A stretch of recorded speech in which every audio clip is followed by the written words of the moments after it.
listen to what you want to say, baby. When you're alone in the darkest night, maybe you can't give the radio back. Open your heart and show your understand. Your destiny, and grow your love, baby. The future is waiting for you. And show your understand. Your destiny,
Open your heart.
what you want to say, baby, when you're alone in the darkest night.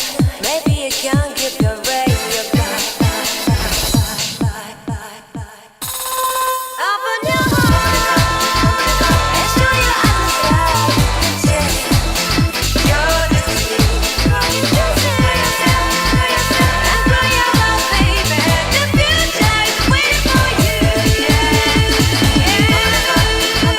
And show your eyes change your destiny.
What's going on, everybody?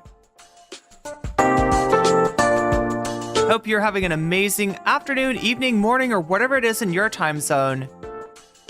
It is Wednesday, January 15th, 2025. This is NCC TV coming at you live from Sumaru City. We are live, or at least that's how it appears to me. Could be a brain in a jar somewhere. Don't know, don't care. Shouts out to all my weasels out there. Rocking out to the realest of the real, synthetic lifeform streamer, trapped in a cyber brain and body like some kind of ghost in a half shell in this late stage hyper-capitalist dystopia. Forced to exist in this twilight realm to pay off my debt to society and my student loans. I hope you're having a good day, whoever, whatever, wherever, and whatever you are. We're about to jump right into it here on twitch.tv, youtube.com, high risk, high reward, high on life, or whatever simulation, simulacrum, simultaneous, spontaneous singularity of consciousness this is, was, or will be sometime in the distant cyber future. Yo, you love the hair clip? Yeah, I had to search this one out. I was very particular about this one.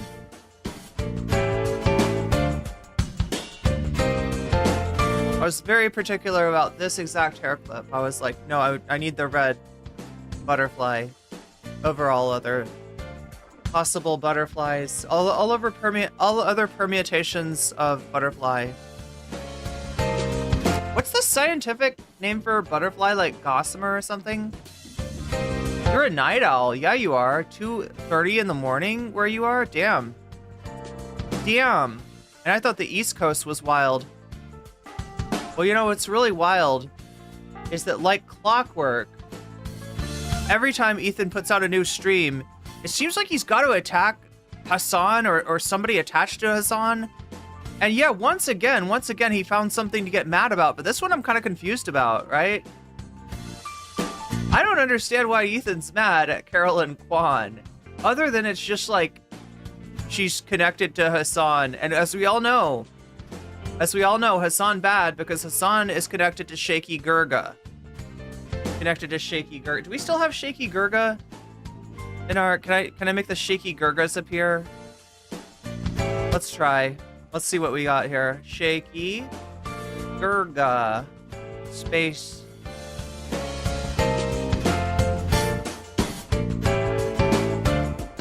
Yes, Gurgification. Look at all these Gurgas. They're shaky. So many Gurgas. They're all here to just shake. Yeah, there we go. All right, but we're not talking about Shaky Gurga today, thank God. I got enough TYT yesterday. And luckily, we've got more than just Ethan to talk about, too. We've got the dream drama. Now, I don't want to spend too much time on this because I don't think anybody in my chat is like a super duper Minecraft Stan, you might find it interesting that I did start off my career as a streamer, as a Minecraft streamer, not like Dream, where I'm gearing my content towards kids, but, you know, I would play Minecraft and talk about politics, or I would talk about politics and play Minecraft in the background. But yeah, so, like, I mean, I you know, yeah, it's one of my favorite games, right? It's a game that I have played for many, many years. So I know a little bit about Minecraft, and I know that some of you are seeing all this stuff about Dream and TommyInnit and Mizkif and XQC, and you're just like, what the fuck is it? So I want to give you like a short version of the Dream drama, so that you'll know what people are talking about, right? Because it's all over the place, and it's a lot simpler than it sounds. So yeah, that's my goal today, is to simplify things down for you, make it all digestible, make it understandable, so that you will know what's going on with the Gurgas, what's going on with the Dream Team, although not so much of a Dream Team anymore. Yeah, nobody's really standing by Dream.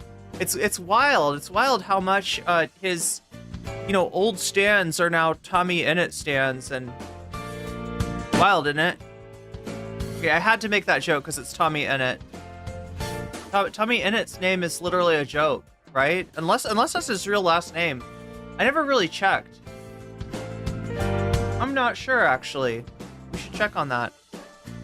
And then, of course, the ceasefire is finally announced. And I don't know, is it for real this time? It's hard to tell. It's hard to tell. But something did change, and it has to do with Biden's people not being in charge of the negotiations. So it looks like maybe this Sunday we will have the start of a ceasefire.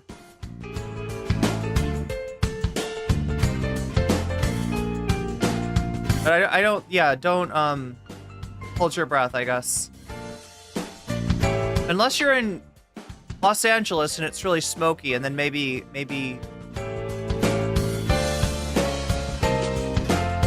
you might need to hold your breath a little bit.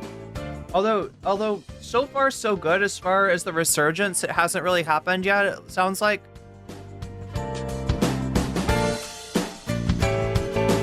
Wait, you find butterflies scary and you're a grown-ass woman? Are you talking about like real-ass butterflies, like when they land on you and stuff? Like, that is legitimately scary. Like, butterflies are bugs, and bugs are scary. And it's not, you know, maybe it's not as scary if it's not in real life. It's like, in theory, right? Butterflies are nice and pleasant and wonderful, but I don't know. They could probably bite you. Layla Sims, you got a 5-stream streak, and for some reason I haven't given you credit for that yet. So here's your flowers, or here's your butterfly. Upside down. Let's see if we can fix that. Yeah, there we go. Right side up, butterfly. There you go. Congratulations on the watch streak. See, this is the innovation of Twitch. Right, this is why Twitch is the real streaming platform still, is that it counts your watch streaks and such. It counts everything. Speaking of which, I was thinking, okay, so in the old days when I was exclusively a Twitch streamer, I had a sub counter. And if you, we'll be watching some Twitch streamers today, and there's a few of them that have sub counters. If you ever see something that says, like, I don't know, 2,900 out of 3,000, or 3,500 out of 4,000, something like that, that's a sub counter, and it's counting like subs. I guess it's like, you know, don't you want to be the 4,000th one or something? I guess that's the idea. I was thinking about putting it back on my stream. Yeah, I had it on my Twitch stream, and I took it off when we started getting harassment, right? I don't even remember why. I don't even remember what I was worried about. It seems confusing. Wait, my take on butterflies is confusing? Well, like, in real life, butterflies, like, they're not just you know, they're animals. They're flying around looking for some food, right? And what if they think that you're food? What if you taste delicious? What if you have like a little bit of sugar in the butterfly bites? I don't know. I've never been bitten by a butterfly before, so I don't know what it would feel like. Real butterflies, when they're near me, they're colorful moths. Oh, what's the difference? The difference is the butterfly doesn't get dust all over you. The butterfly doesn't get dust all over you. It doesn't have weird little skull shapes on it. Moths are scary. Moths are really scary. And if you've ever read Carlos Castaneda, you know why. No, it could be more than a moth. I don't know. I don't know if you're Carlos Castaneda, but no, they're and they have all the dust, right? They got the dust. The dust is scary. I think moths are scarier. Yeah, it's like Silence of the Lambs. They have the I mean, I've never seen a moth with the actual skull shape on it, but I think I'd be scared if I did. Yeah, butterfly kisses, indeed.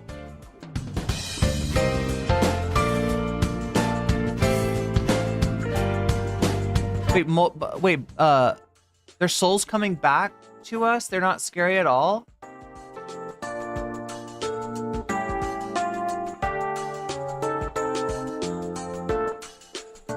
Wait, which ones aren't scary?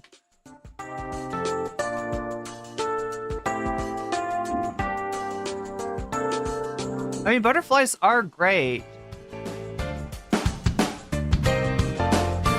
But bugs landing on you is not. Right? Look, I get scared of all kinds of animals. Like, all kinds of animals that I think are really cute. Like, take deer, for instance. Like, deers are adorable. Deer are adorable. Deer are incredibly cute, right? But if you're in the same space with a deer, it's kind of scary. They're kind of big, and they have hoofs, and they could be aggressive. Like, what if you meet the one aggressive deer? Right? They have teeth. The deer have teeth. And like raccoons, right? Raccoons are so cute. Raccoons are like one of the cutest animals there are. But if you're in reality with a raccoon, I mean, that could be scary. Yeah, the butterfly could pollinate you. They could think you're a flower. Yeah, Shakespeare, but what about the plural of moose?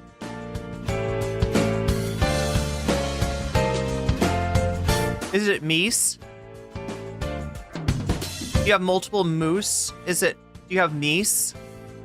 Or is that for mice? Deary. Like, oh, the Latin,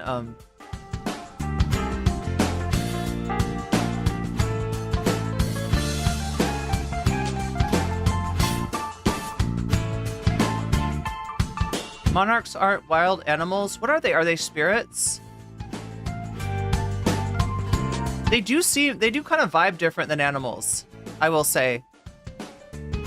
There's a raccoon in my yard that does the come at me bro pose if you approach him.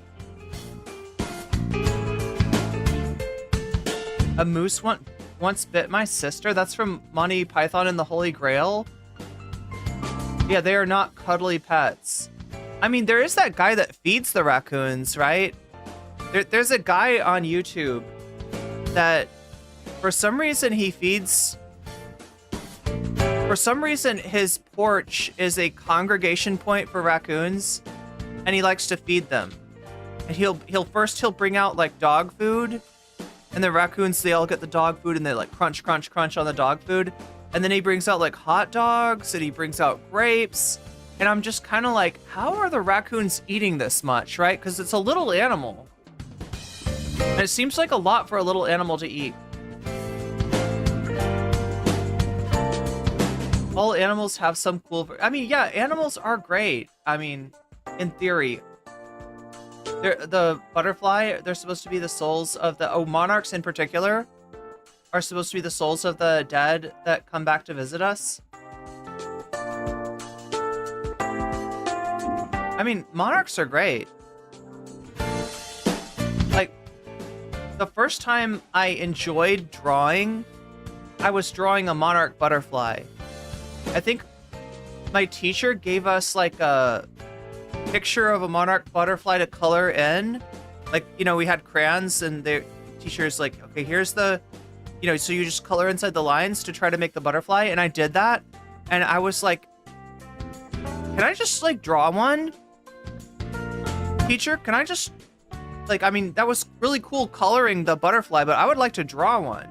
And so then she lets me draw one, and I'm like looking at it. I'm like, okay, I think I can draw this. And I'm a little first grader, you know, the first time I ever drew something, like, cause you know, like, I don't know, you know, I'm sure I've got those pictures at my parents' house where I draw like a dog and it's just like a circular head with a smile on it. And it, you know, it has like rectangular legs. You know what I'm talking about? Like the way that kids draw animals. But that's when you don't like care, that you're just like, okay, draw a dog. There you go. There's a dog, right? But this time I wanted to get the monarch butterfly right because they're really beautiful.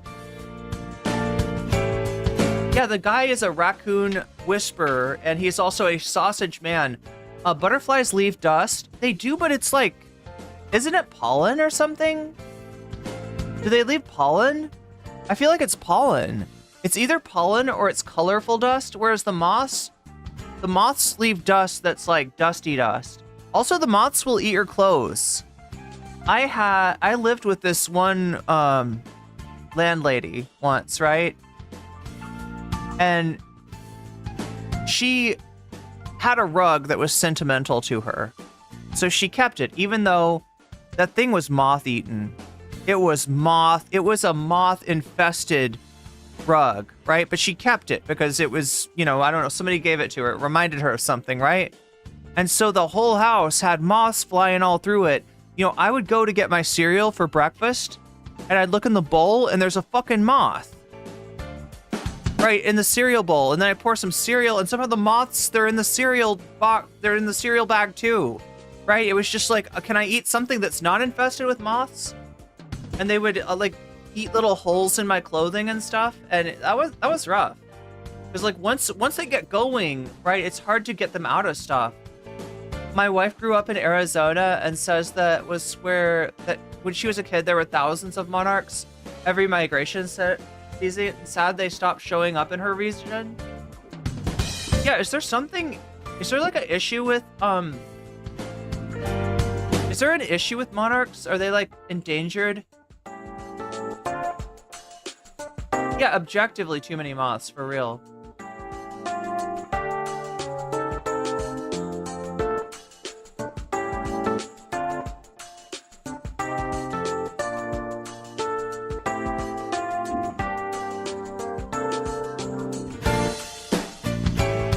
Tyler Oliveira, I just gotta ask you, do you know who this is? It may be Tyler Oliveira season soon. I'm not sure if we're allowed to hunt the Tyler Oliveira. Usually the Tyler Oliveira hunts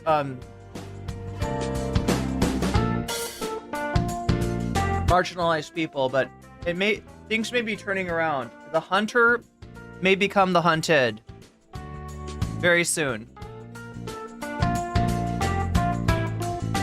Are monarchs huge? I think they're kind of big. They're pretty big. Moths are so cute. They have a feathery little... I mean, yeah, they're kind of cute, but I don't want them to land on me. Because I'm afraid they'll eat my clothes. They'll eat my clothes right off me, and then I'll be naked. Thought Slime did a video. Jawbreed did a video. What's his name? Vincent Vintage did a video. That's what I'm talking about. Wait, bears don't like the smell of mothballs? But that most people don't, right, either. Like, aren't mothballs kind of foul? Yeah, that's the other thing, is that, like, moths eating your clothes sucks. But mothballs are just gross. And if that's the cure for moths eating my clothes, I don't know.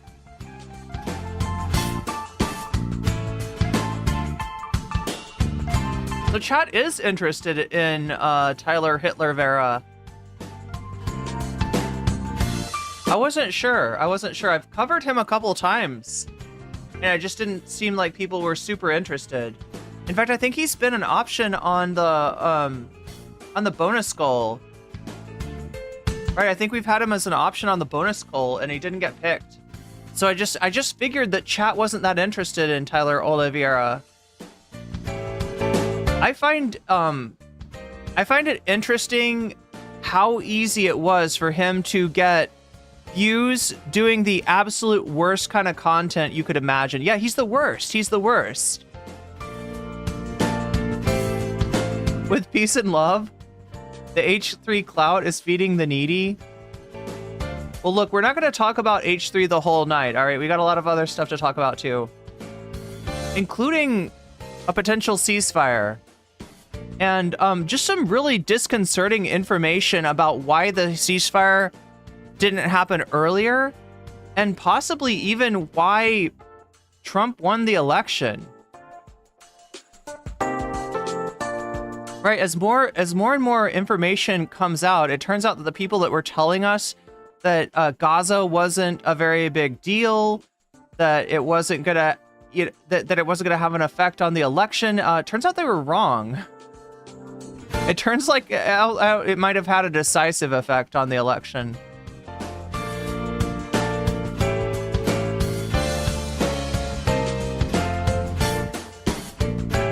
Monarchs are an indicator species and as such are important to watch.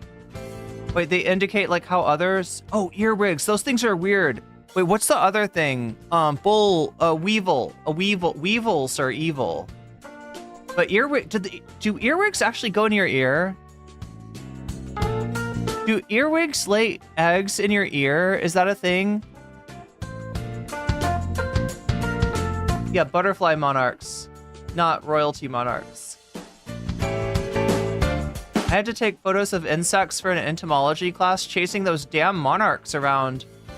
To get a picture was near impossible. Yeah, I can see what you're saying. You've almost got to get up close to a monarch that's like, you almost got to get, like, find one on a flower.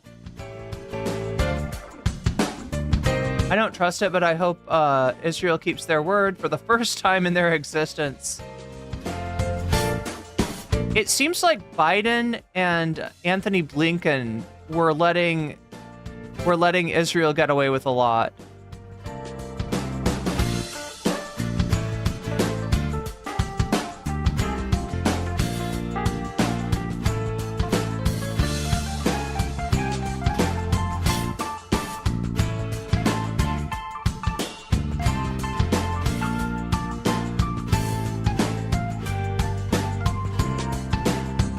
If the monarch dies out, other species are in trouble too.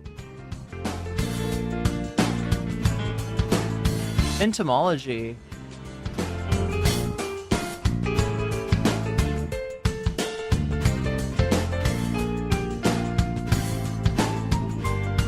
But yeah, just like clockwork, it feels like Ethan... It feels like he's taking the wrong lesson from what should be pretty obvious. Like, I don't even think that his viewers are interested in, you know, another friend of Hasan did something bad. Let me tell you about this other person. This person likes Hasan. This person likes Hasan, so fuck them. But that's what he's going. That's his content strategy at the moment. I mean, there are still people, though. There are still people in his audience that are insistent on like that are fans of Hasan. Like, so I think what he wants, what Ethan's going for is to get full separation. Like, everybody in his audience who likes Hasan, everybody who agrees with Hasan, everybody who has a problem with his take on Israel-Palestine, he wants them gone. And he feels like if he keeps doing it, that eventually he'll get rid of those people and bring on, I don't know, the Destiny people.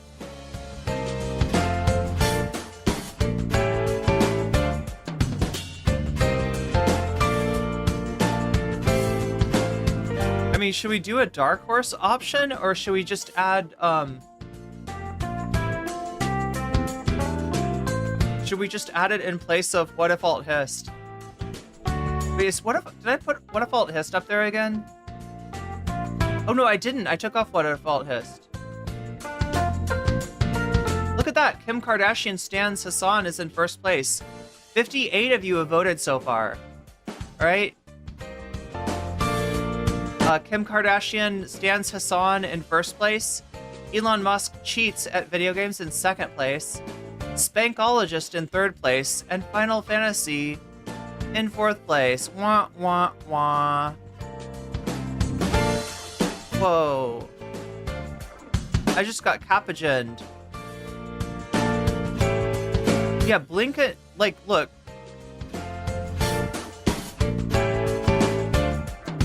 I am... Oh, wait. The plural of moose is just moose. It's not meese. Dragonflies are scary.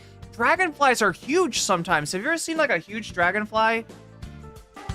Like, it looks like it belongs in Jurassic Park. You know what I'm saying? Have you ever seen one of those dragonflies? You're, like, thinking that it went through a time portal.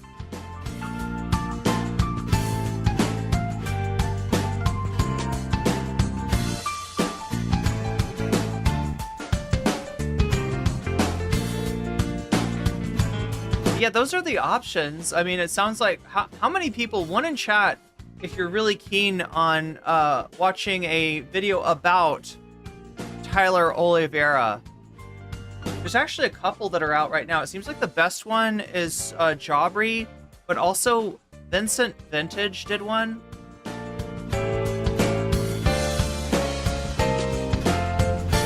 Wait, the singular of sheep is Shep? Oh my god, I would buy that. It's a Shep. That's kind of cute. What are the sheep from Pokemon called? Like Wooloos? You know what I'm talking about? The Pokemon sheep? I think it's called a Wooloo. Like, that's a really... I feel like sheep could just change their names. We could replace it with Wooloo. Wait, there's a lot of people here that want to see Tyler Oliveira.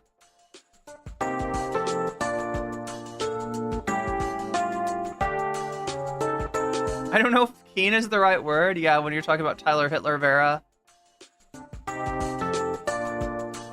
The funniest thing I find about Tyler Oliveira is that whenever anybody talks, like, he's got a video. He's got a video exposing himself. Okay, I should say that in a different way. It's not exposing himself, but he's like doing a Tyler Oliveira exposed. Kind of like, do you remember the what if all, or not what if all, you remember the Illuminati video where Illuminati did a video called Illuminati, everybody was doing Illuminati exposed videos, and then Illuminati was like, ooh, me too. Like, they were like, who wants their Illuminacy ate? And Illuminati was like, oh my god, me. Oh my god.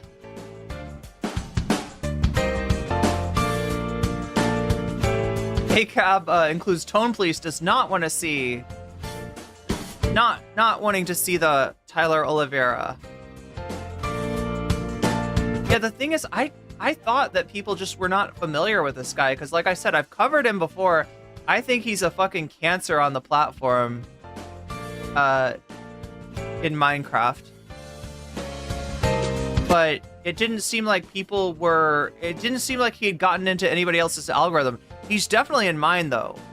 He's definitely in mine. Like, he's just always like, the city where drugs are illegal. And it's like, there's always a picture of a threatening looking, there's always an AI of a threatening looking black person, right? The city where white people aren't allowed, like, right? And it'll be some AI of a black dude with a big knife or something. It's all like white fear. Shaxby, thank you for re-upping your membership. Oliveira? It makes me sound southern, though, if I say Oliveira. Are you telling me that's the right way to pronounce his name is Oliveira? I gotta get that. Oliveira.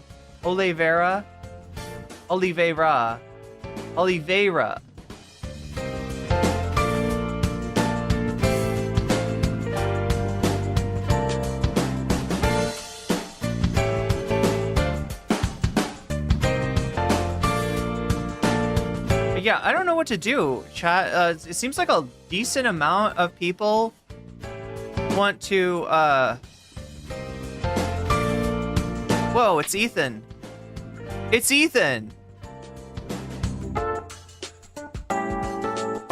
It seems like a decent amount of people are interested in the Tyler Oliveira. I actually considered that for covering that today. I just didn't know if people were interested in it.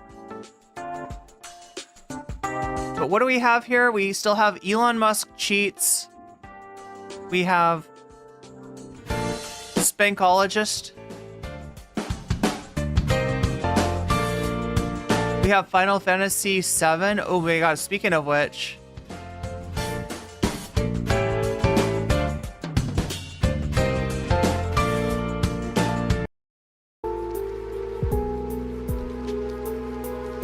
Who wants their Final Fantasy 8? Oh my god, me.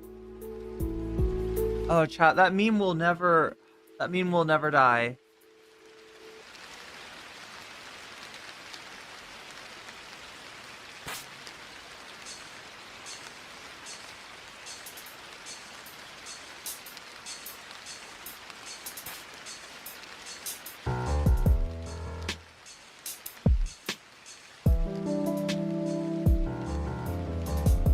I don't know what to do. Wait, maybe... Okay, how about this? If we get to the dono goal, then I'll do another vote. And I'll put whatever wins up against Tyler Oliveira. I feel like I'm on Hee-Haw talking about Tyler Oliveira. Rich Ferret 49 says, if you do watch one, you should watch the Jobbery one. That's what I've heard. I've heard the Jobbery one. Jobbery, I like Jobbery videos. J Aubrey. Jobre.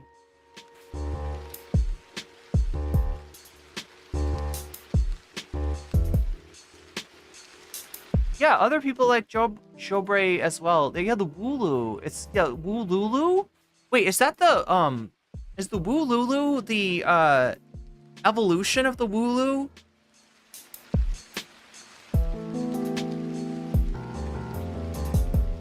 People really like the J Aubrey one. Okay, well,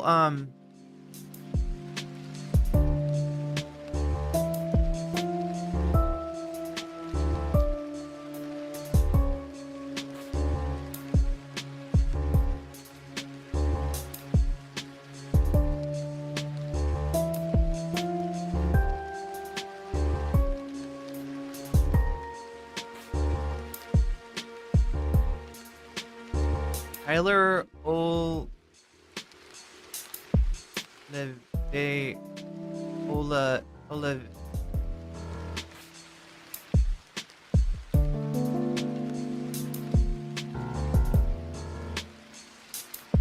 Oliveira. Yeah, sure. Okay, so here's the deal. If you want to see the Tyler Oliveira, you gotta donate for it, all right? If that ends up higher than anything else, then it automatically wins. How about that? If there's more donations for Tyler Oliveira, and Shakespeare's already got us started off with 3%. All right, so we're at 3% of the dono goal now. If we get to 97%, we'll do some bonus content. If Tyler Oliveira, Oliveira, it's Mr. Oliveira. He told me that there's a city where no white people are allowed. It made me awfully scared. I clutched my purse to my bosom, to my bountiful southern bosom, in fear, because Tyler Oliveira told me that white people weren't allowed in the city. But yeah, I'll put a pathway to watching some Tyler Oliveira, and you can donate to get it, whether it's a super chat, a super sticker, you're getting yourself a membership, or you're gifting membership to somebody else if you're supporting me on Throne, if you are signing up for my Patreon, or if you're supporting me on Twitch, which I appreciate greatly. because again, thanks to this guy, and thanks to Destiny, and thanks to Dan Saltman, us Twitch political streamers, we're not getting paid unless we get supported by our community. And even then, it's this whole it's a whole hill that you have to climb up. You have to get 100 like subs before they'll even pay you at a decent split. Like, right? It's Twitch is just evil or something. I mean, I don't know. That's been my experience, that Twitch is evil.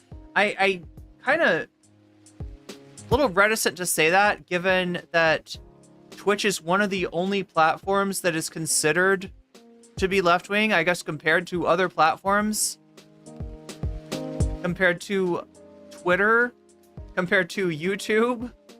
Oh god, have you ever seen, anybody ever just scrolled through YouTube Shorts?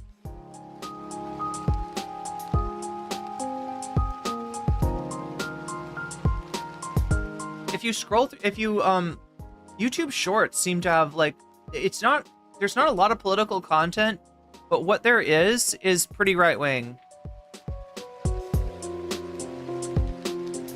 Wait, it took your cat 2 years to realize he can jump on the fence? Whoa. I mean, judging distance is hard.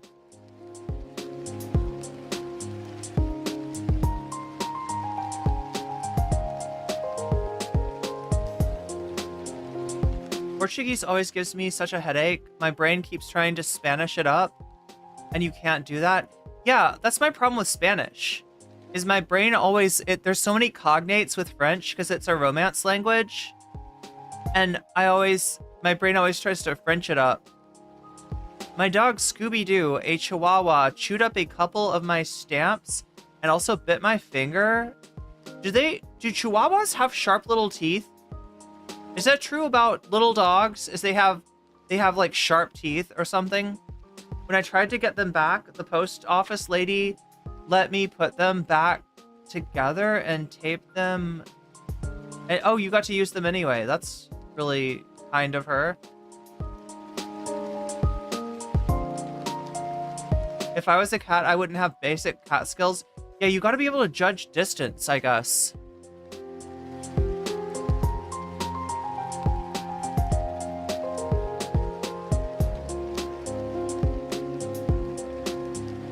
It's the southern twang of Latinate languages? I thought that the southern twang came from some kind of British thing. Isn't like it's like a vowel shift or something? Is that what it is? Oh, you scanned through the Jobry video, RETOS? Is that what you're saying?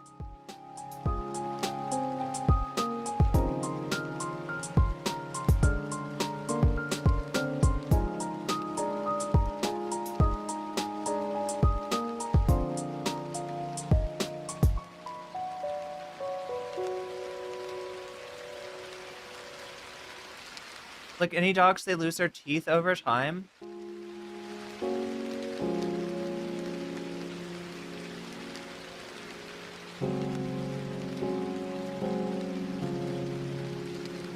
Our Chihuahuas are all wholesome and nice.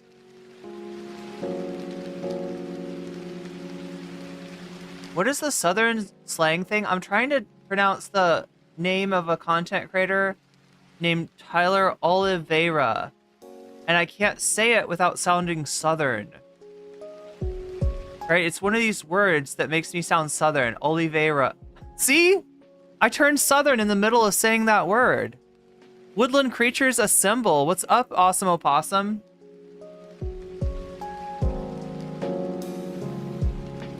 Doom Eternal. Is that the game that Sunday has his So Sunday, instead of this thing, and he makes fun of me for this, right? He makes fun of me for using a notepad because somebody made Sunday I don't know if it's a program or an app or something, but for his bonus goal, it counts it.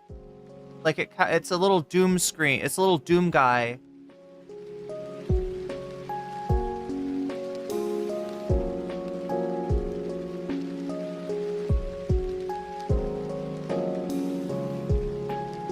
How do I pronounce nuclear weapon?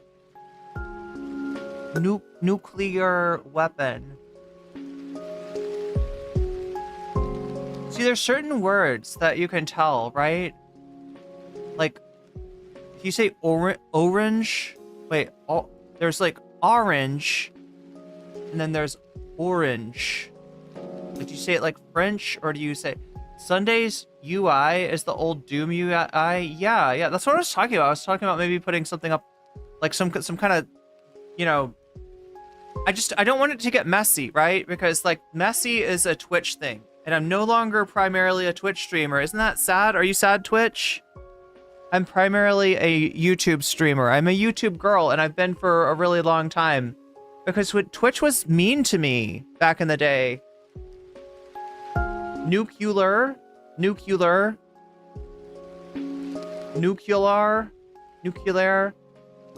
Is that like, that's like the George W. Bush way of saying it.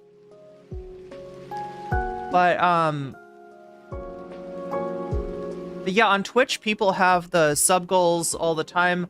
On YouTube, sometimes people will have like their member goals. You don't love us anymore?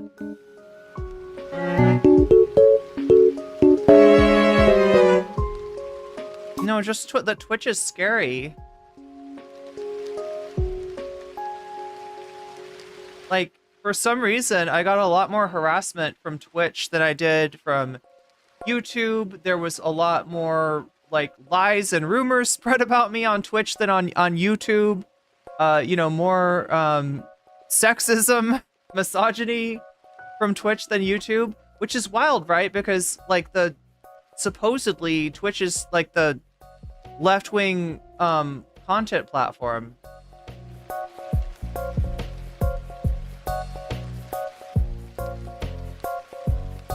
W's way is the only way. Nuclear.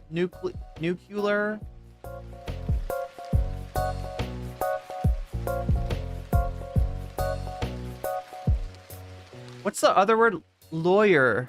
All right. So I grew up in two parts of the country, and I remember where my sister lives in the South. It's a lawyer. It's a lawyer. All right. But if you go to the Midwest, it's a lawyer.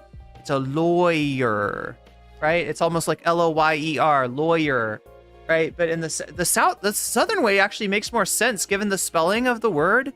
You would think it would be lawyer, but if I say lawyer, I sound Southern. Just like if I say Tyler Oliveira, I sound like I'm on Hee Haw. Y'all ever watch those Tyler Oliveira videos about the no-go zones?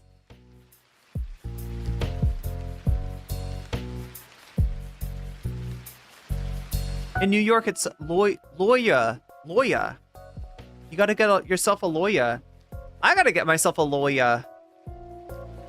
I'll sue Twitch Politics. Wouldn't that be crazy if I sued the official Twitch Politics Discord server, and somehow, like, they weren't making any money, so they just have to give the server to me? Like, Eris and friends had to, like, give me admin on this. Yo!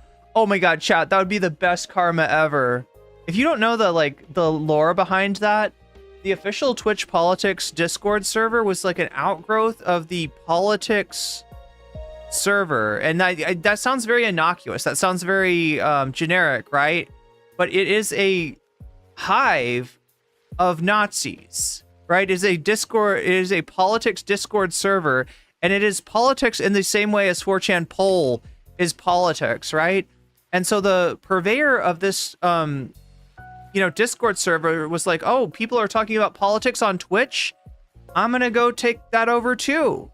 And so he sets up a server of like, hey, all you Twitch creators, why don't you come over here and meet and greet on my Discord server, right? And it's like run by all these far right people, like Apartheid Anime Girl. Like Lauren Southern's editor, right, was one of the admins. It was just like all the worst people. It was all the top NCC haters back in the day that were on that server. But yeah, so the lore behind that guy is the reason that he ended up with a big politics server is because he would do this thing where he would take over the other servers, right? He would take over, and you're like, how do you take over a Discord? Was he hacking? No, he wasn't hacking. He was intimidating, right? And the intimidation was, if you wanted to be on his big mega politics server, if you didn't want to be banned from that, and you had a politics server, you had to sign it over to this guy. You had to give him admin. You had to give him the server or close down your server, right? So the irony of ironies would be me taking a server from him. I don't know. That sounds like justice right there. That's why I gotta get a big city lawyer. I gotta get me a lawyer to take that case, to work pro bono. Racist barbecue knower? Oh, are you talking about, wait, who's the barbecue knower? Is that Dylan? That's the racist barbecue? I can't remember. No, he just said that, like, racists make better food or something. It's one of the weirdest Dylan quotes.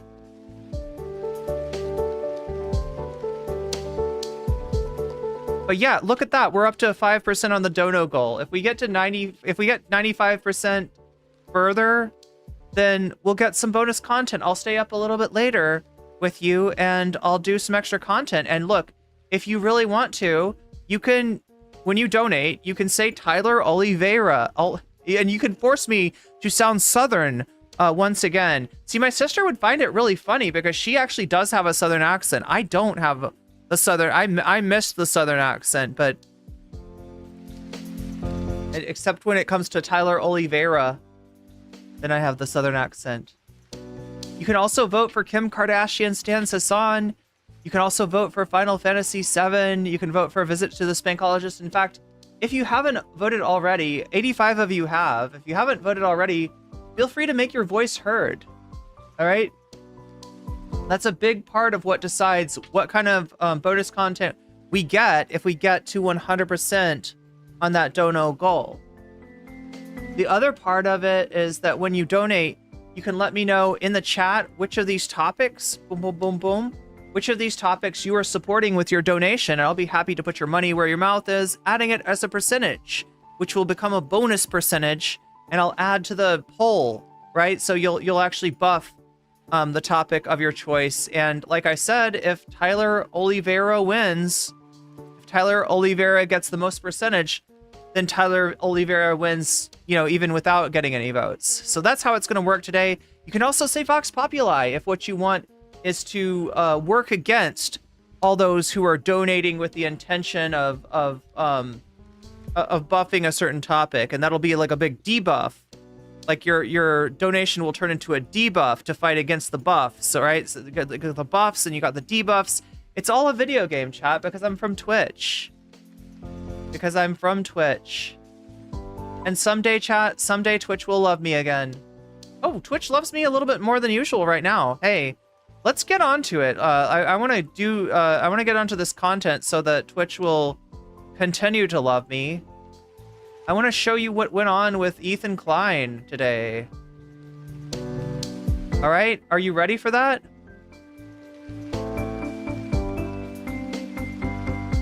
Are you ready for the Ethan Klein? Is he whistling or is he doing a Trump impression on the microphone, chat? I can't imagine that.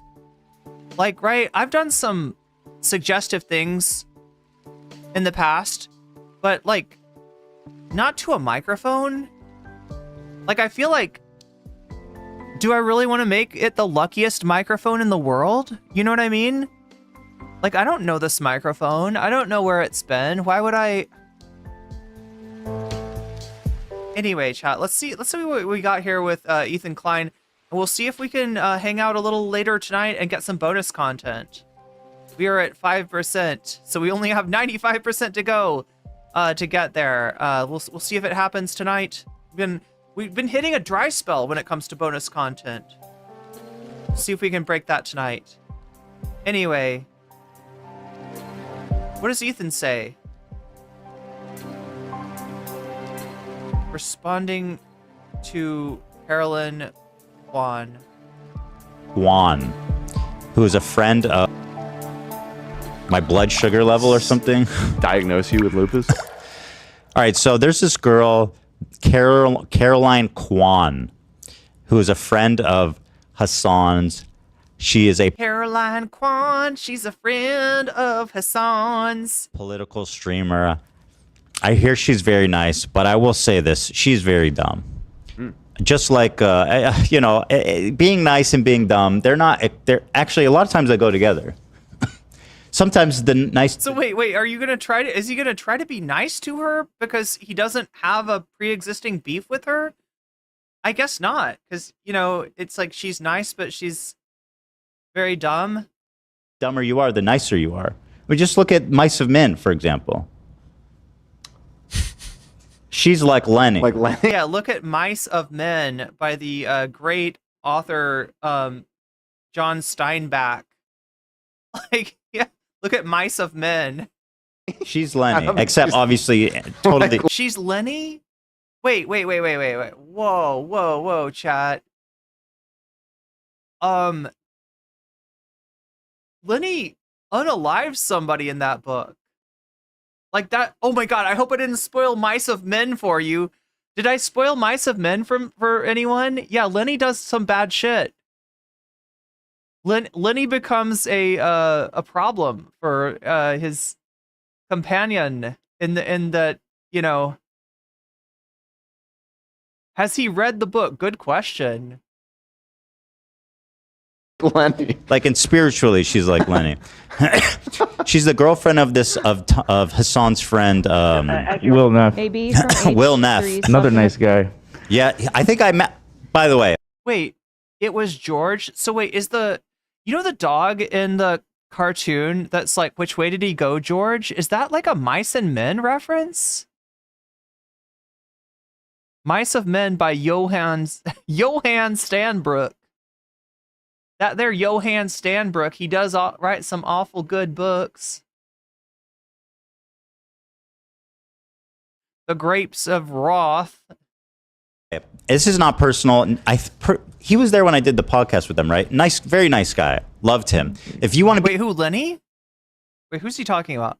Oh, Will Neff. He's talking about, yeah, I think, is Will Neff Caroline Quan's boyfriend? Is that right? Another nice guy. Yeah, I think I met.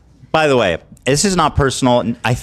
He was there when I did the podcast with him, right? Nice, very nice guy. Loved him. If you want to be my friend instead of Hasan's, it's open. You know what I mean? Any Will Neff fans in the chat? I feel like I've got at least one. I have to exclude your girlfriend, though. Right? I met him at the creator class. He was really nice. He said he was a fan of the show. Who is? Will Neff. That's where that breaks my heart. You know, in the divorce, Is this after Hasan talked to the firefighters? Yeah, this was today. Yeah, this is from Ethan's VOD for today. What did Will Neff do?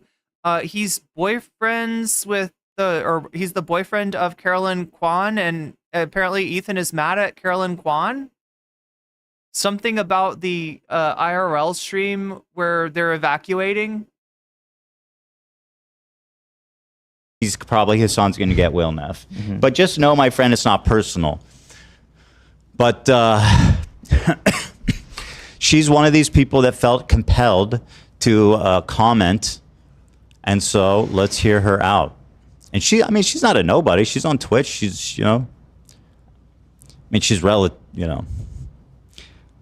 she's definitely like I think we rated Will Neff once on Twitch, but I don't remember. He was watching like a movie or something.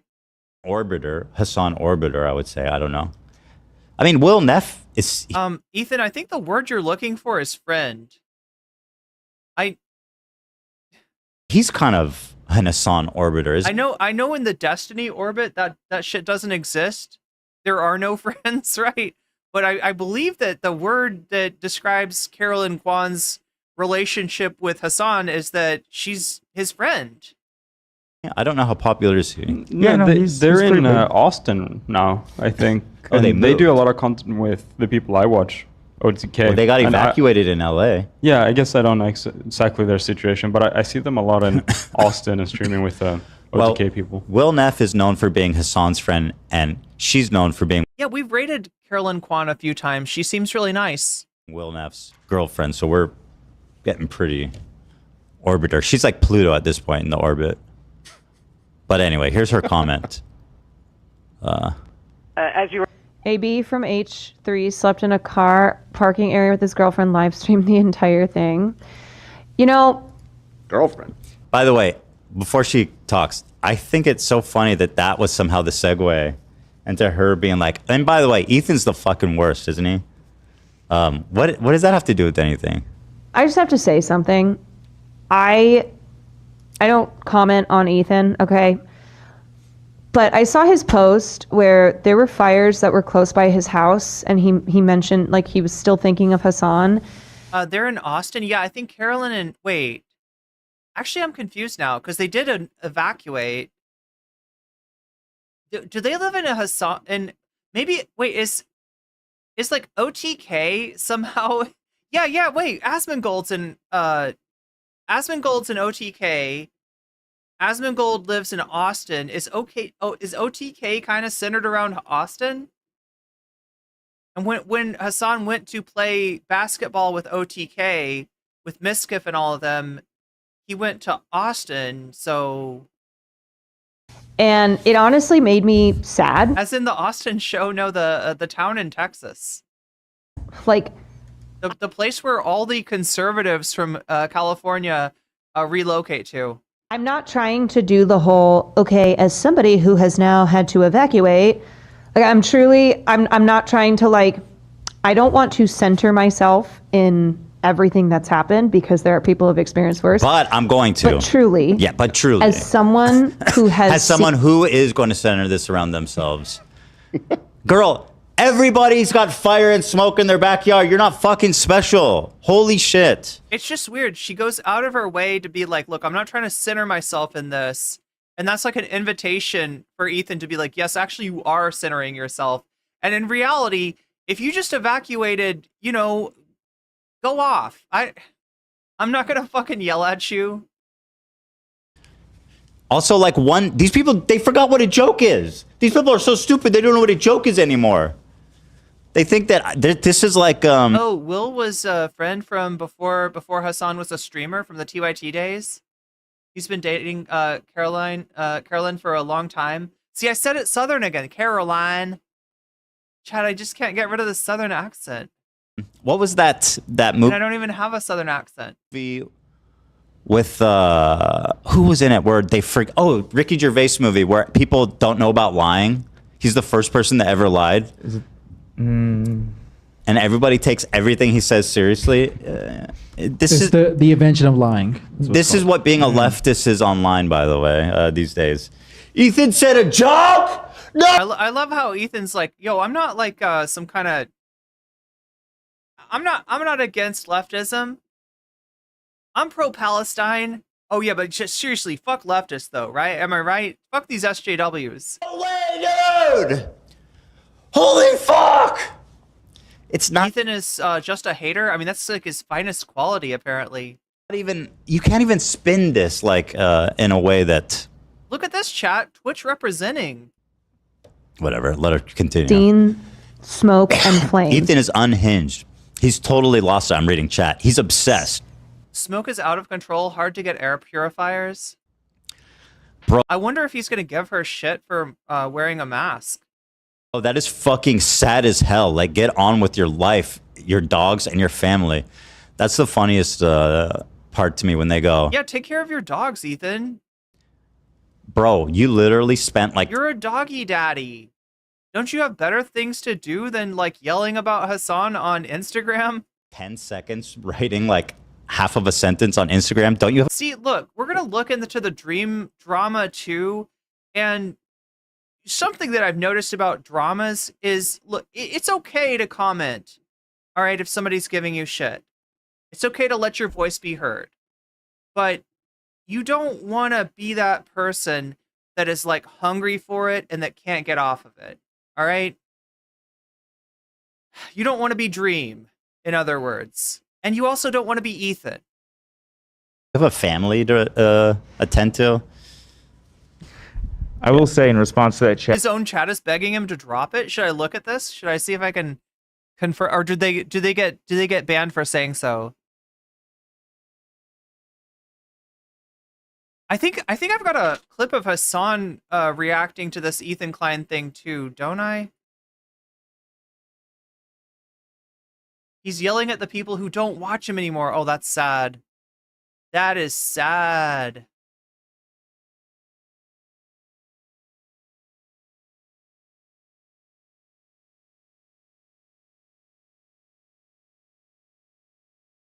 Welcome to Better Bad Ideas. Today we had Hasan Pike. Am I gonna have to search for this?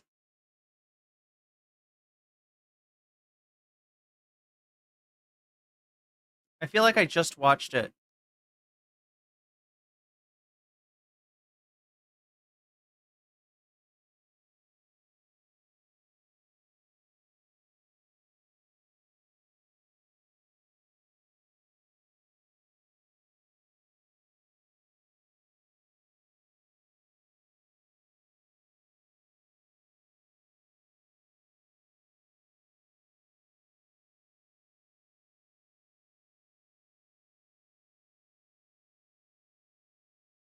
Oh my god, chat. I can't find the I'm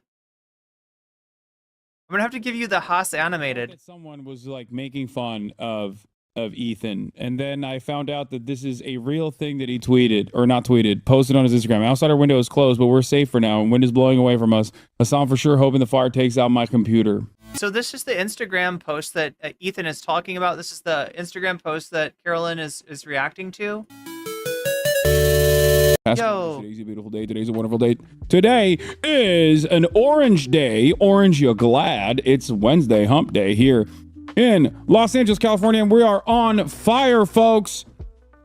Wednesday, January 8th. Yeah, shoulders not wide enough, head not small enough. 8th, That's right. 2025, That's right, George Jackson. and we have started off the year with explosion. I just love this dog. Like, they really got Kaya down, right? This animated Kaya is adorbs. With terror attacks, and we are continuing the year on fire. Keep It Real says it gets worse. Anyway, we are live. We are alive, and honestly, We'll get back to it in a second. I just want to show you. I want to show you the right way to deal with this kind of stuff. Like Hasan looks at the Instagram post and then he moves on. Safe, everybody. You might. Like, he's responded to Ethan's complaints, right? In depth. He's like every single thing that Ethan put out there of like, you know, Hasan needs to respond to this. He's responded to. Most of it is old Destiny stuff. So people in his community already knew what the deal was with it. But, you know, he said what he needed to say and then he moved on. And that is generally the right way to deal with drama when it comes your way. You never know. You know, your entire. Wait, is Hasanimated Ethan's basement? I didn't know that, BCAT K. Is that true? Entire city could potentially be on fire in a moment's notice. All right, so, folks, this is part of the broadcast where I tell you about my personal news about what's going on in the world of Hasan. Hasan, I'm a biker in between the time period where I press the stop streaming button and press the start streaming button. And let me tell you, my king, are you okay? No, I am not okay. I have a headache. I have a weird taste. That's a good. Sarah C says they might start selling the stickers of the Kaya drawing. That's good merch right there. In my mouth, but that is entirely my fault. There's a lot to talk about today. There's a lot going on in the world of Hasan Hasanabi Piker. There's a lot going on in my backyard, literally and figuratively, and we'll get to all of that, of course. But aside from all of the madness and chaos, as far as personal news goes, what have I done? Last night, I threw on the extended edition of Lord of the Rings, The Two Towers. But yeah, extended edition. What? Wait, have I seen this one? Extended cut. Chat, help me out here. Help me out. Okay, so like, what was the first movie? What's the oldest movie? It's the Fellowship of the Rings. Is it Fellowship of the Rings, Two Towers, and then Return of the King? And then you have The Hobbit, Desolation of Smaug, and God, what is the last one? I'm missing. There's 6 movies, right? Director's cut, it's like only 4 hours long. It's not that big of a deal, you know. It's whatever. I'm making my mom watch. Why is he a cartoon? Well, I mean, look, this isn't AI as far as I know. This is somebody that's an animator that made an animated version of Hasan and Kaya. Watch it. It's pretty sick. Yeah, Lord of the Rings, The Twin Towers, 9/11. Also Cheers. My favorite moment in Lord of the Rings is when the dwarfs come over to Bilbo's house and they make a mess, but then they clean up the dishes and then they get their pipes and they sing. That's my favorite. Unrelated to 9/11. I'm just, you know.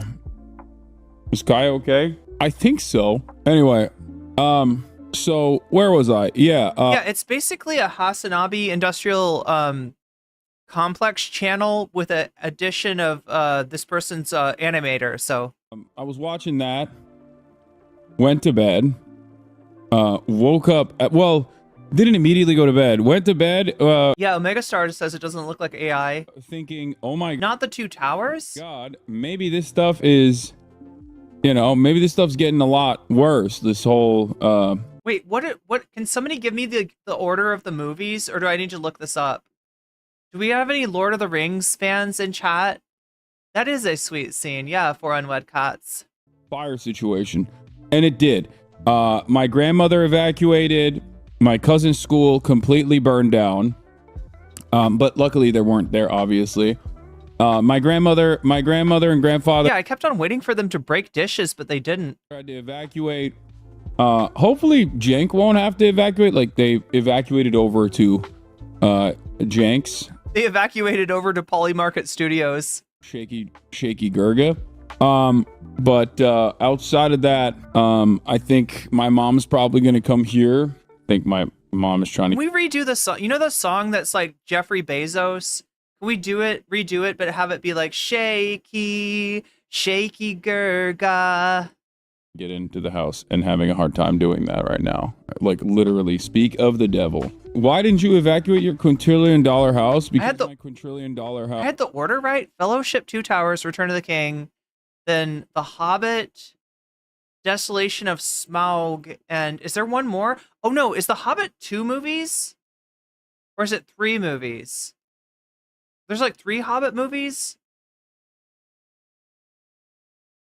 Like An Unexpected Journey or something is the first one, right? The first Hobbit movie is like, I think it's called like The Unexpected Journey, and then there's The Desolation of Smaug. I can't remember the last one though. House has a moat with crocodiles that actually have been genetically modified to fight fires. Yo. They're genetically modified in 2 directions. One, to kill people that are poor. Okay, that's number 1. Obviously, first and foremost, they have machine guns strapped to their back. Is it called the Battle of 5 Armies? Is that right? And the machine guns. Oh yeah, because everybody wants Smaug's treasure. Like the elves are like, the elves want it, the dwarfs want it, the humans want it. How many armies are there? Is there like an eagle army? There's the elves, there's the dwarfs, there's the humans.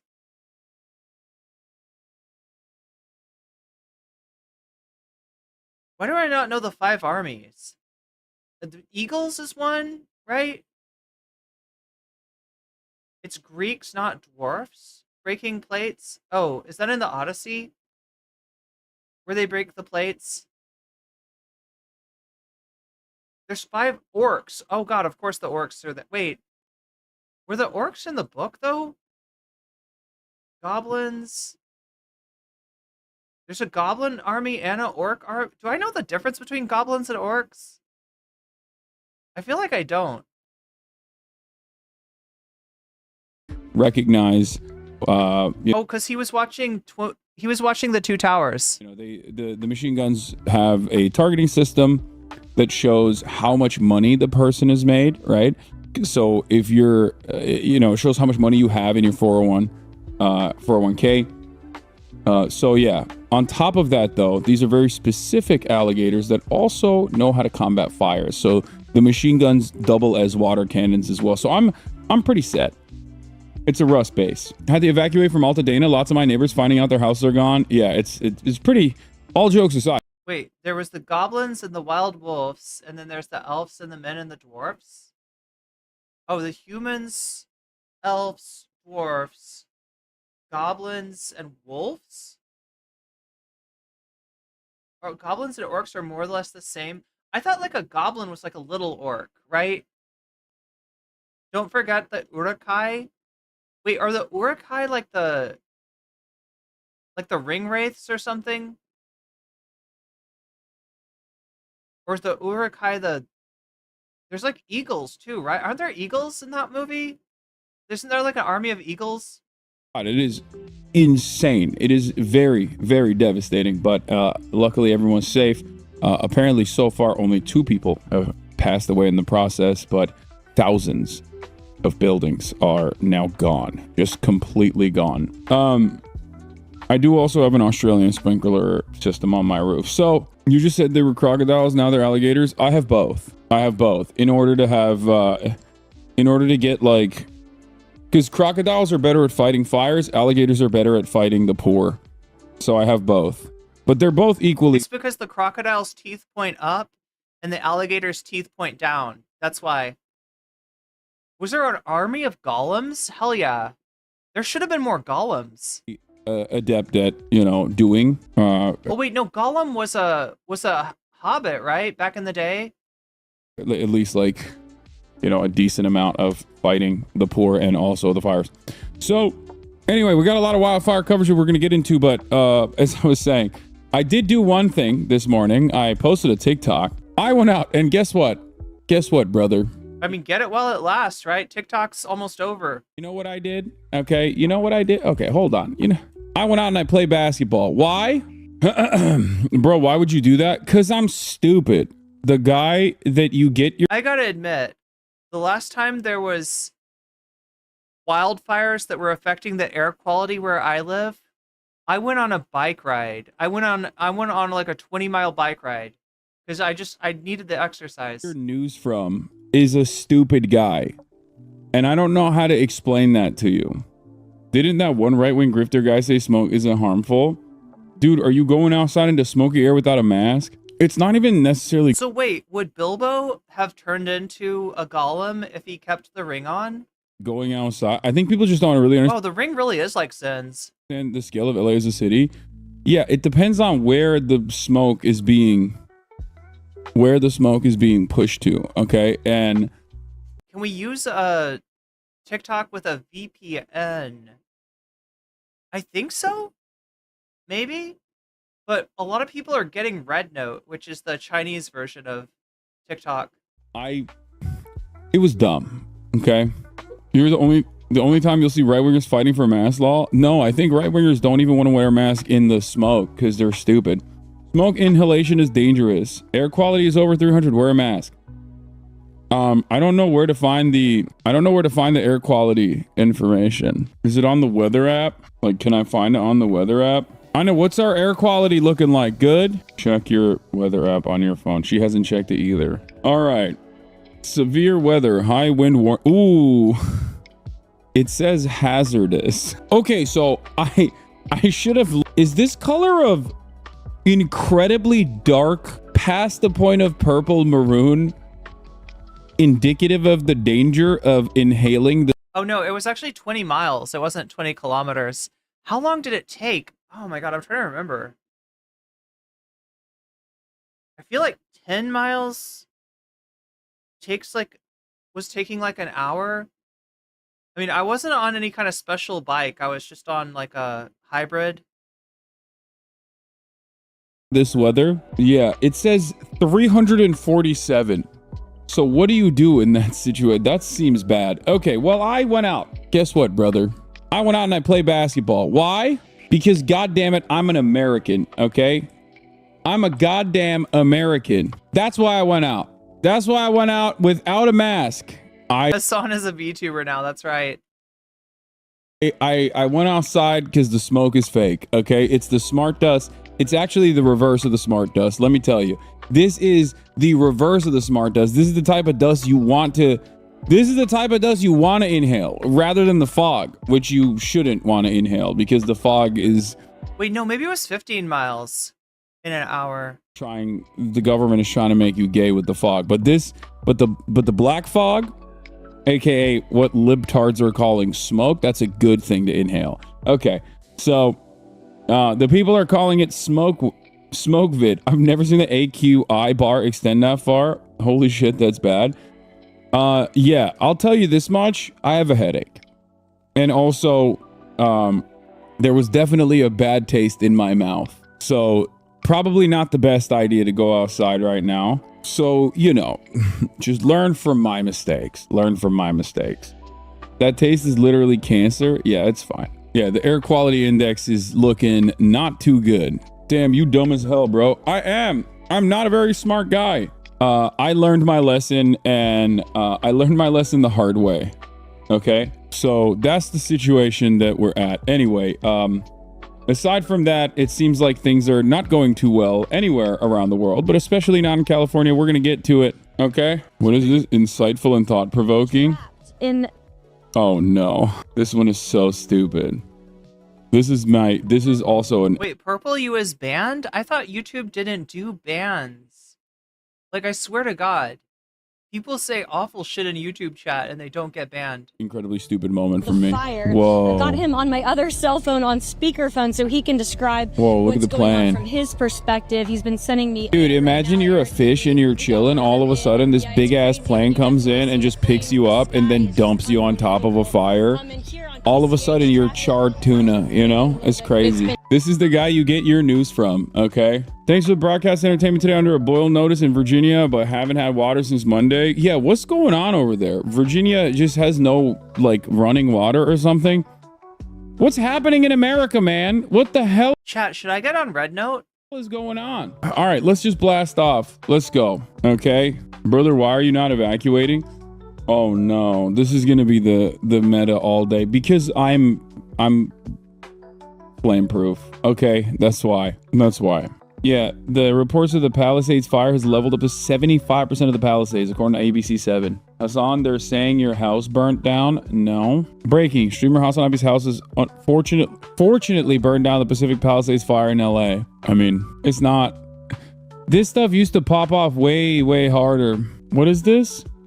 Yeah, I think the D community, like, they overdid the Hasan hate. Like, from my understanding, among a lot of the Destiny fandom, they overdid the Hasan hate, and people are kind of bored of it now. In all seriousness, pray for all those affected. I have made a donation because of my joke. Has Hasan donated, lol? Praying for everyone out there. Wait, what? I should download it just in case. Do you mean download the new version of TikTok before the ban, or do you mean download Red Note? Dudes that I don't even know exist on the planet that are just simply speaking ill upon my name. No, if he needs a place to stay, he can stay with me, thank God. I'm sure he has multiple properties worth millions. E somehow made the fire about you? Yes, I saw. When I originally saw this tweet in the morning, I thought it was not real. I thought someone had made this... Like, I thought that someone was, like, making... All right, here we go. Sorry, chat. I didn't realize it was, like, the last 2 minutes of this. Of Ethan. And then I found out that this is a real thing that he tweeted, or not tweeted, posted on his Instagram. Outside our window is closed, but we're safe for now. Wind is blowing away from us. Hasan for sure hoping the fire takes out my computer. So chat, that is the view through apparently Ethan's closet. He's got like a walk-in closet that has this big-ass window in it. I don't know what to say about this. I hope him and his family are fine. I hope their house is fine. It's just, I don't know how you stare down like a wildfire and in your mind think, I'm sure Hasan is hoping that I die or something. I don't know. I'm sure Hasan is really scared of your video, of your content nuke, right? He's really scared of Ethan Klein making a fail video that gets like 90K, just going over the Destiny allegate, going over the same shit that every Destiny dick rider is posting on Twitter. That's crazy. What about their computer? I hope his computer is fine too. Yes. Ethan Klein, while his family's under the threat of evacuation or worse, can only think of Hasan and the impending video trashing Hasan that he's soon to release. I think we can all safely say Hasan is not thinking about Ethan right now. What an absolute ghoul. He's probably joking, but even though, how can you say this? No, I know he's joking. I think he's just trying to do guerrilla marketing for his fuck Hasan video that he's going to do. Not realizing that this probably makes him look really bad for the uninitiated. And like I'm saying, like the way that Destiny overdid this and got his community bored with it, any part of Ethan's community that is here for the drama, you're hurting the brand of your own drama. I don't know how else to say this, right? You're overdoing it, Ethan. Like you're worse than Dream somehow, right? Dream does this shit too. Like Dream has done several live streams now, one of which he becomes Detective Pikachu in order to objectively analyze the allegations, because he puts on his detective hat and then he's not Dream anymore. He's Detective Dream. He's just trying to promote his video, man. Don't give it any attention to this. It has 43,000 likes, man. Bro, you joked about the entire thing and somehow that doesn't make you look bad? Wait, what? What do you mean? Anyway, I hope like I said, I hope he's doing all right. Oh, it is. Wait, did you see that, chat? Hasan's 3,000 likes, man. Hasan's soda has eyeballs. That doesn't make you look at that. Wait, look, see, watch this. What do you mean? Anyway, oh no. Like I said. Yo, look at that. Look at it. It's got eyeballs. It has it. Wow. It is a little bit. Yo, do you still just make shit up then accuse you of it? What? I don't even know what is that. Dudes will just make shit up and be mad at you for it. Oh, people really want you to be performative right now? Performative about what? Anyway.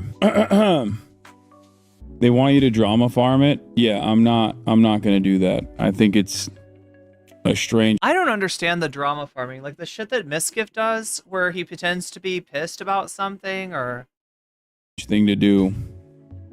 But yeah, I never understood the fucking kayfabe. Suspect that it's like it's a way to try and get more excitement around this like inevitable content nuke about Hasan. People are supposed to understand that you're just drama farming and that you're not serious. I feel like you just make yourself look like a freak, which has existed, like somebody who's obsessed. I'm blocking the soda. Oh, you're right, Chloe. Oh, you're right. I am blocking the soda in perpetuity. It's there's a million of them. Anyway, where were we? Oh, drama farming off of wildfires, depraved, gulag, all those creatures now. I mean, let's just move on. Okay. That's how you handle drama. Look at it. If there's anything to comment on it, and then move on. Chatter who said, me and my girlfriend slept in the car. Ethan and Hila offered us to go to their house like immediately, multiple times, just to be clear. Thank you. Thank you, AB. Mm-hmm. Practically in my backyard. I feel like now I'm worried about Ethan. Like on the off chance that the fires do come back and affect his neighborhood, I feel like you'd have to drag him away. Like he's been talking about how he wants to stay behind. Like if the fires come for his house and he gets the evacuation order, he says he's going to stay behind with a garden hose. But I am thinking he's going to stay behind and edit that video and that they're going to have to drag him out of there. The idea... It's called pop, not soda. The idea of thinking about somebody... The idea of thinking about anything other than a plan of safety. He's bored with the plan of safety. He's like, oh, that's boring. No, I'm gonna piss out the fire. Like so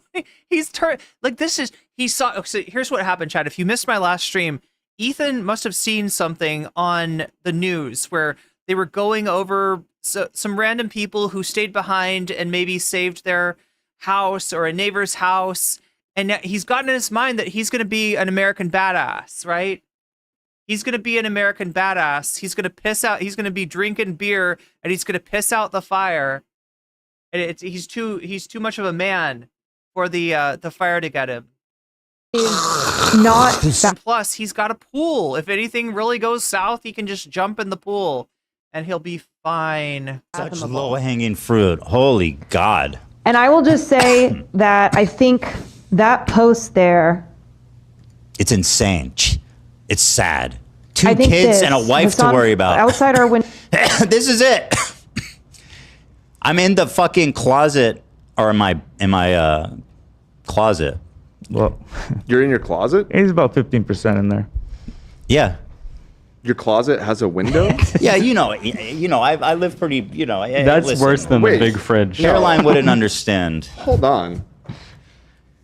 How is that your closet? It's got like It's a, a walk-in, bay window? walk-in closet. It I'm has, Are they- sure. I've seen plenty of it has walk-in a closets. tiny Never window with facing. Are they saying that's worse than when they say the worse than the big fridge? Are they talking about like the Nancy Pelosi fridge? It the doesn't front look of the- tiny. Tiny? That's like a huge window. It's a big window. What do you want me to say, bro? Yeah, I'm fucking. I just think that's bizarre from like an architecture standpoint. It's beautiful. Did you actually. open the window for the picture? It is open, yeah. Nice. It's gorgeous. You probably shouldn't have opened the window. Yeah, get all the steam in. But Yeah, with like it closed. with this, how smoky it is. It wasn't smoky at the time at our house. Oh, okay. But this was a Saturday night when we were on high alert, right? And we were packed and ready to go. Obviously, the first thing we did is prepare to evacuate. We got all our bags by the front door. We packed all the kids' stuff, the dog stuff. And from that point, what am I supposed to do? I went downstairs and I was working on this Hasan video all night long. Very productive night, by the way, Caroline. I can't wait for you to see the video. And I suppose she's, in her opinion, I'm supposed to just like stare at the wall in darkness and pray to the fire gods or something. But yeah, I said outside our window, it's close, but we're safe for now and wind is blowing away from us. I was never super worried because the wind was blowing away from us the whole time. We were in the warning evacuation zone, like be prepared. But like I said, the winds were blowing heavily away from us. So I felt like relatively confident we were going to have to evacuate. And we haven't yet. I think it's pretty much over now. The fire scare, right? The big winds came and... Well, they were very much fearing last night when the big winds were going to come back. And when I checked this morning, it seems like they had prevented the winds from really spreading it at all. Good men. So that's good people. Good women. The fire is technically still like only 18% contained or something like that. Let me check. It's supposed to rain here pretty soon and be... This is the thing. It's weird. Like, do you remember the clip where Ethan's talking about how men in the natural environment are supposed to dominate, are supposed to conquer things, and he implies like women, they're supposed to conquer women, and Filthy Frank is in the background and he's just like got this weird look on his face. Something about this fire situation like brings out the like alpha male wannabe with Ethan. And it's like, it's something like the man's house is his castle. He's got to stay behind. He's got to protect what's his. I don't know.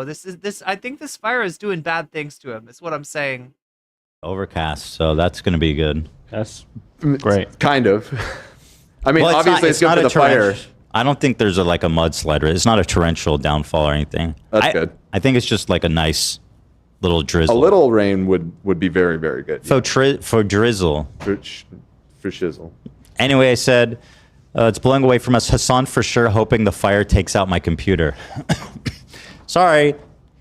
I mean, it's not the best joke ever, but it's obviously I'm just being... Oh, it's a joke. It's a joke. So the guy that you were salty about and couldn't stop talking shit about and you're constantly mad about, you're not really mad this time. That was a joke. And we're supposed to know that from the context of an Instagram post. I see. Oh, wow.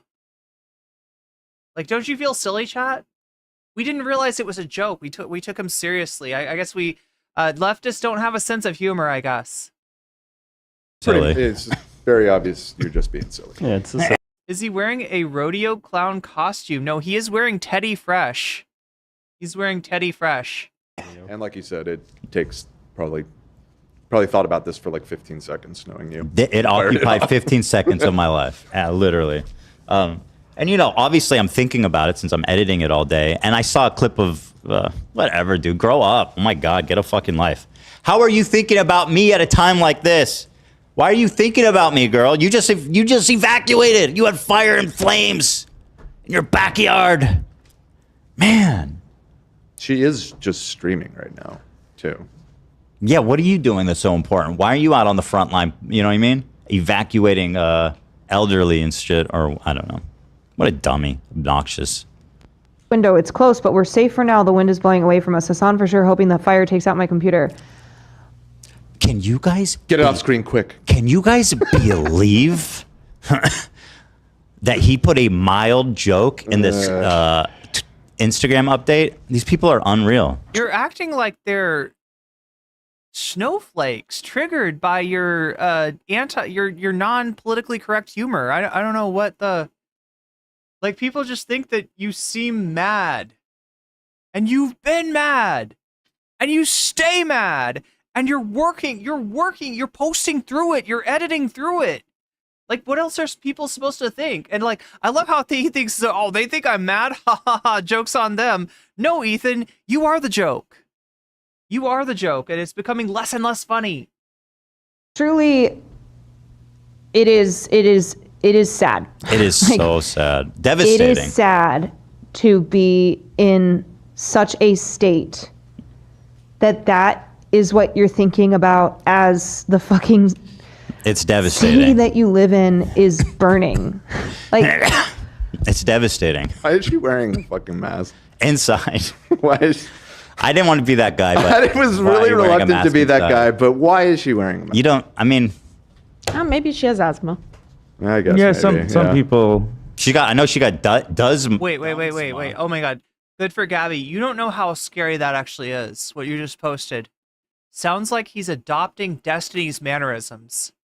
You know who else adopts Destiny's mannerisms?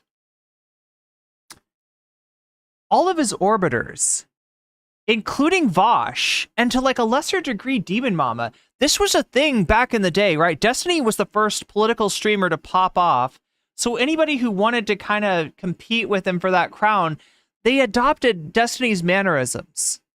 Like you don't know how many people, how often you would hear "my dude" from people. Just like every little thing that Destiny did, people would adopt. Wait. Just like all that shit, right? That's a real thing. And if Ethan is doing that, that means he's spending a lot of time in the space. He's watching Destiny, I'd guess. And look, he's a much big... I mean, as much as I give him shit about his numbers, okay, which I do, we've made fun of them losing subs. We've made fun of them losing concurrence. He's got a lot more subs and concurrence than Destiny, and he's got a lot more than me, for that matter, right? Destiny, like, he's, still 3 times Destiny's stream. So for somebody for an OG like Ethan to become an imitator of Diddy G, that's just sad. That is just sad. But a mask won't fix that. That was kind of nice. That didn't really land. She's going to play that and be like, I cannot believe Ethan would say I have dumbsma at a time like this. What an obnoxious loser. She goes, I can't believe these people are so obnoxious. No, Omega Shenron, I knew Demon Mama from way back, and I'm just saying that back in the day, like, a lot of people were imitating Destiny. Obnoxious that they're actually still posting, like Ethan made a innocuous joke. I mean, it's more like with Demon Mama, it's more like Vosh imitated Destiny, and then Demon Mama kind of imitated Vosh. That's kind of how that's the way the human centipede worked back in the day. Okay, guys, I'm so sad about it. So I responded because I thought it was funny because I saw a clip of Hasan picking them up, her and Will Neff, to evacuate. I have to say something. I don't comment on Ethan. I posted this. It says, "Did she forget Hasan live streamed her evacuating? Get a grip, you dumb fucking gremlin!" That's what I said. It's a joke. You think because of one sentence? It's a joke. That's why I always call people dumb fucking gremlins when I'm joking. a joke, Chad. He's not mad. Don't put it in the papers that I'm mad, okay? Okay? Don't put it in the papers that I got owned, okay? Insta story means I'm not thinking of my family.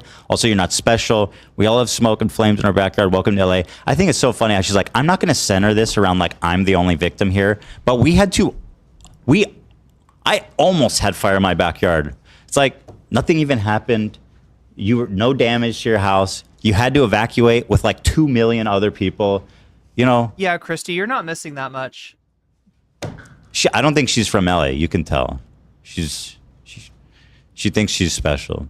You should go back to not commenting on me. Actually, don't comment on anything ever. And that was this. Chat, you're hearing, if Ethan Klein ever reacts to me, this is along the line of what he's going to say. Oh yeah, no comment, chick. How about you go back to not commenting, huh? Delivered with that. So I burned her pretty good. And she's crying. Yeah, you fucking owned her. And she's crying. That's right. That's how I read this, Ethan. Right now. But then it gets even worse for her, guys, if you can imagine that. Isn't she doing exactly the same thing she's accusing me of? Why are you thinking about me at a time like this with a fire and a genocide happening? How selfish can you be? That's a reference because Hasan always goes, not anytime, but very frequently when he gets criticism, he'll go, at a time like now, it's extremely selfish to be addressing criticism while there's a genocide going on. It's like, bro. Someone said calling her a dumb fucking gremlin was not classy.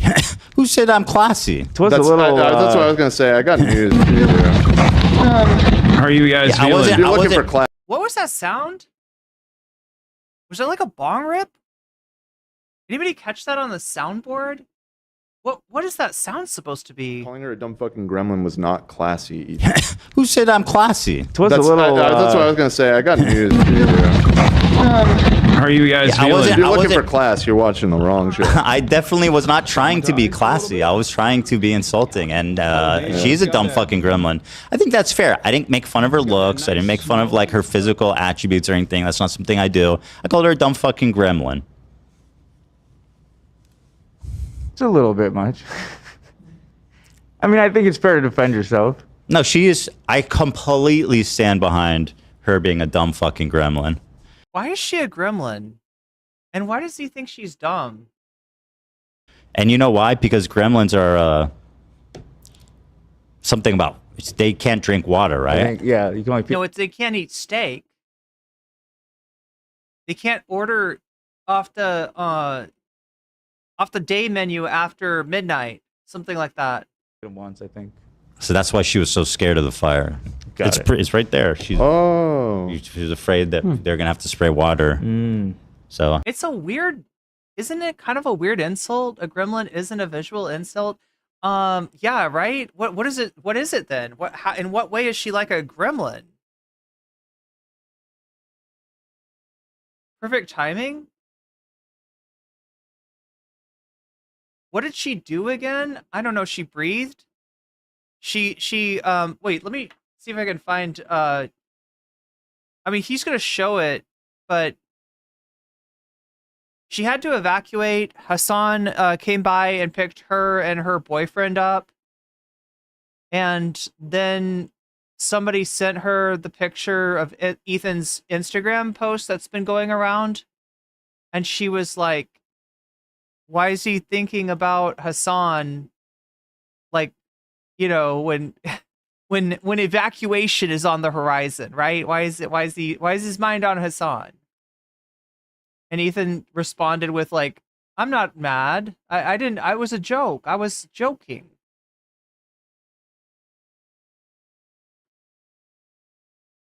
Oh, Linux Baumbutch says, at this point, Ethan knows his psycho fans who are D-stans will harass anyone he is putting on blast like that. Yeah, I guess it might be that. Like, chat, it's like in Minecraft, right? If you've got a wolf and you attack a mob, the wolf will go after the mob. Or if a player, if you attack another player, right? It's like, I think it's that. Like, right? You just have to hit them once and then the wolves go after them.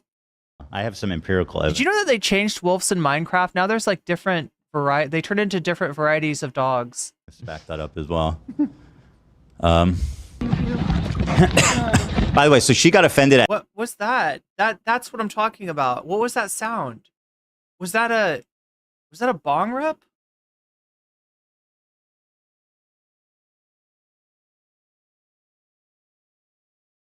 At me. Here's Hasan picking them up. How are you guys feeling? Wait, are you sure about that? Yeah, I mean, I know if you get if you get hit by something, the wolf will. Joshua Kell, super chatted $10. I got into H3 because of leftovers, and I thought Ethan was cool. Ignored red flags. It's so clear to me now that he is a self-important bully. Epitome of a clout goblin. Yeah, I can't remember when I got into. I mean, I was okay. I shouldn't say it like that. For the record, chat, I'm not a Fupa Troopa. I'm not a Fallen fan. I was never that into Ethan Klein. I think I reacted to, what was it? I can picture it. It's like the old leftovers or the old H3 backdrop. There's like a rabbit and there's like nature and animals behind him. And I reacted to, I don't know, like a debate he did. Was it the Sam Cedar debate, maybe? Maybe it's the Sam Cedar thing. But that was my first experience with Ethan Klein. It's just like, I think it was, yeah, mostly reacting to like his debates and then leftovers and then things went south. Traumatized a little bit? Yeah. Oh, damn. It's got that. Wait. Got that nice. Oh, that's the video. That's the video. Yeah. I'll see if I can find it. Smoky, nice smoky scent outside. Are you streaming? I am, yeah. You're absolutely insane. I'm an insane person. Oh, and also, Joshua Keller, thank you for the super chat. That brings us to 20%. This dude showed up to their house, shoved a fucking camera in their Wait, face. does it? They're evacuating without telling them. It's 15%. Okay. That is. He's live streaming it, man. And I'm an asshole for making a joke.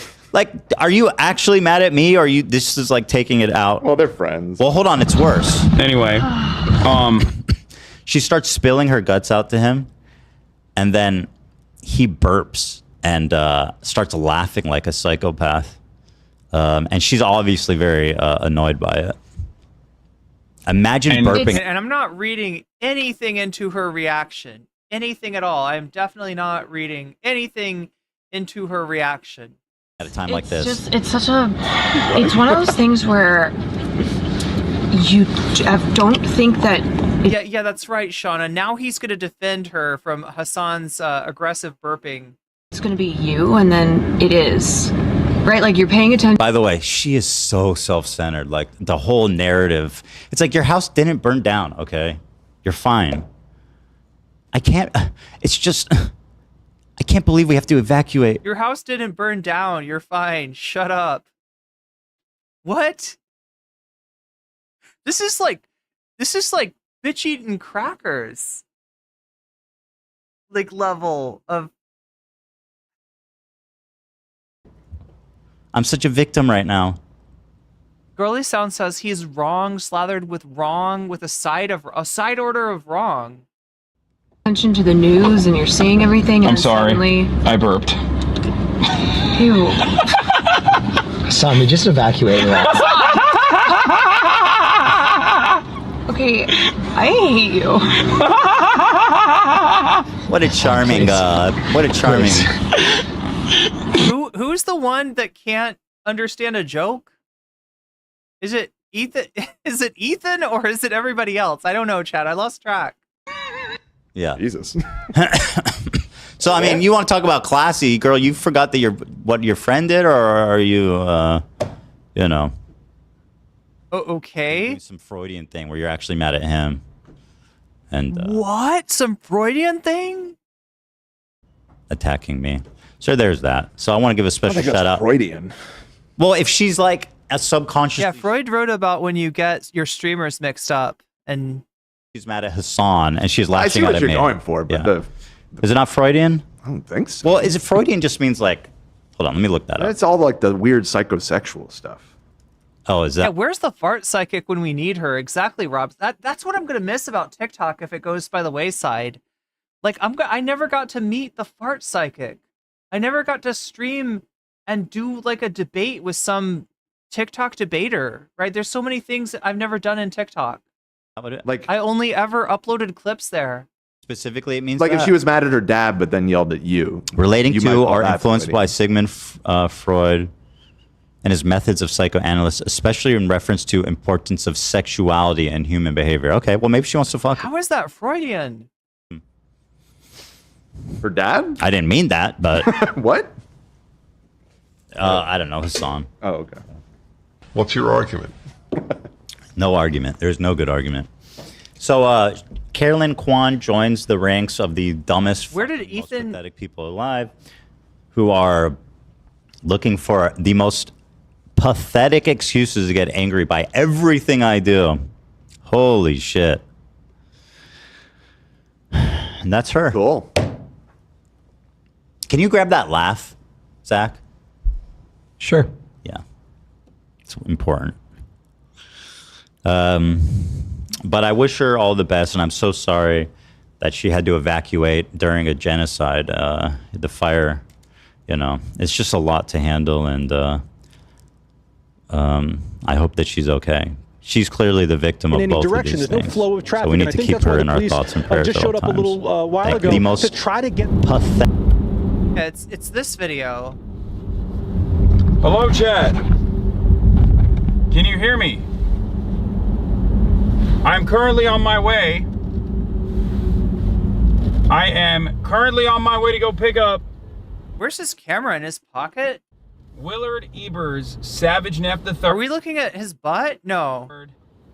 and Caroline Quan.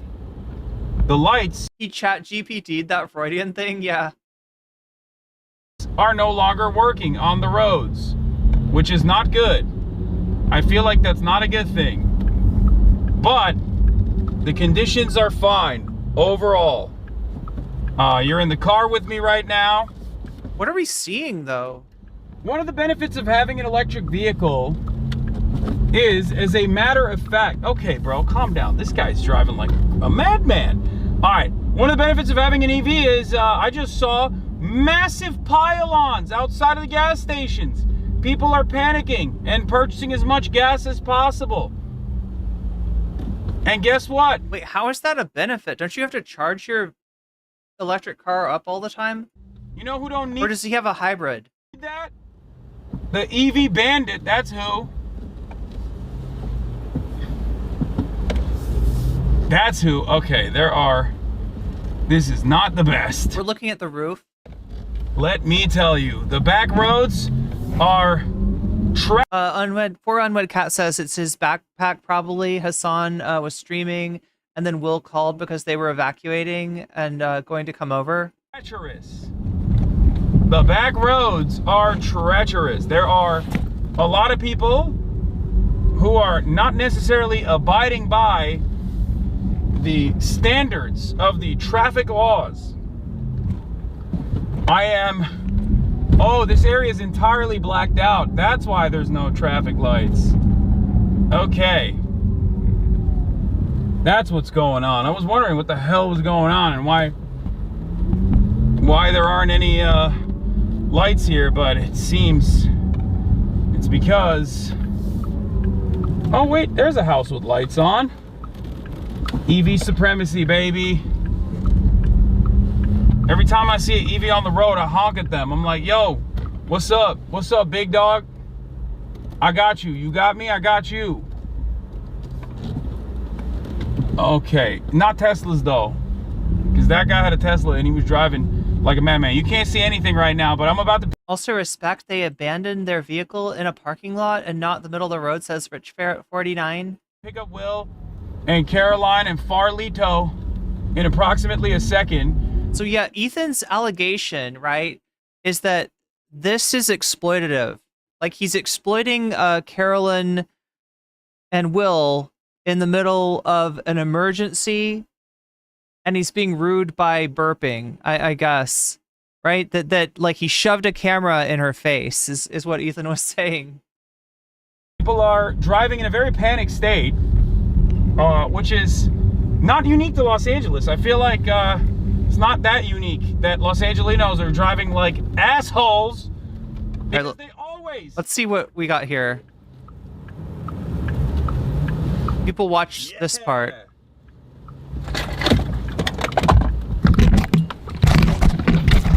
Oh shit.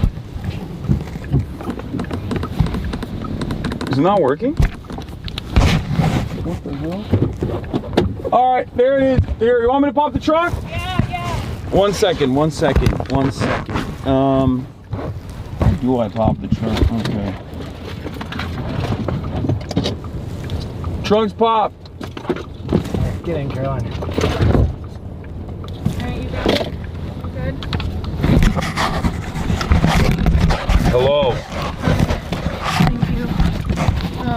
How are you guys feeling? Traumatized a little bit? Yeah. Oh damn, it's got that nice smoky scent outside. Are you streaming? I am, yeah. You're absolutely insane. I'm an insane person. Anyway, hold on, let me put this here. We're good. We're good. Everything's good. Yeah. Everything's gonna be all right. Thank you for coming to get us. No problem. Okay. Okay, unfortunately, I left my Pokemon cards, so we're gonna have to double back. Okay, you got it. No, that's not a problem.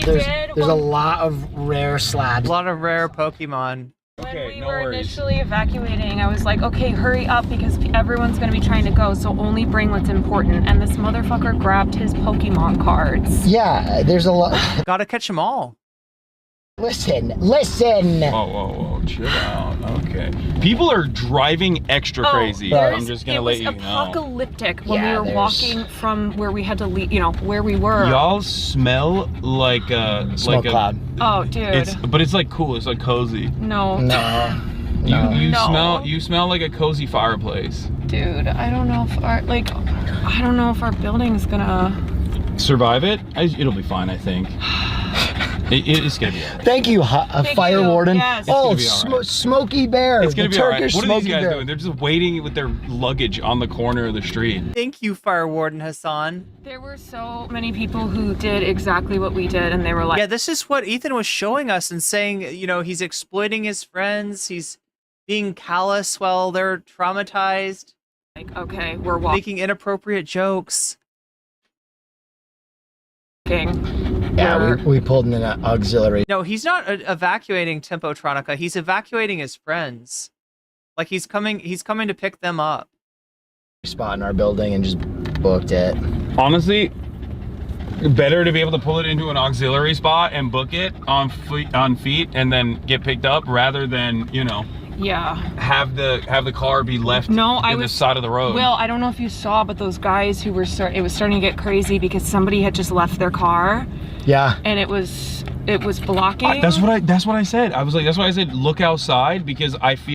For 49 says it seems like he's trying to comfort his friends who are freaking out. Yeah, he's trying to lighten the mood. That's what I got. I feel like there's probably a car. Like there's probably somebody who just like left their car. I feel way better now though because Turkish Fire Marshal Hasan Piker told us it's probably going to be chill. Okay, I'm not the Turkish Fire Marshal. Murad is the Turkish Fire Marshal. Murad and called us. Yeah. He did. He's so sweet. As soon as I saw the running can, I was like, you guys gotta get out of there. Well, it was crazy because I was like looking at all the fire stuff and I was gonna go live in about 5 minutes, and then I got a text from my friend who lives about half a mile from us, more in the hills, and she was like, we're evacuating right now, look outside. And so I went outside and Will was streaming. Yeah. I was like, hey babe, we might need to get the fuck out of here. Yeah. And this is before they had called for, official evacuation. I was like, we need to go because if they call an official evac, it's gonna be really hard to get out of here.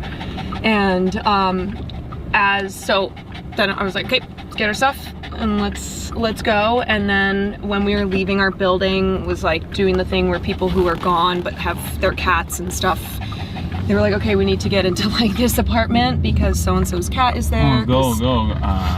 I don't know. Because everyone had to evacuate. Is Farley nervous? Oh, he's so distressed. Hasan, he just ran out of a burning building. And he's fine. He's gonna be all right. Farlito.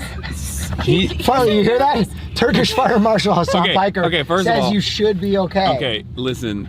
I think Farley's gonna be a lot more nervous when he has to share space with a behemoth. Farley, what's worse? Do you know who you're going to go hang out with? Right with a behemoth that uses him like a chew toy. Yeah, that's true. Farley's gonna be like, please give me back to the fires. Please drop send me back. directly into the hell pit. Yeah. Yeah, look at this. This is like anything going west or anything going south right now is crazy. When we were still waiting to try to get out of the garage, I ran out to the main street and I asked people, I was like, how long have you been sitting in your car? And they're like, 30 minutes. So I came back, I was like, okay. That's the beauties of Caroline infrastructure, baby. But here, like I was saying earlier, listen, we might not have the longest range. We might not have chargers readily available everywhere, but EV supremacy, ain't nobody's panicking waiting outside of a gas station right now. There are so many cars. Half of the pylons here are just bumper to bumper traffic waiting to get into a gas station so they can fill up their cars. Are you doing an EV plug right now? Yes, I am. Will, do you have that water? Where'd it go? Caroline, I gave it to you. It's somewhere. We're on the grid. I put it in, oh, here it is. It fell in my bag. Oh, Jesus Christ. Oh my God. It's so crazy how fast it happened. Yeah, no, I know. So after my friend texted me and I went outside, I was like, Will, we gotta go. Then suddenly I started getting a flood of, like, you texted, and I got so many texts and calls and everyone was like, hey. Because I guess it was on the news at that point.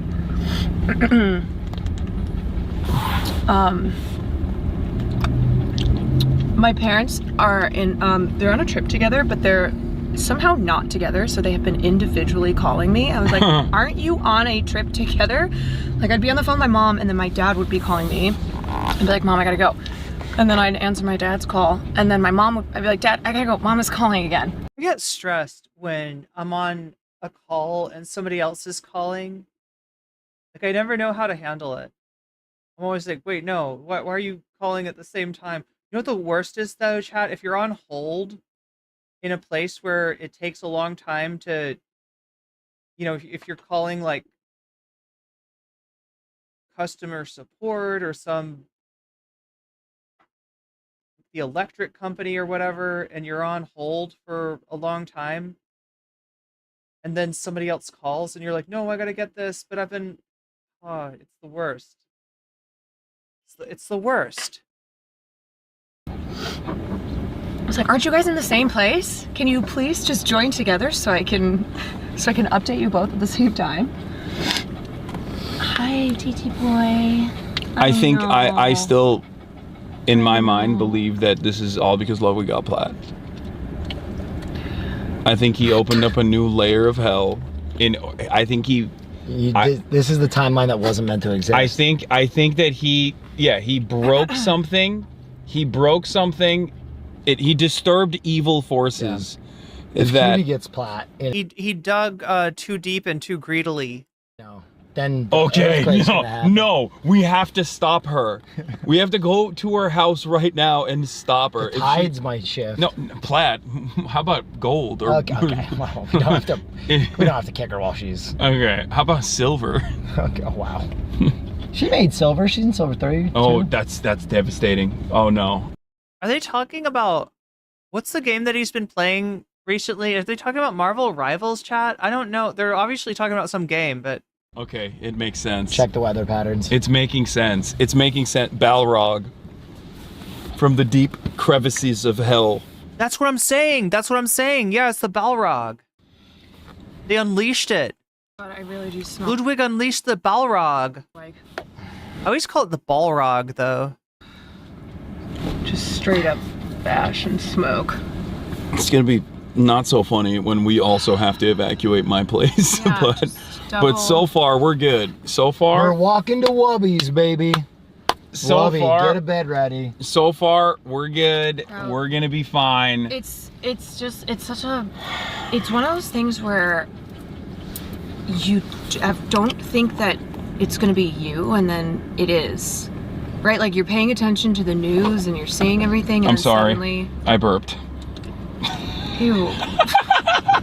Son, You notice what Ethan is showing us, right? we just evacuated. Like this makes it sound like they just got in and he just burps in their face or something. They're traumatized, right? And he's just like this big burp. Okay, I hate you. Son, please. Please.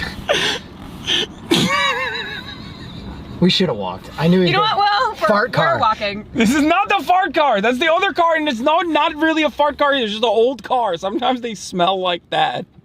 It's a distinct Toyota Camry 2010 smell. It's your ass. No, It's what your ass it's smells famous. It's a famous Toyota. It's falafel and Turkish delight. I know that smell. Oh God, it's falling apart. It's a famous, distinct smell from the Toyota Camry 2010 Sport Edition with the V6. You don't know about it because they don't want you to know about it because no one would buy the car if that was the case. Okay. That's what it is. Oops, I'm blocking the road. Damn, my aunt's calling me. Oh Jesus. Hey, Aunt Gay, we're okay. We got evacuated. We're okay. Well, yeah. You think I'll get pulled over for riding on the bike We're lane? okay. All right, I think we're like 5 minutes away. All right. He must have had some car that smelled bad. All right. Bye. Wait, can you imagine being so rich that you have 2 cars and one of the cars is like when you have to fart, you go in that car and you just like never fart in the other car because you want to keep it pristine. You want to keep a fart-free car for when it's like really important. You know, you're going on a date, right? You leave the fart car behind. You take the non-fart car, and then when you get to know them really well, you pick them up in the fart car. When you're on farting basis with each other, that's when you.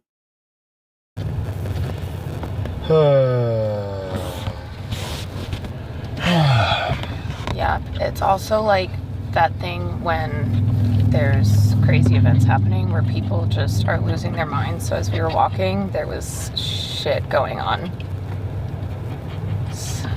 Yeah. Yeah. I feel like LA is already pretty crazy. Yeah. And then when you're, Yeah. It honestly, at one point it felt seriously apocalyptic with the smoke everywhere. We could see the flames and people were like screaming at each other.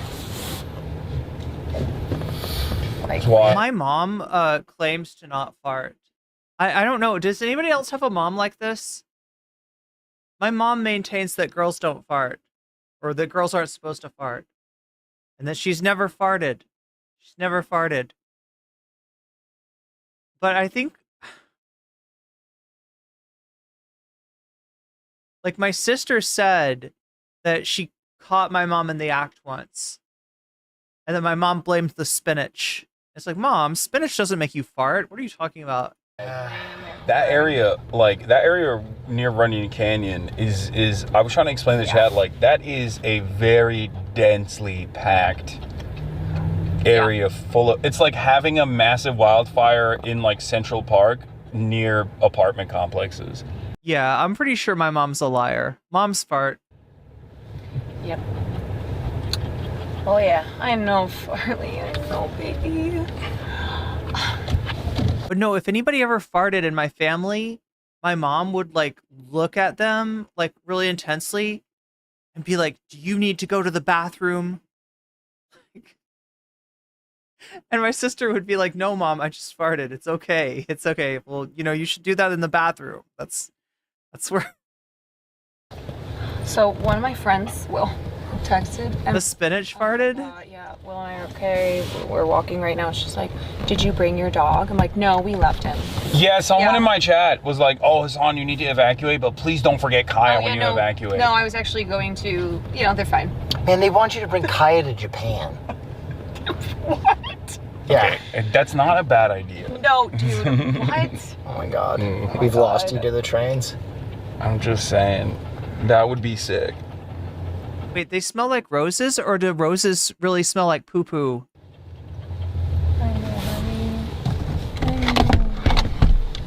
It would be kind of sick. No. No part of it. At no part were you correct in your answer. I refuse to poop in front of. Doesn't that happen in Dandadan? In Dandan, what's it called? Dandadan? Like where she has to be around him because otherwise he turns into the demon, right? And he needs to poop, so she has to watch him poop.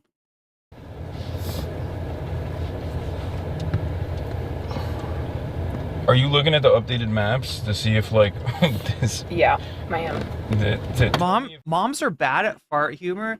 You know the movie Dumb and Dumber? You know what I'm talking about? My family was staying at a motel one night, and that was like that was like a movie that you could get. And so, you know, somebody ordered the movie, and there's a scene in that movie where Jeff Bridges gets given a laxative by, who is the other guy? Not Tom Green, the other guy. Jim Carrey. Yeah. Gives him a laxative, and he goes into the bathroom and he's just like shitting his brains out on the toilet, right? There's just like the joke is the fart noises. Like the joke in the scene is that this guy is shitting his brains out, and the sound of like, right? So my mom always maintained that you shouldn't say farts, you shouldn't talk about farts, you shouldn't do farts, and that farts weren't funny. That was the other thing. If you made a joke about a fart, it was really bad. She was like, how dare you talk about bathroom humor? That's the bathroom humor. Bathroom humor was like a sin. You weren't allowed to do bathroom humor. And so this comes on, and my mom's sitting there, and she doesn't know it's coming. She can't get away from it. And she just starts laughing. And we're all like kind of like looking at her like, you're the person that says this stuff is not funny.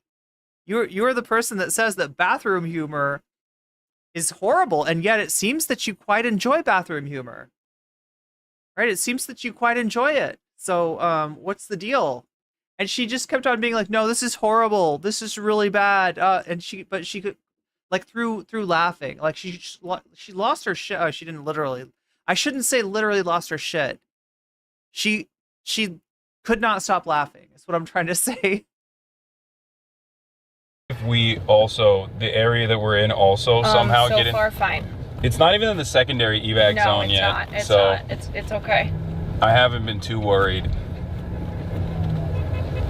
Okay, bro.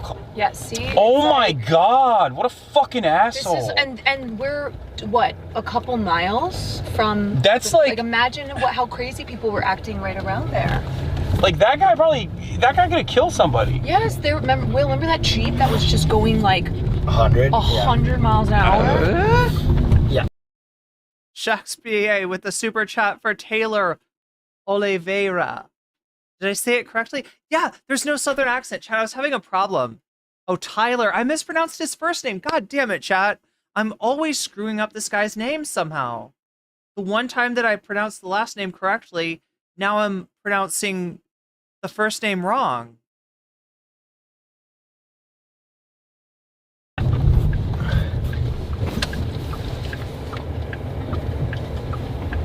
I'm gonna get us off these roads Please. and take the back roads because this is wild here. Yeah, I'm already feeling not super duper. Farley is just, I know, I forgot your medicine, I'm sorry. I'm sorry, Bubba's. What medicine does he take? His anxiety medicine. He has I might have some leftover. Oh, really? Is it Trazodone? Yeah. I have Trazodone, but it's like probably big for him. It's I'll for Kaya. Oh, okay. I have gabapentin and Trazodone. He has doggy Kaya from her surgery. Oh, baby. Doggy pain medication? How was her surgery? It's fine. You'll see. Oh, This is worse than the Blair White sequel. Yeah. I should have had some video games ready. We'll see. She's recovering a little too good. She got spayed? Yep. And got a gastroplexy too. Oh, is that like a gastric bypass? Yeah, because she was too fat. What? No, it's because big dogs get their stomach turned over, and it's a major... Kaya just got spayed. Cause of death. Right. For large animals in general, apparently. Is she gonna put her on dog Zempic? Yeah. No, that's what I'm going with. I'm like, oh yeah, it's like big dogs need to get it. Apparently, it turns out it's not that at all. I just want her to be skinny. Well, if we want her to fit in Japan. Yeah. I don't think no amount of losing weight is gonna cause her to fit me nor her in Japan. We're staying the extra days, right? Brother, I just evacuated a house. Yeah, but Japan's not on fire. Hasan, I swear to God, ever since you took that autism test, I'm just saying. I feel like it's gotten something worse. has happened. No. I feel like somehow your neurodivergent is growing. You're becoming more neurodiverse. You're like a college pamphlet, how neurodiverse you are.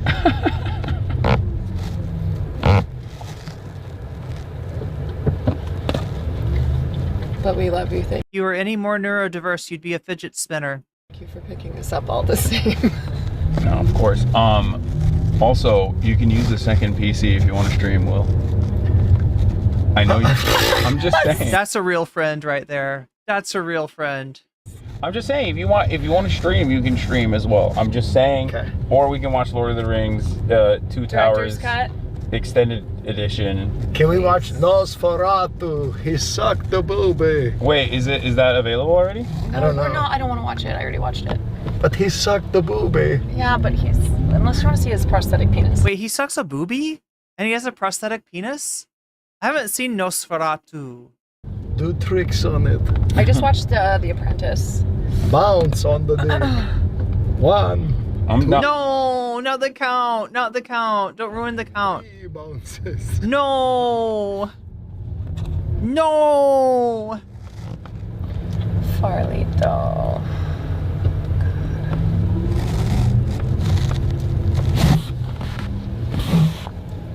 Oh my god. You just reminded me, Gabby, how strong the human species would be if everybody was allowed to unmask. All right, I'm gonna swap it over. I feel so. And then we shop it down to single digits overnight, early morning hours. And we can see how it shows up on our map, how these winds are still strong in spots, but coming down somewhat. But we're going to watch for those purple and red areas. Those are your stronger winds. Again, you can see the motion. Again, that southeast, northeast profile of that Santa Ana. Is this just weather? Still running through Pasadena. Stronger winds up to the north of that. I think the rest of this is just literally just weather.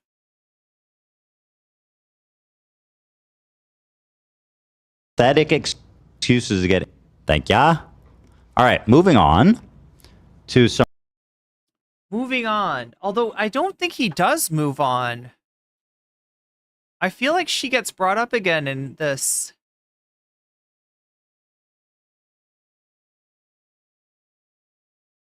Oh, really? There's no transcript? It's like, yeah, it's a little bit baked in a little intertwined. pedo undertones. Okay.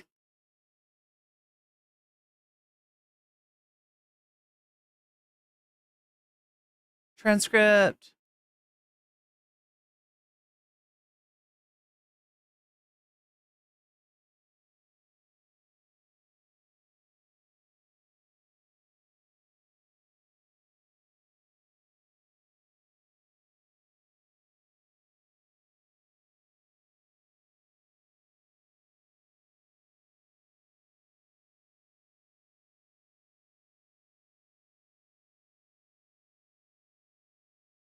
I feel like he brings her up again.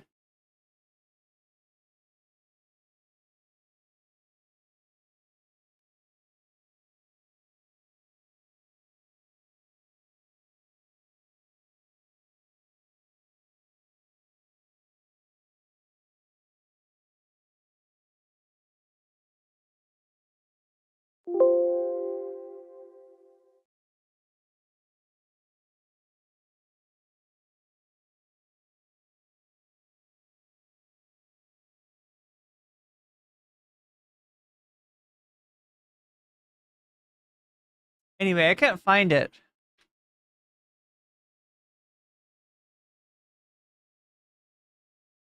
I can't find it.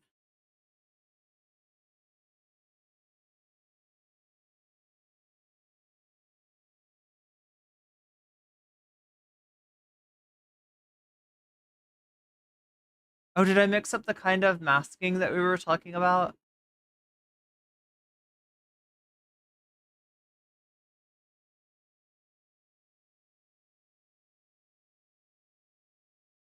"164 of you have voted so far. In the poll, of those voting, 47% want to see the Kim Kardashian segment where she stands Hasan. 27 of you want to see Elon Musk.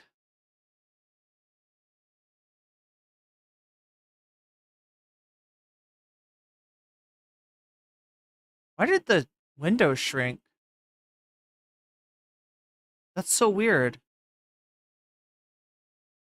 That's bizarre. 27% of you want to see Elon Musk cheats at video games. 17% of you want to see a visit to the spankologist with Brace Belden. And only 9% of you want me to play Final Fantasy VII. So that's where it's at right now. I think we're at 20%. Yeah, we're at 20%. 20% of 100%. 80% from getting some kind of bonus content, giving me a reason to stay up a little bit later, cover another topic with you. And looks like Elon Musk is winning. Oh wait, oh yeah. So what did we say? We said that we were gonna do a dark horse. Yeah, the dark horse is at 8%. Look at that. The dark horse is actually winning.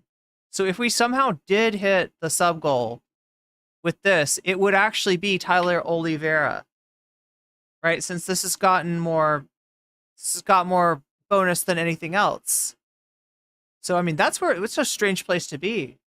It's a strange place to be, chat. We may get Tyler Oliveira, or we may get nothing at all. I'm not sure. The dark horse is actually in position.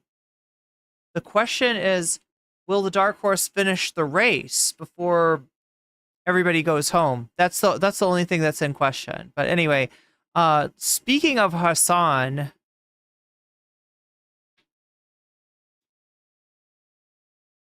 something happened today, right? That has not happened in a long time, and people were waiting for this to happen, expecting this to happen.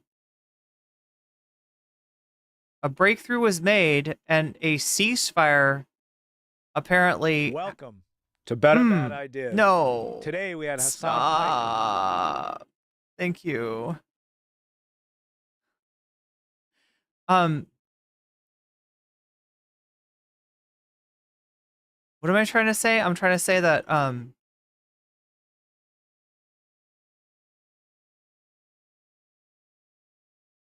I'm trying to say I thought I had this saved.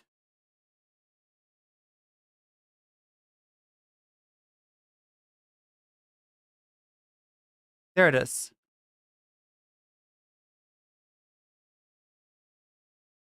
Ladies and gentlemen, investigative reporter Jeremy Scahill of Dropsite News, formerly of The Intercept and many other places, is here with us right now, and we're going to be talking. Yeah, Jeremy Scahill, and apparently this ceasefire, has a chance to go into effect. I think it starts on Sunday, and you'll see, right? It's not something that you should count on, but it does look like something changed when the negotiators changed. In other words, Biden's negotiators could have done this. Talking about the events that unfolded earlier today, or that finalized earlier today, and what might happen down the line. Jeremy, thank you so much for your ongoing reporting on everything that has been happening. Thank you for your reports recently, also where you were talking to the firefighters. I mean, like, it's such a treasure that we have you, man. Oh, thank you. I mean, I try my best. But in any case, there is a there is a breaking story coming out of Dropsite, as a matter of fact, from the mediators on the Gaza ceasefire, from your institution. But before we get into that, I wanted to hear you break down everything that has happened in the last week or so, if possible. Can I show you one thing? I'm going to pull this up on my phone. I just want to show you something that relates to everything that we're talking about here, which is that I obtained today. I'm in touch regularly with people that are on the Palestinian negotiating team, and I want to share this. We didn't do this as a story, so this is an exclusive here. I obtained a document that was agreed to by Hamas on Monday. It's Wednesday right now. We're speaking. On Monday, I reported and others reported that Hamas had told the mediators from Qatar and Egypt that they accepted the ceasefire framework. And Tony Blinken and others kept saying the same lie that they've been repeating for many, many months, which is, we're waiting on Hamas. Third Archon with the Prime resubscribe for the Spankologist. Look at that. The Spankologist has some juice behind it now. We're at 23%. What is going on, chat? When something changed with my setup here, it's not supposed to... Is it because I did the Control F? So what I received was the actual signed and stamped document of the ceasefire agreement that now is public, with the signatures of each of Hamas's negotiators. Look at this. You see there? Yeah. Okay. This was delivered to the mediators on Monday. And Antony Blinken and other U.S. officials and Israeli officials continued up until hours ago to say, we're waiting on Hamas. We're waiting on Hamas. This is what... Third Archon, thank you for the Prime. The Palestinians have been dealing with under Joe Biden for almost 16 months now, where there have been good faith efforts to try to engage in an exchange of captives. There are 10,000 plus Palestinians who are being held in Israeli prisons. So that's the irony of the whole hostages argument, is that it presupposes that Israel's not already, and I mean before October 7th, holding hostages, holding people without charges. Prisons, jails, dungeons, more than 3,000 of them being held in this Orwellian administrative detention. And the negotiators... And generally how that would work is that they would make a deal to, exchange. Like that this is one of the main ways that people get, free from this administrative nightmare, the administrative detention nightmare that Jeremy Scahill is talking about. Who are working on behalf of the Palestinians. Everyone says Hamas, but it's not just Hamas. There's multiple Palestinian factions that are involved with this. They agreed on Monday, and they actually put it in writing, stamped it, and they all signed it, all of their mediators. And Antony Blinken knew this because he was shown that document. And yet the lie continued to be promoted. This is concrete evidence, and there's other evidence, but this is a piece of concrete evidence in the thing that you and I are going to talk about right now, that over the past few days, what has actually happened is that the Israelis were trying to insert new conditions. The Israelis were refusing to provide actual maps of where they would withdraw their troops to. And the reasons the Palestinians wanted those maps is because when Israel doesn't do what they're supposed to, they want to be able to say, this is a violation of the agreement. The Israelis want everything to be vague. So, I didn't mean to come in hot fire at you here, but it's I'm watching. I think they cut some out. I think this is a edited video or something, because I didn't see what the coming in at you hot fire was. Watching the commentary on this and the notion that it's been, Hamas that has prevented a ceasefire is a lie. How many hopefully we're going to see a lot of living people come out of Gaza. There are children, the Bibas children. I hope as swiftly as possible that they are returned. They and their mother, are immediately released. How many Israelis have been killed in Gaza as a result of this kind of lie factory when deals were on the table. We don't even know how many Palestinians have been killed. The Hamas numbers, it's more than 46,000. This is a dramatic undercount. Yeah. You were talking as I came on about wanting to go in there.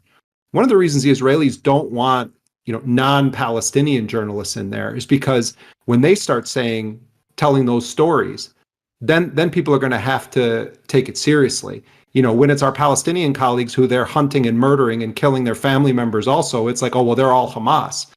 And so I'm just giving you one example, like for the community of people here that you hang out with every day. Like, this is just one small thing from a not powerful journalist that if I can get this document and share it with you guys, why aren't other journalists doing their jobs? Why aren't they saying, no, actually, Antony Blinken is telling lies that are lethal lies? Yeah. Instead of, if like you have direct access to some of these people, you're obviously you're not like a little journalist. You are a veteran in the field. But I'll take it one step further. I'm a random dumbass sitting at home in Los Angeles, California. And if I can see the immediate contradictions with what Antony Blinken has said over and over again, as Israel worked to immediately contradict Antony Blinken, right after he kept saying, no, Israel actually is holding to this deal, but it's actually Hamas that's not holding to this deal. Not this last time around, mind you, but on numerous instances over the course of the past 15 months, then why can't anyone in mainstream news also recognize that? Why do they lap up everything that the American State Department puts out as law, basically, as the utmost truth that you can arrive at? It has been endlessly frustrating. And with the incoming administration, I'll take it one step further. When you have the Trump administration coming in and possibly implementing like ruthless autocratic approaches to media, press freedom, possibly going after political enemies, weaponizing the Department of Justice, all of this stuff, you need good journalism and you need people to have a sense that mainstream outlets, legacy publishers are actually committed to the truth to, do what the Fourth Estate is supposedly designed to do. And yet, in an effort to continue defending the American State Department's objectives in this region, the grand design that the American Uniparty has over the Middle East as they gear up for a much larger conflict with China, they have consistently eroded what remains of the little confidence that people could have had. They've completely lost an entire generation of people that saw with their own two eyes exactly what was going on, and then would tune into the New York Times or tune into CNN or tune into MSNBC, CBS, and the like, and see something entirely different and go, how can I ever trust these people ever again? Yeah, I mean, and look already what's happening. The New York Times, I think it was yesterday, did this story about the Lancet study that showed that there was a dramatic undercounting of the deaths of Palestinians in Gaza. I mean, you've been saying this for a long time. I've been saying this for a long time. But this is indicative of the attempt that people are going to make to kind of clean up on aisle 12, where like they've been facilitating, aiding, abetting this genocide, and watch it too in Blue MAGA world, where it's going to be like, well, we always. Oh, I know. No, you weren't. You were part of this, and we did this story today. Chad, I must have pressed a button. I must have randomly pressed the zoom out button. Did that fix it? It fixed it. It's perfect now. Also, where I don't have the number in front of me, but I was like 29%, of people that didn't vote said that the primary reason they didn't vote in the election, this is Ryan Grimm did this story. Was Ryan Grimm? Yeah, I was right. The reason I didn't vote, but yeah, 95% of people said the reason they didn't vote was Ryan Grimm. No. Sorry, it's Gaza.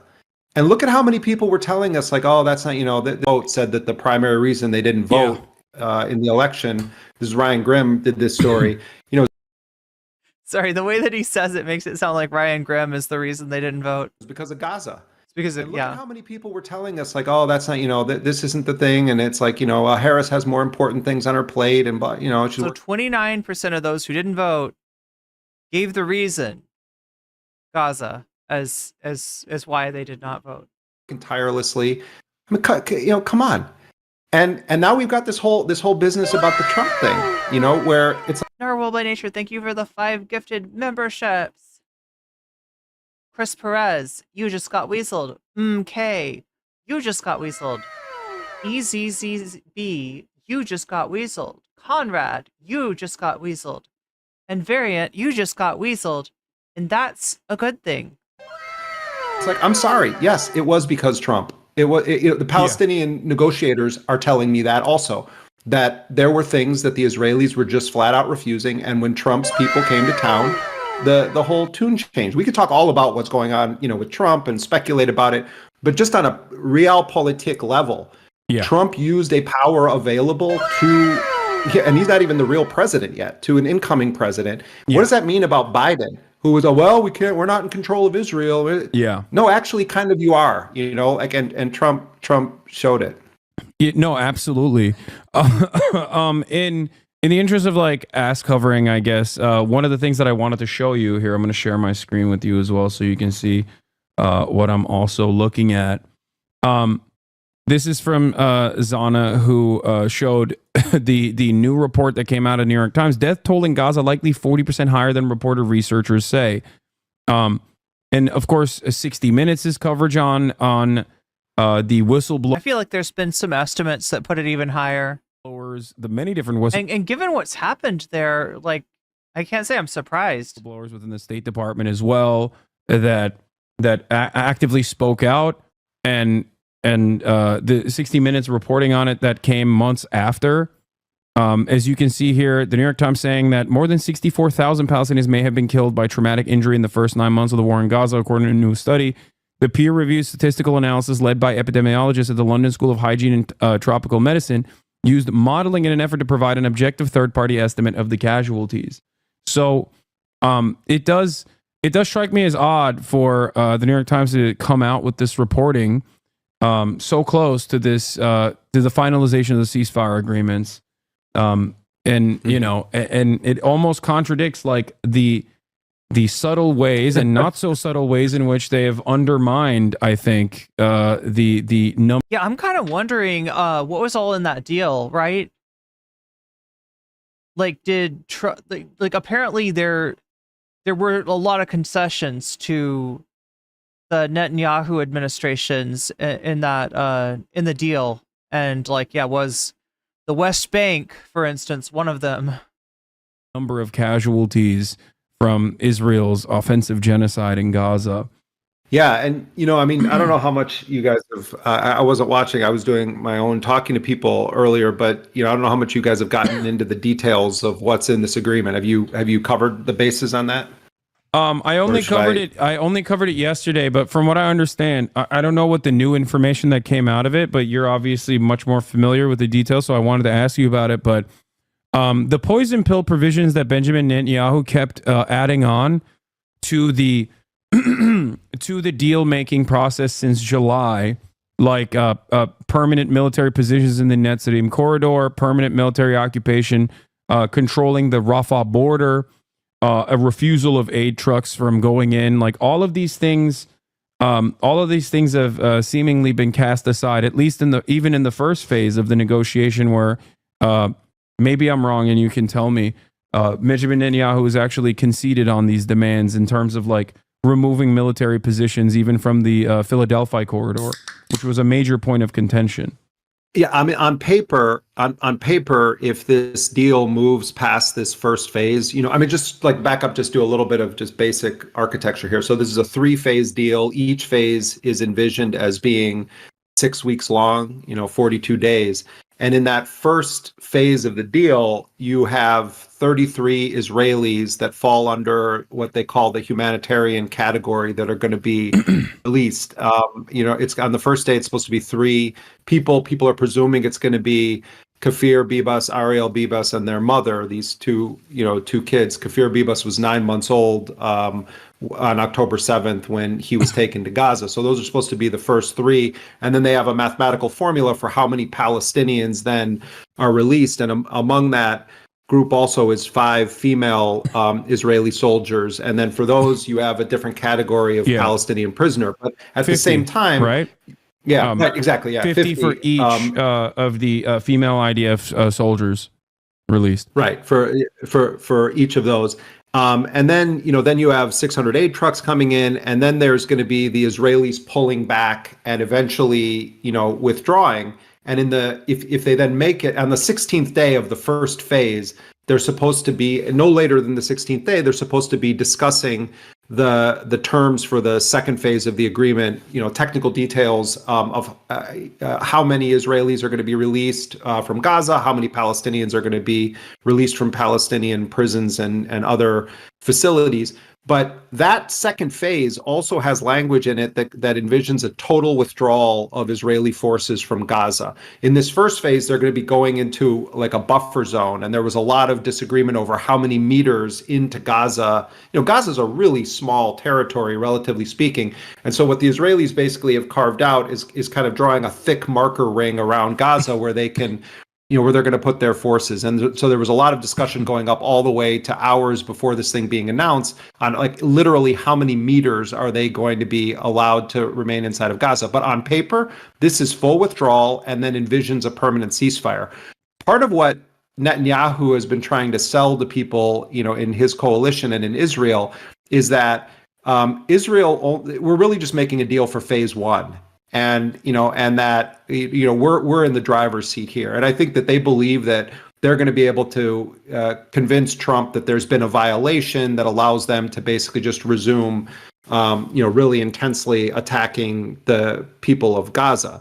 But so there are loopholes that Israel can try to exploit, and the Trump dynamic is a wild one, as you know. Like I don't think any of us are under the illusion that Trump's motivated by love of the Palestinians of Gaza or humanitarian concerns. And there's certainly like a gift bag. Mohammed Shahada, the Palestinian journalist. Yeah, they're not freeing them. They're withdrawing the troops to within a certain perimeter of the boundaries, right? So they'll be they'll be in Gaza, but there's a limit to how far in they can be. And then the real question is, do they try to exploit one of these loopholes to continue the slaughter? Do they try to call something a violation?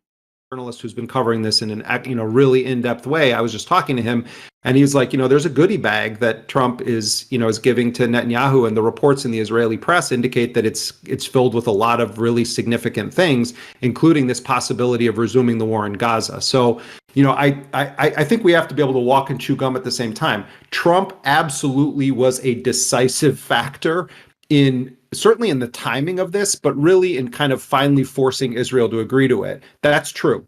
On the other hand, Trump promotes himself as the most pro-Israel president possible. Yeah. There's indications he doesn't personally like Netanyahu at all, which could create some interesting opportunities. But on a political level, I wouldn't be hanging any hopes that Trump somehow wants this thing entirely done.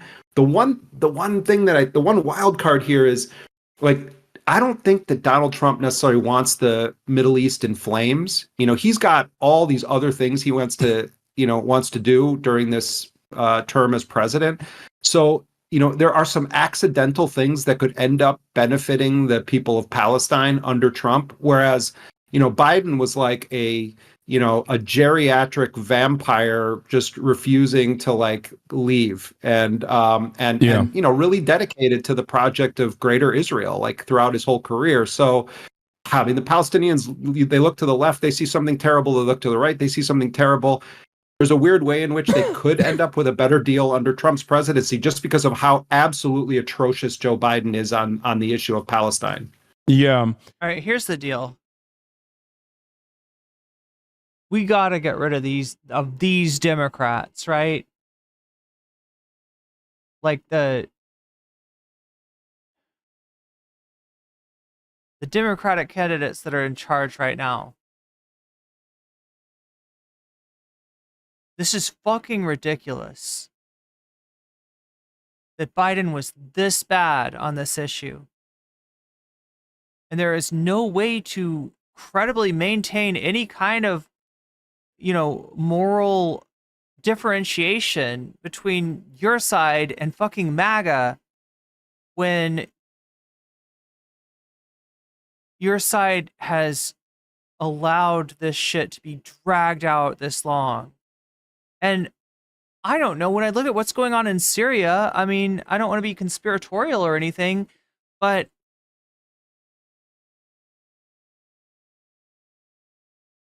like, I don't know whether I'm seeing, Israeli military strategy, going on with the series of events that has, caused Syria to change leadership. And I don't know if it's Israeli military policy or if it's United States foreign policy that's going on there, right? This all seems a little too convenient. But I mean, I don't know. Like I said, I'm not trying to be conspiratorial. I mean, we don't know what we don't know, but what I do know is that Biden was absolute dog shit on this. And there was no point at which Kamala, meaningfully differentiated herself from what Biden was doing.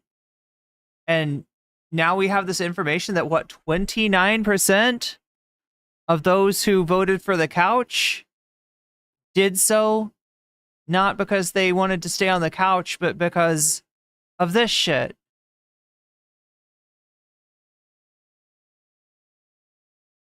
This Democratic Party cannot go on. They basically gave up in the early 80s. And they've just been resigned to being loser liberals ever since. They are paid fucking losers. That is what they're doing. That is the role that they're playing in the donor election. That just other indicators that Donald Trump obviously is most likely cutting side deals with Benjamin Netanyahu that are not addressed in this is that's what I'm thinking. That's what I'm thinking too. Yeah. At all, of course, stem from the reality that he might not like Benjamin Netanyahu, but he does like Miriam Adelson, or at least he likes $100 million that he got from Miriam Adelson. And previously, when he ran last time, he liked it from Sheldon. This pisses me off. A conflict that's presented towards,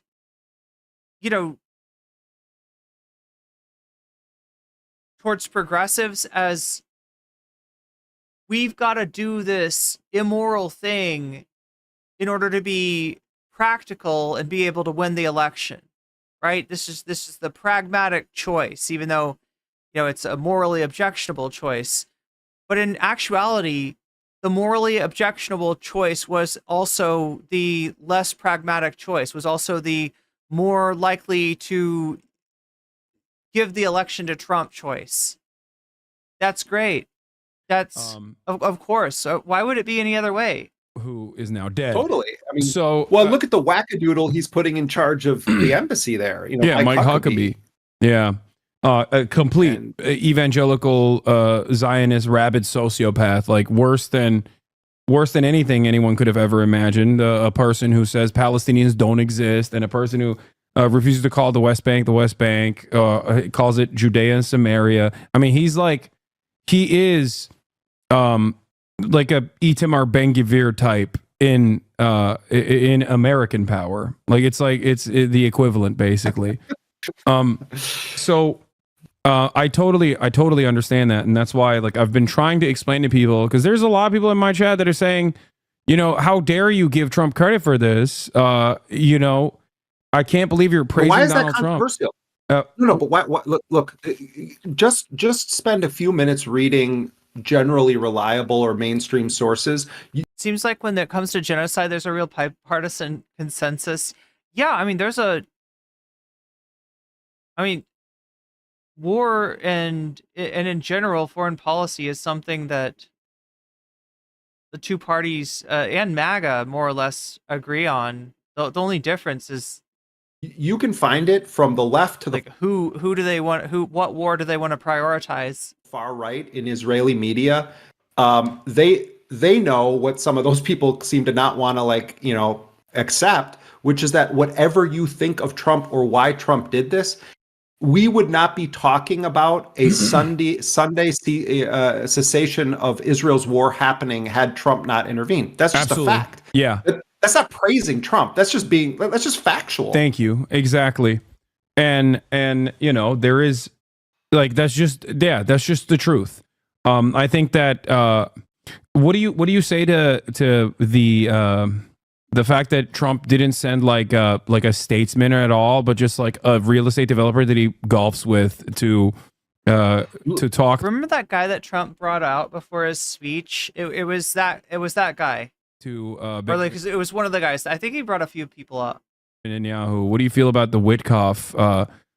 This story is so surreal. You probably talked about this, but I'll just tell a brief version of it again. That it's come out now in the Israeli media. Apparently, last Friday, Steve Witkoff, who is a billionaire real estate tycoon, a Trump golf buddy, as you say, and who really looked like a deer caught in the headlights when Trump pulled him onto the stage in Mar-a-Lago, a week ago. But Witkoff has been there with Brett McGurk and Burns and, from the CIA and others, and they've been a part of this team because, Trump obviously is going to be president soon.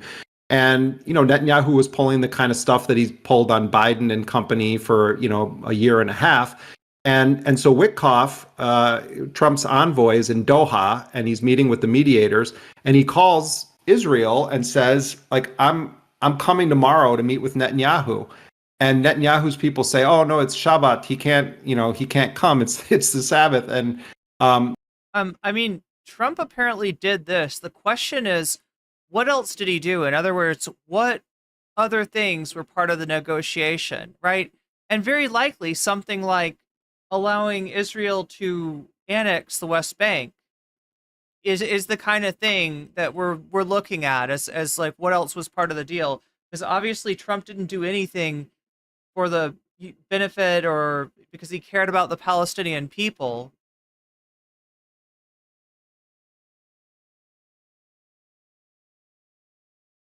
But yeah, we don't know what all the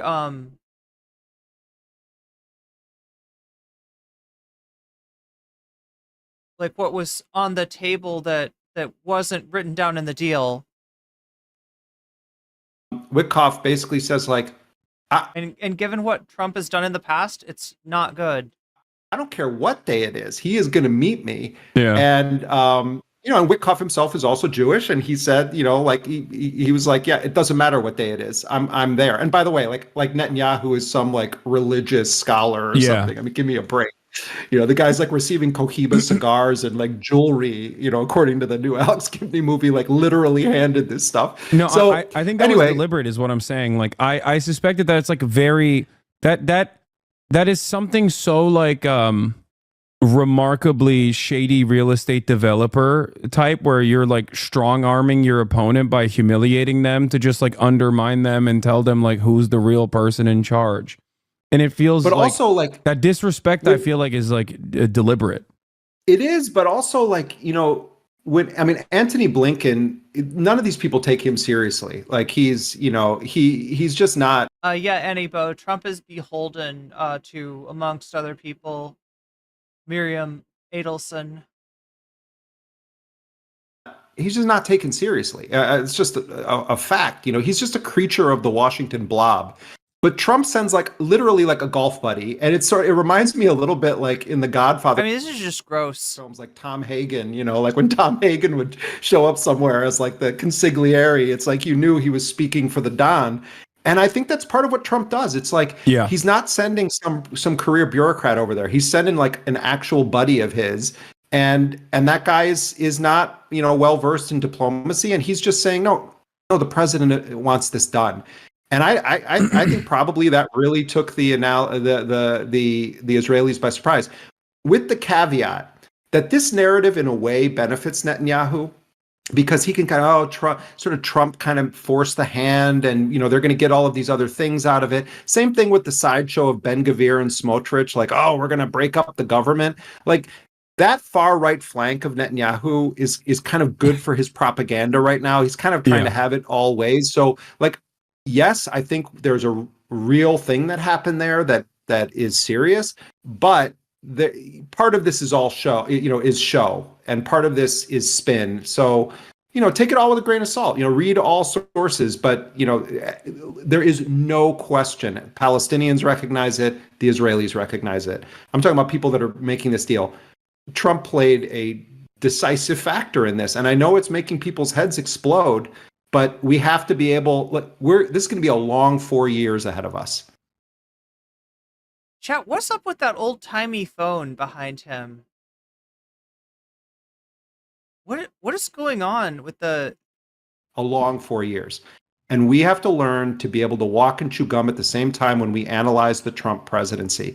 And remember that Joe Biden was one of the most bloodthirsty warmongers in American history with this war, facilitating a heinous genocide and gleefully doing it for large parts of it. So let's be accurate. Let's be honest. Let's call a spade a spade. Let's recognize the dangers of Trump. Let's talk about the dangers of Trump. But also, we need to be able to speak honestly about it. Like, we have to tell the truth. Yeah, absolutely. Now comes a moment of speculation, because I know I've listened to some of the conversations that you had. Mozart says he uses that to call the past. I believe you. With Mohammed, and I agree with the assessment that was made in said conversations about what the future of Palestine looks like. Whether there's been some whispers of a potential side deal, a side agreement that Donald Trump might have conducted with Benjamin Netanyahu. Is that like a 70s phone? In Mar-a-Lago. But also on top of that, there is this idea that like the next 42 days will be of utmost importance. First and foremost, the next 4 days will be incredibly important because Israel does have a tendency to escalate its bombing campaigns in the build-up to a ceasefire. They've always done this historically. They're doing it as we speak. And they're doing it as, exactly, they're doing it right now as we are having this conversation. So every single Palestinian I've talked to that is in Gaza right now, I'm like, how are you feeling about this? Are you feeling joyous? Has said, I'm waiting for Sunday. Like, Sunday cannot come soon enough, because I don't, like, every single person, no matter what age they are, is like, I will celebrate when it's Sunday, when the ceasefire is actually implemented, because they all know that Israel's modus operandi in situations like this is to really escalate the bombing until the very last moment of the facilitation of ceasefire. But then after that, there is... Wait, they're better than the ones with the crank? How does the crank work? Obviously, 42 days of supposed peace. And in the aftermath of that, when phase 1 turns into phase 2... Wait, I'm trying to remember. It's like, it's got like a thing that, like, there's a piece that comes off and you put it to your ear. It's like a bell. And then there's like a bell that you talk into with the, like, and there's a crank. What does the crank do? With like the troops leaving the region, the IOF, like leaving the Gaza Strip, that is where everyone is speculating that Benjamin Netanyahu will sully on the deal and will go back to business as usual.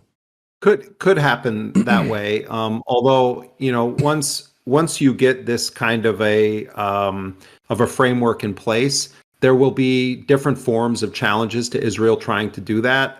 You also are, Wait, you turn the crank to get the operator's attention? Oh, wait, so there's no thing that you put the numbers in? You have to talk to somebody? Wait, you turn does it ring a bell? Does it like ring a bell and like she hears it? Like there's a bell on your side and it rings and then like the operator hears it? I love how I'm like assuming it's a woman operator. I'm just like thinking of like old movies, right? Is that like that's how that works? They ring the bell And then the operator's like, oh shit, it's like number 40501 over here. Here, let me. And she plugs into like 40501, and she's like, operator, how may I help you? Would they prank call the operator? This also envisions internationals being on the ground. Like, how would a prank call work? A variety of capacities. So I think that's a real risk. I think it's a real possibility. I don't think it's a fait accompli. I have had a similar experience with Palestinians I've been talking to today in Gaza. Except, I think on the one hand, like Abu Bakr Abed, who's reports for Dropsite and Electronic Intifada, and went viral with his press conference the other day talking about the lack of solidarity with Palestinian journalists.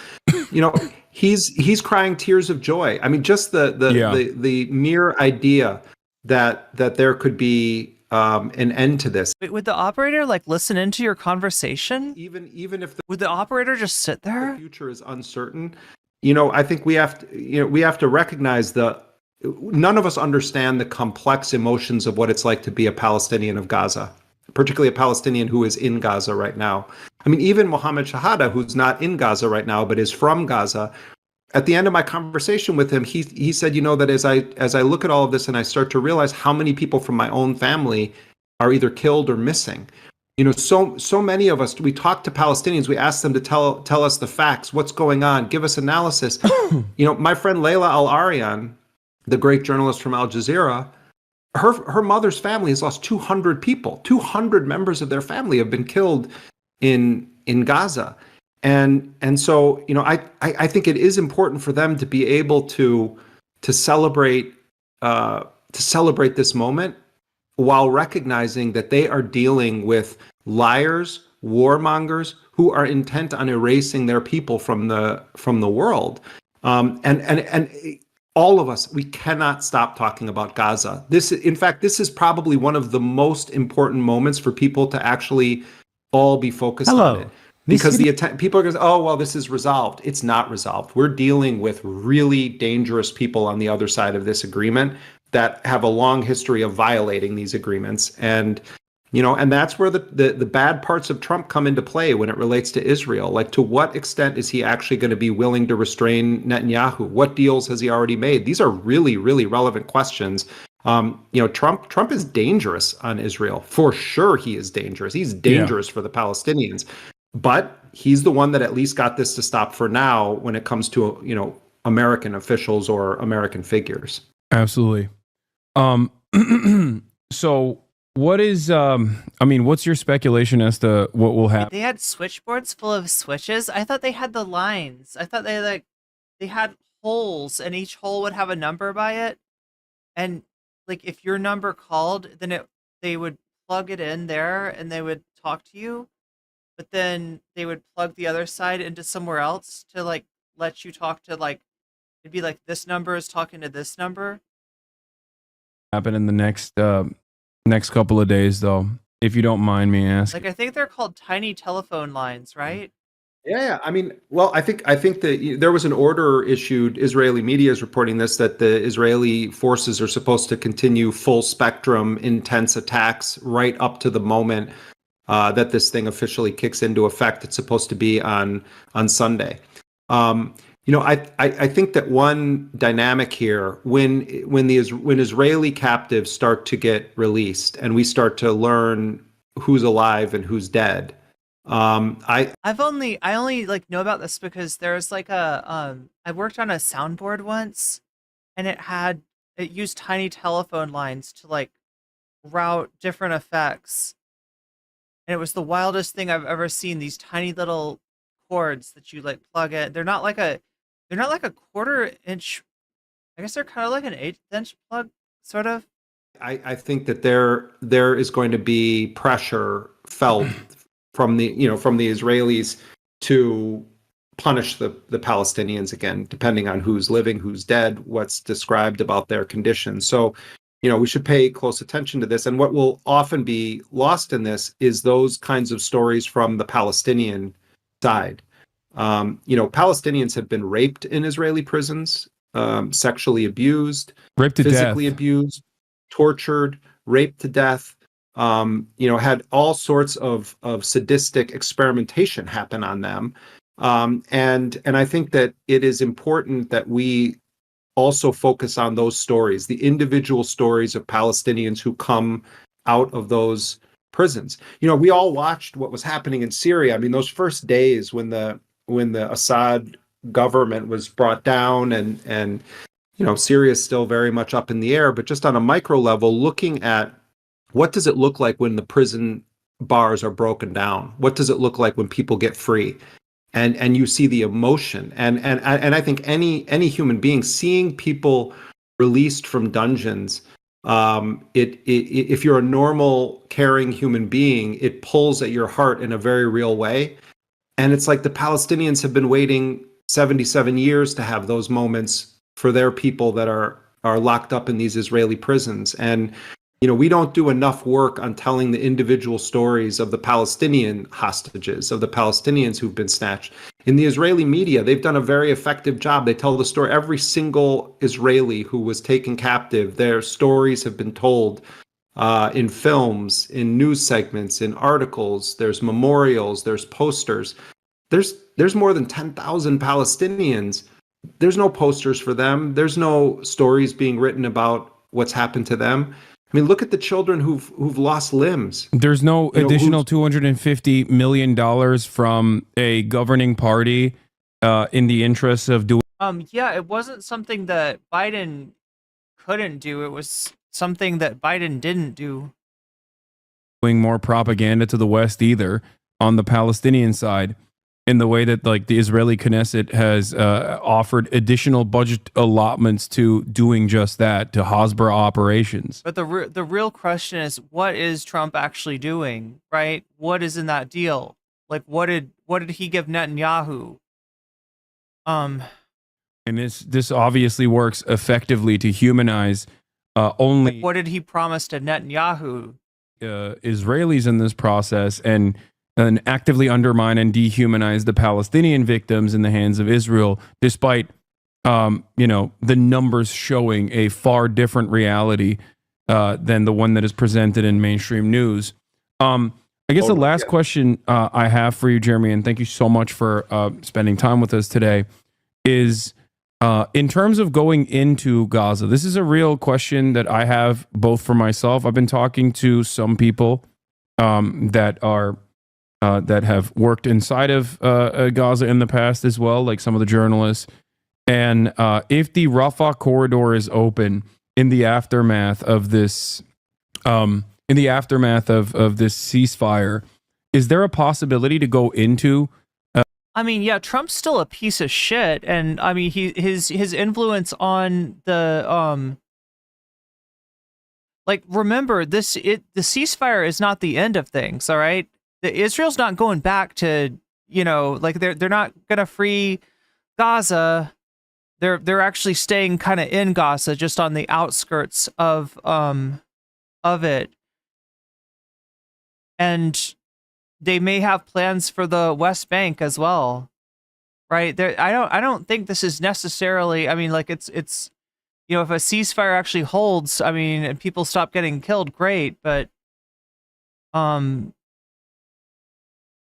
there's more fuckery to come, and very likely from Trump, right? Remember what he did last time? He moved the embassy to Jerusalem. He allowed the annexation of the Golan Heights, right? Yeah, there's more fuckery to come. Go into Gaza and how dangerous it is. Like, do you think that Israel will allow foreign journalists and foreign humanitarian rights groups to actually go into Gaza to conduct investigations and to shine a light to the full scale of the atrocities? Because I'm very fearful that this goes completely against Israel's interests of maintaining this faucet of propaganda. And if all of a sudden, as you've mentioned, the claims being made by Palestinians are laid bare and are now being shown by Western reporters, these trusted institutions that Western chauvinists seemingly only care about when they are reporting. Wait, why does he say chauvinist? Is it Is that a different pronunciation of it? I thought it was chauvinist. On it. Wait, what is it? Is a chauvinist something else, maybe? All of a sudden, the dynamic will be very different, and it will certainly play a role in undermining Israel on the global political stage. Yeah, 100% Isaiah. I mean, there's a real question of whether Israel will even be able to prevent it. And the Egyptian government has not exactly been the great facilitator of press being able to cross over into Gaza. I mean, it happens. It doesn't happen now, but it has happened in the past. But there's been a lot of struggle, and early on in the Gaza genocide, there was an attempt. Activist caravans went. No, I was actually asking because I was like, am I saying it wrong? And the Egyptian government tried to stop them. And is chauvinism a different thing than chauvinism? I was like, I was questioning myself. You've had journalists try to go down, and only a handful of non-Palestinian journalists have been able to make it in. Usually, for a very brief moment of time. Like, I don't want to get into a whole side discussion about Clarissa Ward. Yeah, I was just talking about her earlier this morning. That was to give her flowers on that one. That was actually a ballsy move that she pulled off. And I do respect. Well, I'm bringing it up because it's like, that's been the that's the chit that's been thrown to the kind of broader press, is that like occasionally something like that has happened. But there's a real question of whether they're going to be able to stop it, because Egypt also is going to insist on its sovereignty in this equation. My guess is that that journalists are going to be able to get in. On the issue of safety, look, you're in an unstable environment where at any moment the Israelis could. Yeah, you definitely wouldn't be safe there. I mean, if you're going to go and report from Gaza, it's a very dangerous situation. Decide that there's been a quote unquote violation, but I think journalists have to try to go in, and I think journalists need to continue the pressure. And to their credit, Western reporters have gone through a process of Israel where they filed litigation saying that this is undemocratic and anti-press to not allow journalists to go in there. I think there's going to be a lot of Western journalists, of all stripes, that are trying to get in there. It's like, I mean, if you're talking about yourself going in there, I think you have to trust local reporters and journalists and listen to them and take seriously their assessments. But that kind of work is always dangerous. This is not like you're going on, an organized field trip or something. Like this is this is real. This is serious, and the Israelis are very, very dangerous. I think that we also at Dropsite we have to talk about how we're going to approach this. I mean, very, very early on, we were trying to get people in. When I was in Wisconsin, they don't say bag, they say bag. Like, get that bag. I would think somebody was saying get a bagel if they told me to get that bag. When I was back at the Intercept, we had discussions about it. We've had discussions about it at Dropsite. We have great Palestinian colleagues that have done a remarkably heroic job covering this. It's important also that non-Palestinian journalists go in there to pick up, some of the pressure on our Palestinian colleagues and start telling the world.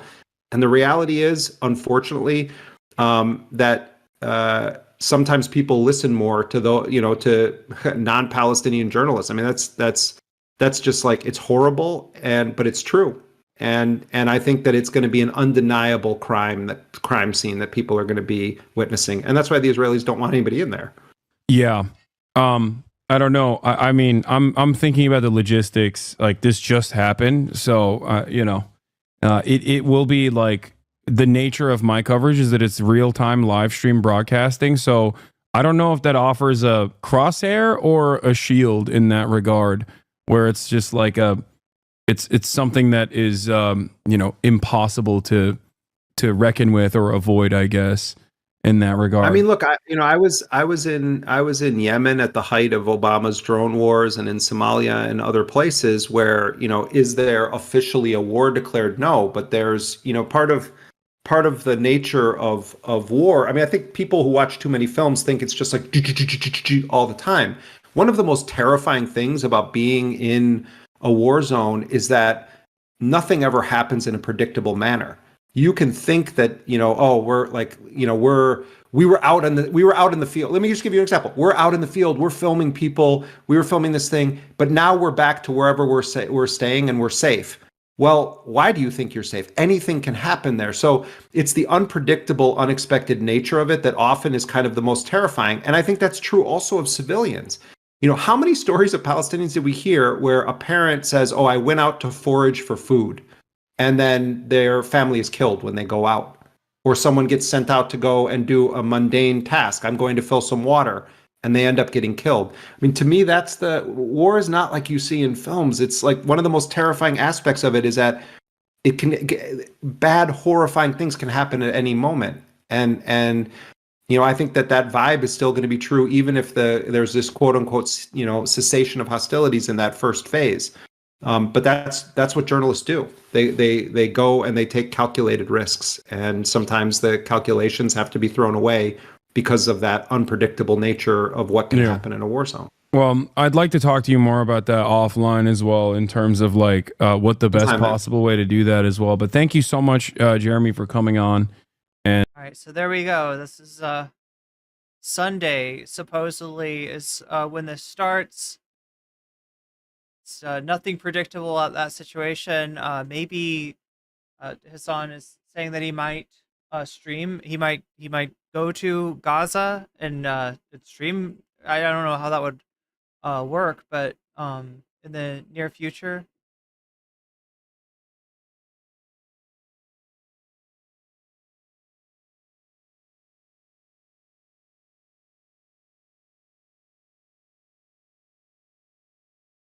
All right.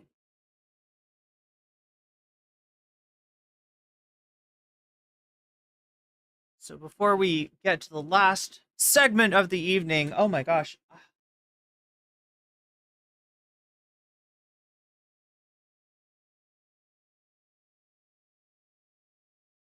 I'm gonna plug myself back in there. There we go.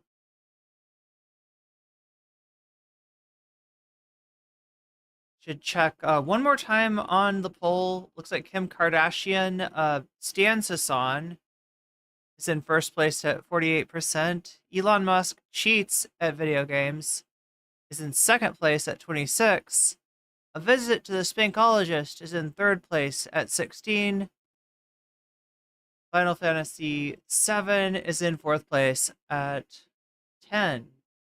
We've also got the dark horse of Tyler Oliveira.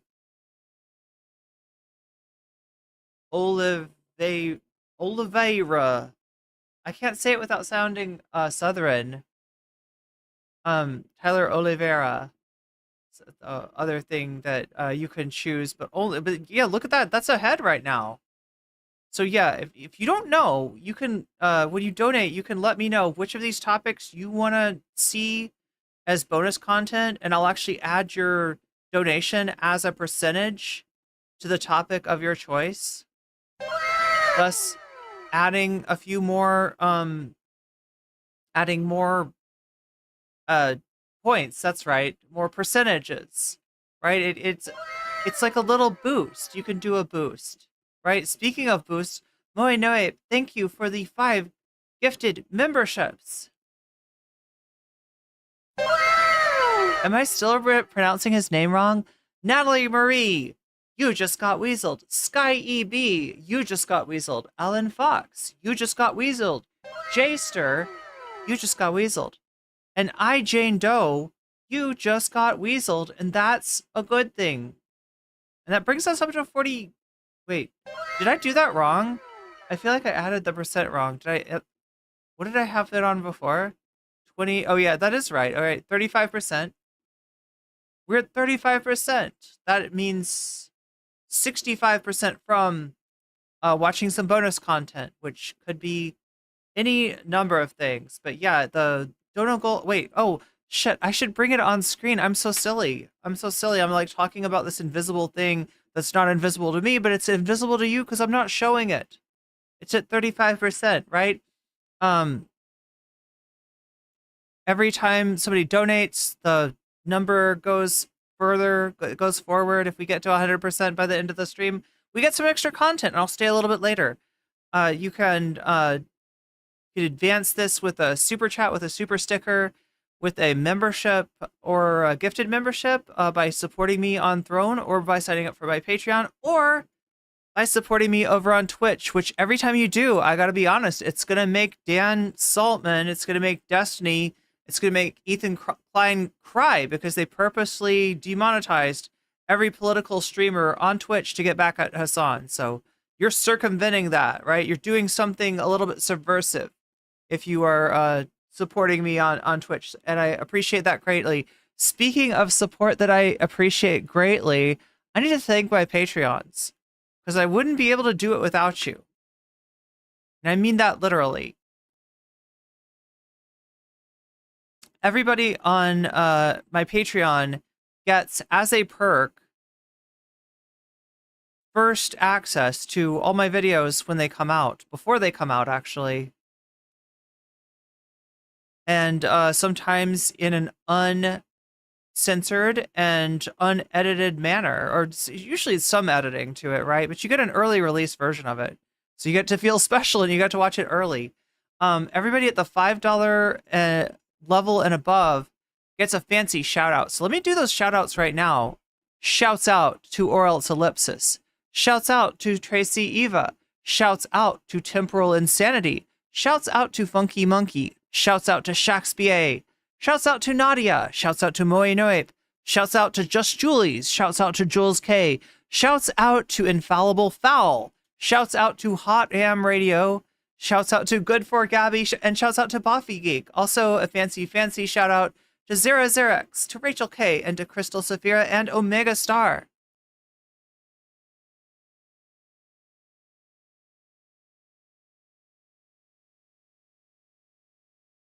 I'm confused about the dono thing. You vote for Final Fantasy. That's a good vote. That's a good vote. I just thought, well, see, now what's ahead? I think Kim Kardashian. Wait, no, is it? Oh my God. You put, you almost got Final Fantasy into second place. Yeah, this is confusing, right? We should do like a less confusion. It should be like a video game screen, shouldn't it? I just don't know how it would work. Do I have to ask President Sunday? Do I have to find out from President Sunday? Anyway, this is Tommyinnit. I don't know how many of you know Tommyinnit. But this is him, and all of this dream drama that has happened, which I will now explain to you in a concise manner, all right? We're not spending a long time talking about this, because I don't think that most people are that interested, but you're probably interested enough to want to know what is even going on, and I'm going to do my best to explain to you what is even going on.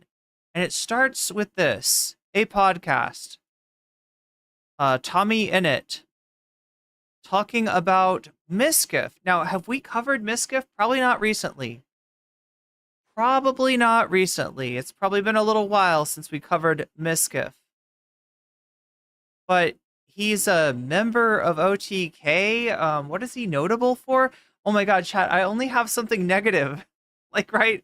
I don't really know what this guy's known for, other than the fact that it was his house where the alleged essay took place that was done by his roommate Crazy Slick, and that became a controversy a few years ago on Twitch. And then there was supposedly he sent Maya Higa and Mitch to talk to the victim and to persuade the victim to maybe not come forward, or maybe not implicate Crazy Slick as much. I don't know, chat. This is all allegedly, right? Because Mizkif just went to court over this stuff. So I don't know that much about Mizkif. I can't say I have a good impression, but we're going to see what Tommyinnit's impression of Mizkif was. Have a fun 6 hours, and you went, I thought it was 20 minutes. I did think you were a moron. You're going from the east to the west coast. I mean, come on, it's going to take at least a few hours. I was shocked as fuck. And then, because you'd been there for already best part of a day at this point. At TwitchCon, yeah. I got there for about a day. We get there, they're having the MCC So he's at TwitchCon. party.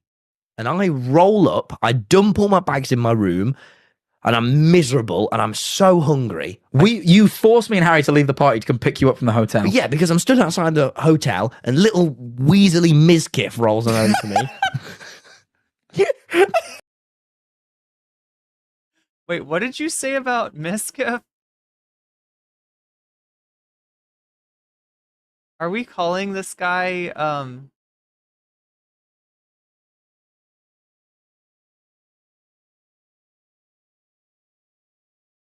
Are we calling this guy a weasel? Weasel.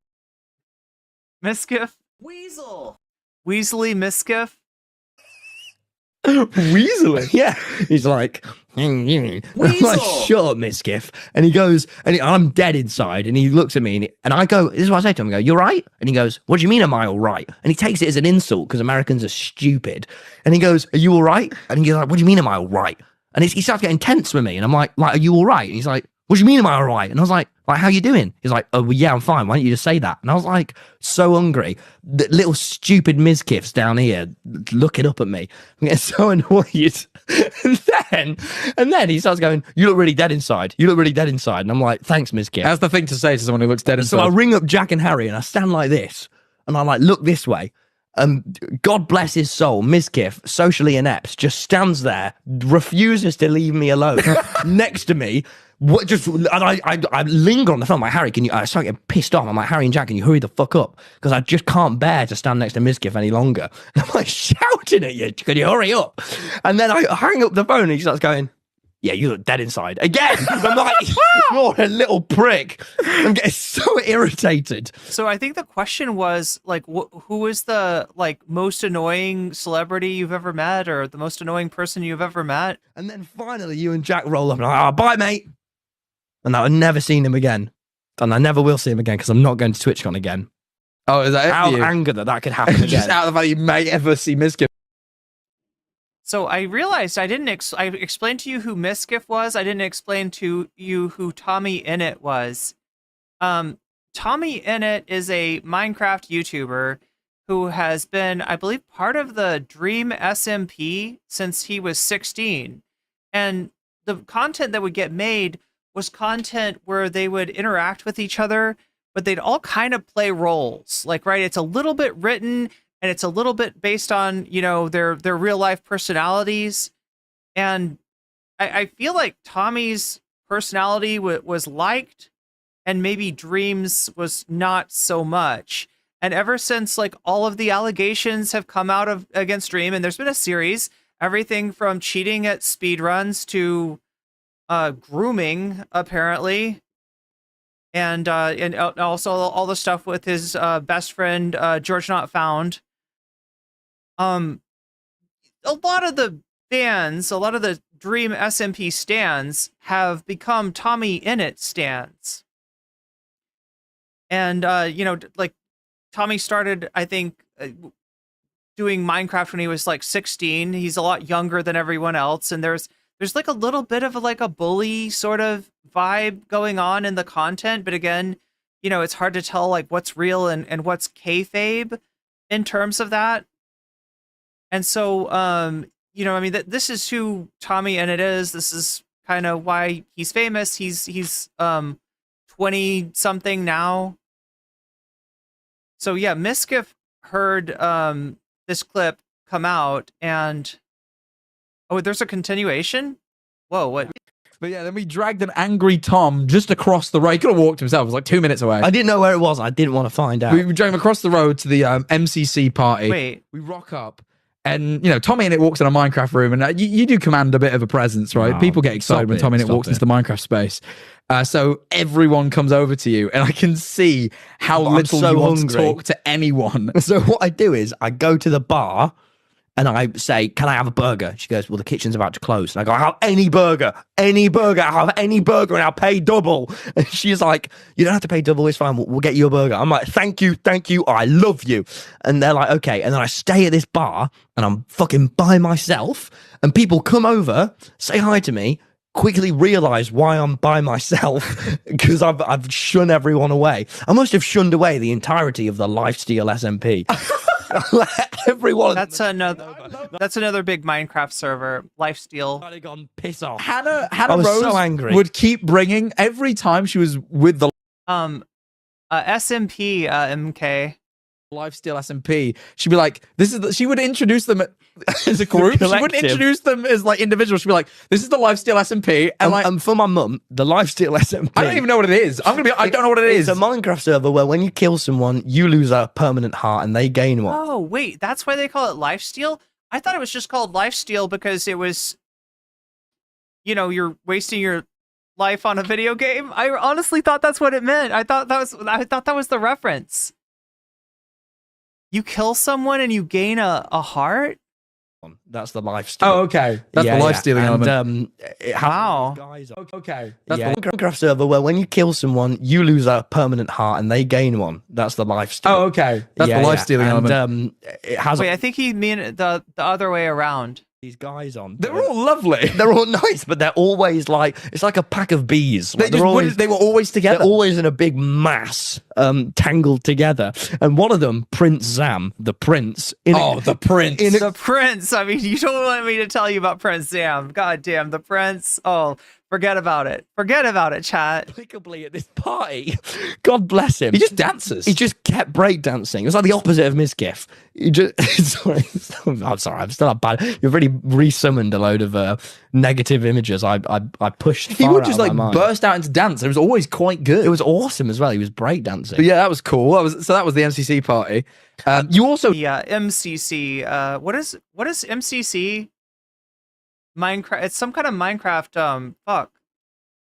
Shunned off. A woman came up to me at some point during the party, and basically was like, "Oh, I love the podcast, so thank you." And then was like, "My little brother looks a lot like Tommy." I was like, "Oh, really?" And she's like, "Yeah, look." And she shows me a picture of this kid who does, in fairness, look a bit like you. And you're like, oh, she's like, "Oh, would you mention it to him?" I'm like, yeah, of course, because I didn't know you were coming at this point. And then you show up, so this same lady comes. I don't know if there's anything else interesting on here. Lady comes straight over and is like, "Hey, my little brother looks like you." And you go, "Cool." And you like, and she went, "Can I show you?" And yeah. And then you were so adamant to get food that you then began walking away as she started pulling up her phone. And I had to I was allowing you, because I realized you couldn't be bothered with people, but this time I had to grab you and go, "No, you can't do it." I didn't mean to. So, the most obnoxiously rude thing you've ever done to a human. And I apologized to her for a while after. You did. But I properly was like, my vision was honed. I was so hungry. I've never seen you genuinely. You was like, and I flag when I'm hungry. So, I mean, that's the situation that he's talking about. He's really hungry. I don't know if he gets like this a lot, but you were flagging bad. For Christ. So anyway, I get my food. It sounds like he was just feeling particularly bad, hungry, and you eventually did get your food. I actually have a great picture of you. Me and you sit around a corner eating this burger away from the rest of the party.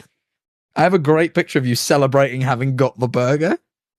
I don't know if you remember, you made me take the picture because you were so happy. I don't even remember.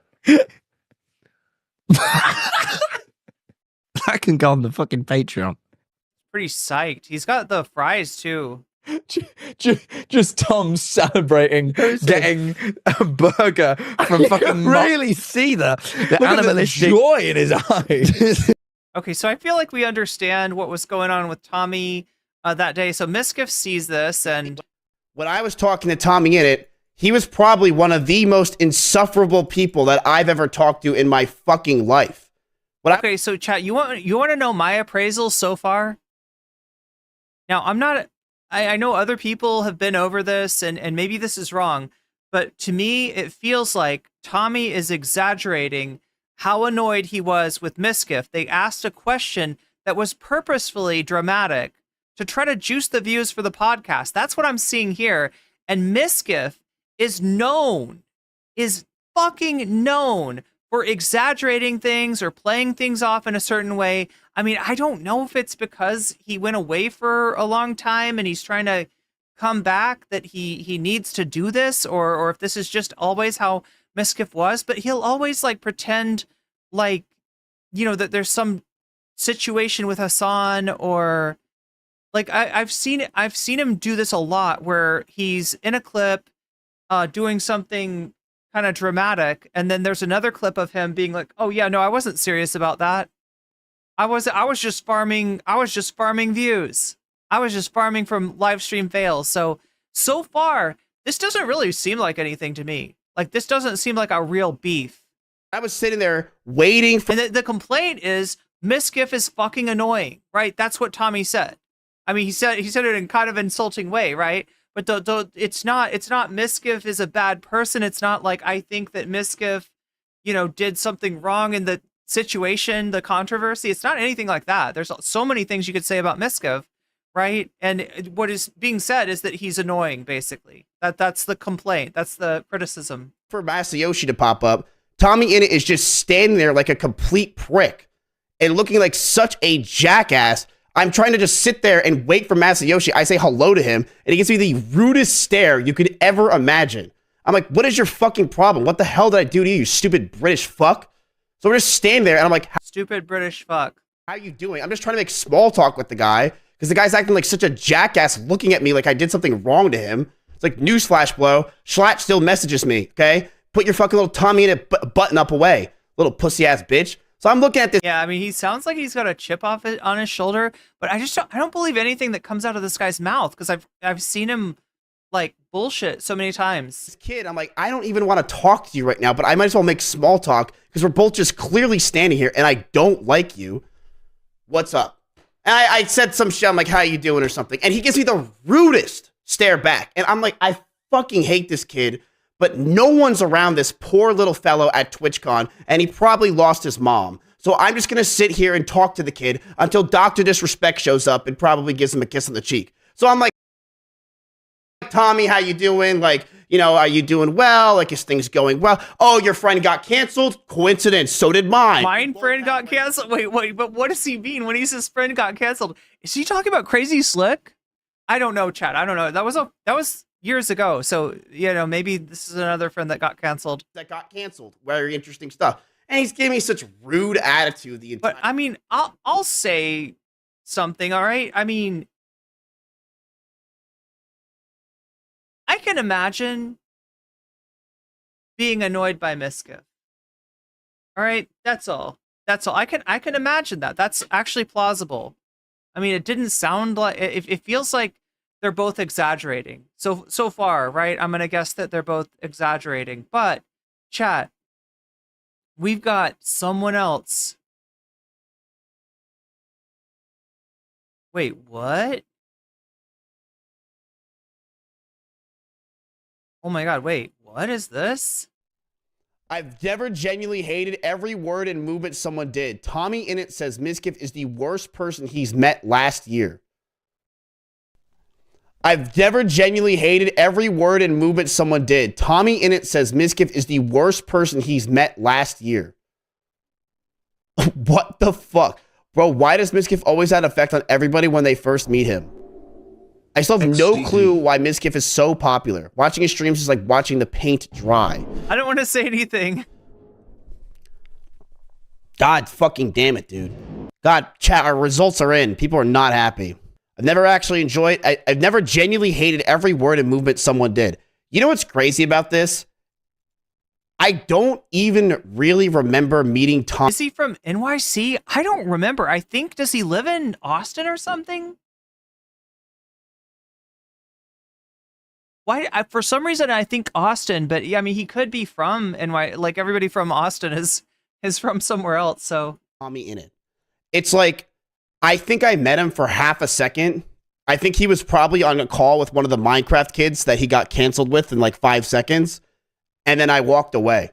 And in fact, I literally was sitting there waiting for Masayoshi to come up and say hello to me, because what a coincidence. When I was talking to Tommyinnit, he was probably... He does sound like I've never noticed his accent until now, but One of the most insufferable people that I've ever talked to in my fucking life.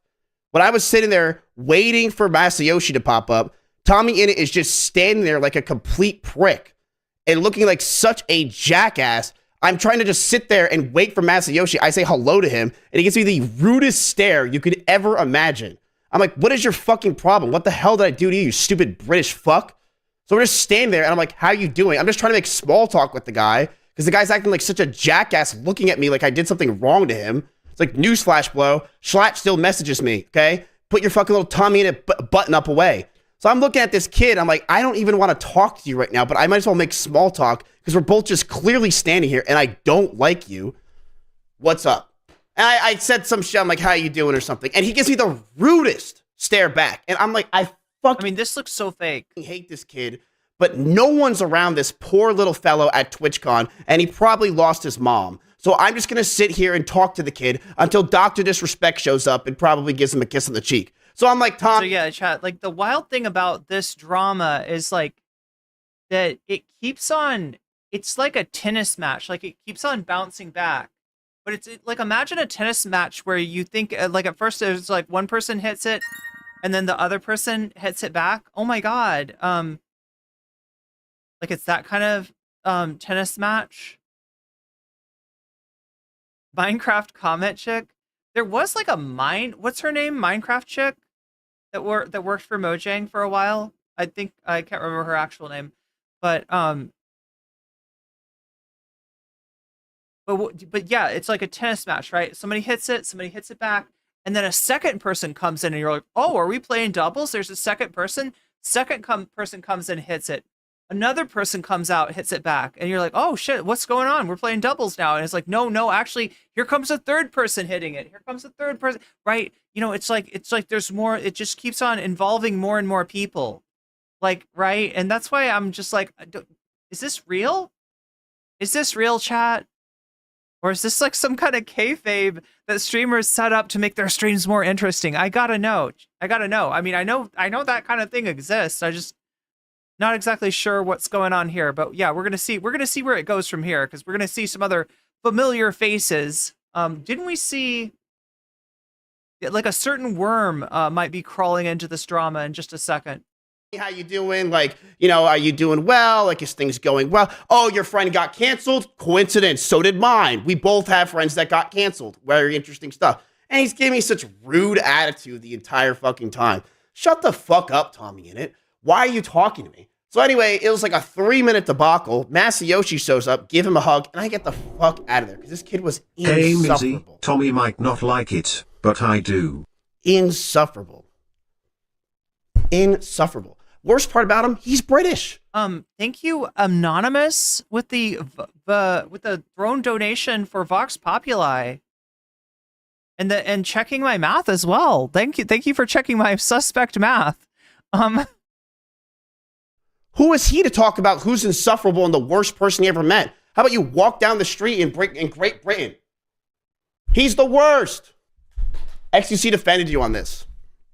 Look at my picture. Oh yeah. And then look at Tommyinnit's. Who do you think's gonna be worse to meet?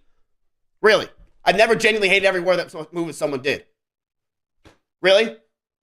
How about like all 8 of your fucking coworkers that you used to have? You don't think that they probably did every word and movement were probably not the best either? Give me a fucking break. You're going to come out on me? He was terrible to meet. I'm a sin. I hate more than TwitchCon open carry. I've never been. There was a while that I would have been scared to go to TwitchCon when I was getting the harassment and shit. Mizzy Wizzy is an inbred Brit father. He's fucking British. No. He was terrible. Look at his face. Mizkif looks like Rudyard if he went through a puberty a second time. Nice. Who looks more angry here? I'm chilling, having a good time, enjoying my life. Tommyinnit looks like Rumpelstiltskin in this picture. Yet I'm the problem. He's a fan. He used to be in your stream all the time. Dude, he was the most insufferable guy I ever met in my entire life when I met him at TwitchCon. Insufferable. It was insane. Your lips look so supple in that photo, Matthew. He was such a fucking jackass. And I can't stand people like that. Ask him to join OTK. Here's why he said these words. I'm gonna look this up.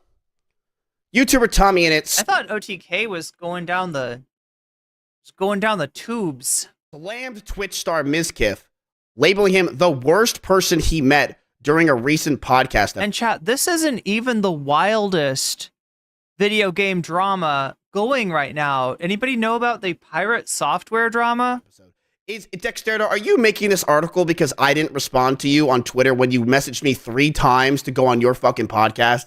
Is that why? Wait, is Dexterdo a dude? I literally have DMs with the dude who runs the dude who runs it. Dexterdo that said, okay. Can you come on my podcast? Can you come on my podcast? Can you come on my podcast? Didn't answer. All of a sudden, Tommyinnit slams Mizkif as the worst person he's ever met. Tommyinnit and Jack Manifold uploaded a new episode on their podcast, Shut Up, I'm Talking, to discuss the latest happenings around the world. Wasn't this like 2 months ago? Oh, especially. It was 10 days ago. We have today. Mizkif isn't the first popular influencer that Tommy has publicly shared his thoughts about over the past month. Back in October, Tommy called out Logan Paul for advertising his drink company. I'm the worst person he's ever met. I would like to go find some people that Tommyinnit has. What's going on with pirate software? It's a World of Warcraft drama. Tommyinnit has. He's getting accused of being a roach, and I wish I didn't know what that meant. Throughout the years, for the first time, and I would like to see if I'm worse than them. Let's go. We should probably find somebody that Tommyinnit has met over the years that you can probably say is a little bit worse than me. Let's go do that. Wait, no, I thought the question was who's the worst person you've met this year? Shall we, boys? If he wants to say I'm the worst person he's ever met, let's find someone that I would wonder if that's the worst person he's ever met. Who did he meet for the first time ever, and he never hated every word and movement someone else did? I wonder who we can possibly find that he met that was probably... Yeah, apparently, I don't know, chat. I've never played World of Warcraft, but apparently if you leave your party while people are getting killed, then you're roaching them, I guess. Probably a little bit worse. Is it E-Rob? Yes. Sup, bitch. What's up, Rog? All I'll say is this. Tommyinnit was the worst person I've ever met. Period. But yeah, this is what Mizkif's stream is like, apparently. No, hands down. He was the worst person I ever met. So it's funny that he's saying this when he's the worst person I've ever met. He was terrible at TwitchCon, gave me the worst eye I've ever seen in my entire fucking life, worse than anything E-Rob can ever do. I'm just sitting there waiting for Masayoshi, and this dude is just nonstop, just giving me the weirdest looks ever. I'm just fucking sitting there, and this dude's by himself. Poor guy. I walk up to him because I feel bad that he's by himself at TwitchCon. That's why I walked up to him. Poor dude. Oh yeah, thanks for reminding me. Yeah, he had a hardcore character. Yeah, so it's like they're playing hardcore, which means that if you die, you have to re-roll your character. So it's a big deal. It's not just like normal. So I walk up to him because I'm like, yeah, you know what? Masayoshi's over there with all of his offline TV friends. You don't have any friends because they all got canceled. And your friends all got canceled. Wait, who's he talking about? Like Dream and George? Like, I mean, he hasn't really been friends with them in a while. Does Mizkif not know? Neither do I. So I walked up to him and I just wanted to say hello. And that's exactly what happened. And he took this in a way where I'm the worst person he ever met. Worst person. Jesus Christ. The dude is British. He's fucking British. And that's why you're not nice to people.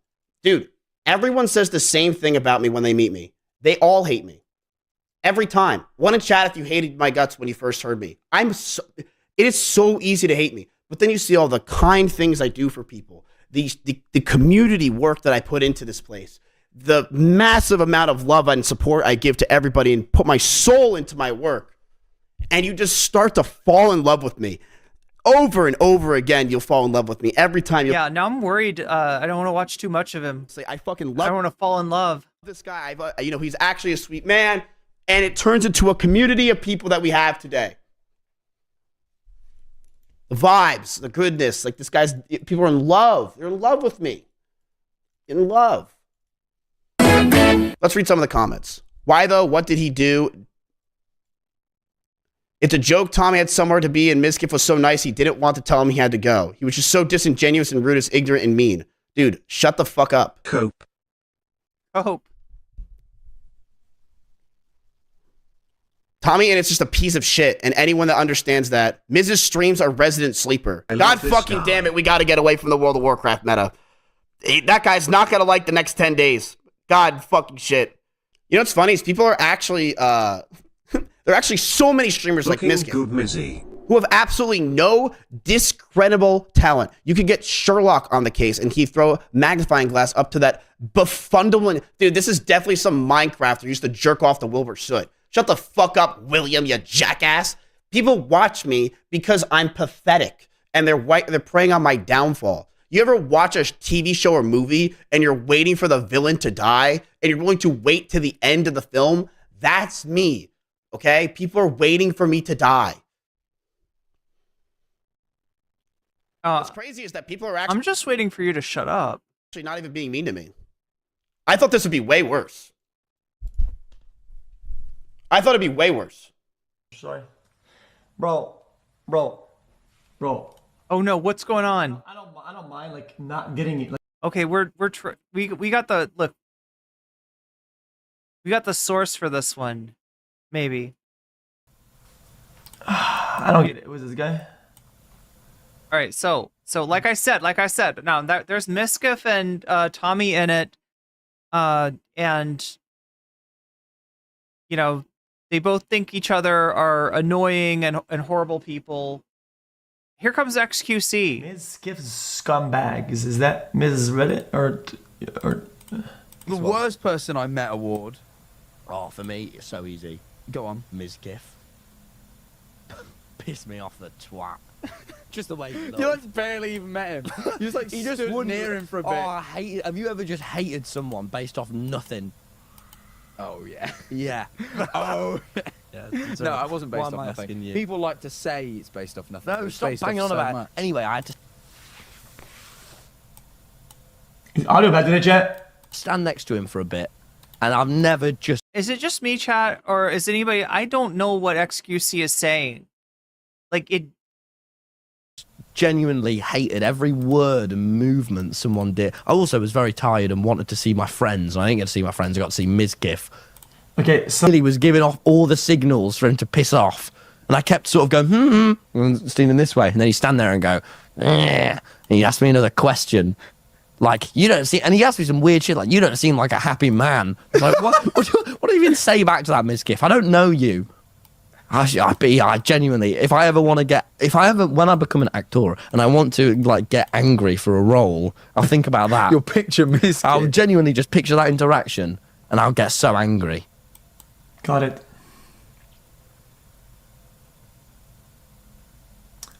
Okay. Well, these guys are all cringe. Sorry, bro. So there we go. Bro, I don't mind like not getting it like a Mrs. like person in real life, whatever, right? And he can brush people the wrong way or whatever, right? But like, what an overreaction! What an overreaction to like people who like British people who are used to bantering.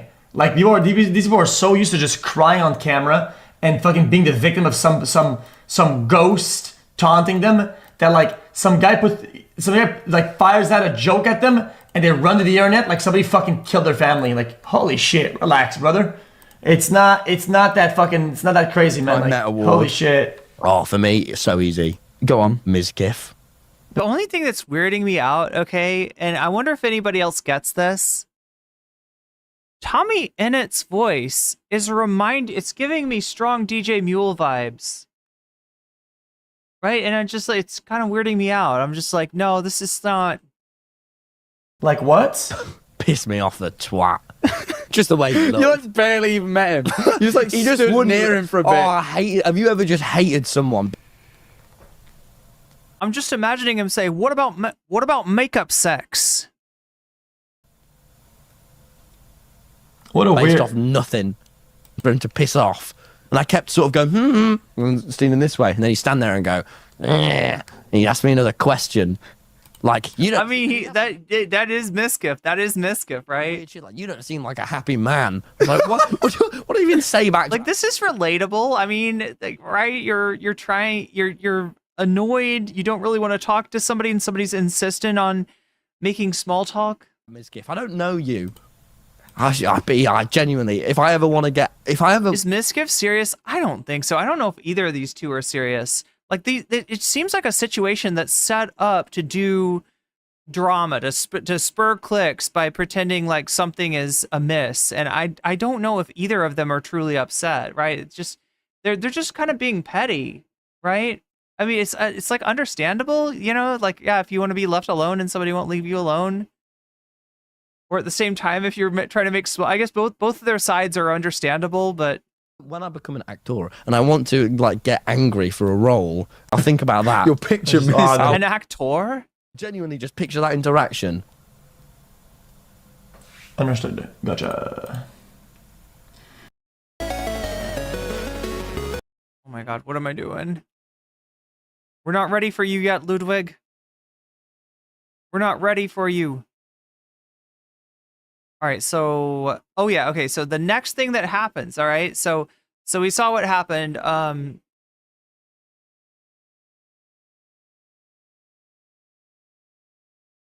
Mizkif and Tommy don't like each other. XQC thinks they're both cringe. Now here comes Dream.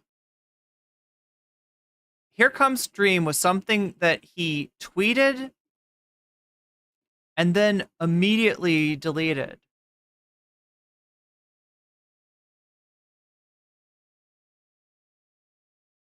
Wait. I don't think we're ready for this yet. Wait, there's one more tweet, right? Isn't there? Oh my God. What's the other tweet?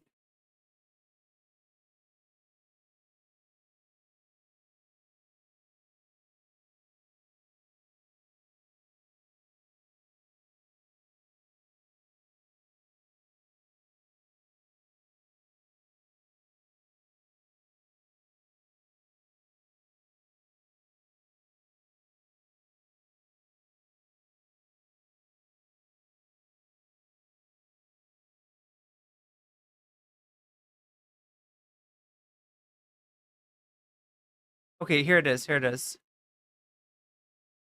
right, so let me show you these tweets in order then. So Tommyinnit comes in with this picture of XQC with his Trump grill t-shirt shaking hands with Donald Trump. Tommyinnit replies to XQC saying, "These guys are cringe, sorry," with, "To be more cringe than Tommyinnit is pretty fucking hard." So self-effacing a little bit, but you pulled it off, pal. And yeah, indeed, this was cringe. Yeah, he's at Aiden Ross's house because Aiden's got Trump over. He's gonna give Trump an illegal gift of a Cybertruck. And XQC's like, "Oh, I want to come over. I'm gonna wear my Trump t-shirt." I don't know if did he think he was taking the piss? Donald Trump looks like he's got a weird look. He's like, "What are you wearing?" I think it's Trump with with a grill. Like I think that's not what that picture is on his t-shirt. But yeah, he's saying, "Yeah, you want to call me cringe? Like, you know, pot, meat, kettle." Is what Tommyinnit says to XQC. And then XQC comes back with, "From doing streams in my basement to doing a stream with the president. How is that a diss? You were dick riding Dream for a living and making jokes to teenage girls. Lock in." So yeah, like so after that happens, then we get Dream quote retweeting XQC. This is a Dream. This is, you know, the Dream. The Dream of the speedruns, Dream of the manhunts, Dream of the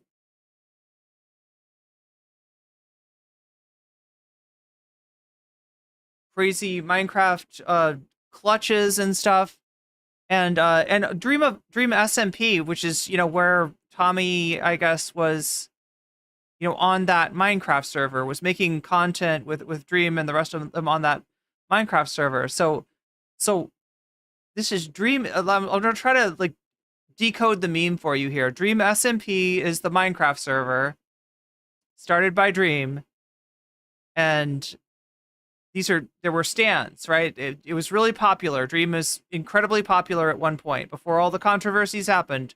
There were a lot of Dream fans. There were a lot of Dream stands. There were a lot of people that watched the SMP and just really liked the content there. And so what he's saying is that they've got a choice, right? And that some of them are choosing growing up, but the other ones are choosing becoming a Arsler TommyInnit fan. So one thing you might not know is that Dream's fans,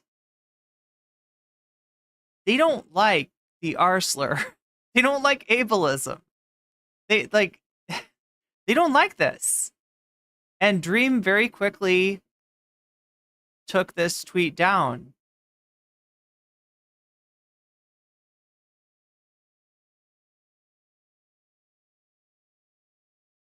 After taking down the tweet, Dream ends up posting this to Reddit.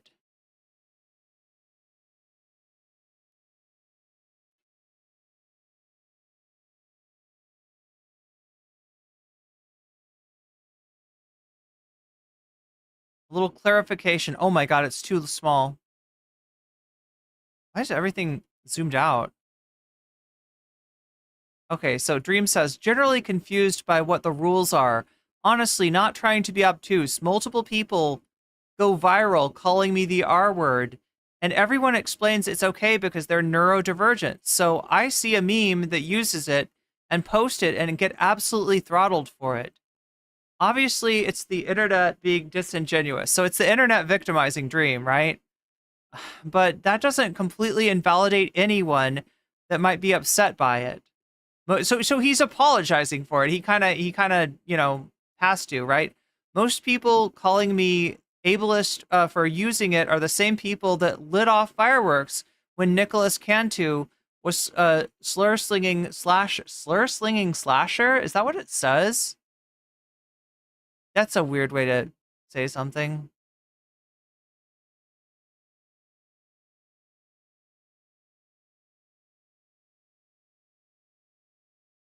Slur-slinging slasher, including Tommy's closest friends, right? So he's saying that people called him the R slur, and some of Tommy's friends were okay with it or thought that was funny. The people were like, it's okay because they're neurodivergent. They're allowed to call you the R slur. It's either okay or it's not okay. The double standards are infuriating. So my thought is that Dream's seen somebody reclaim the R slur, and you know, that's not a very common slur to reclaim, but I mean, you know, the idea is if you were to use it in reference to yourself and that's something you've like grown up being called, you're you know, then it would be different than calling somebody the R slur in a pejorative way.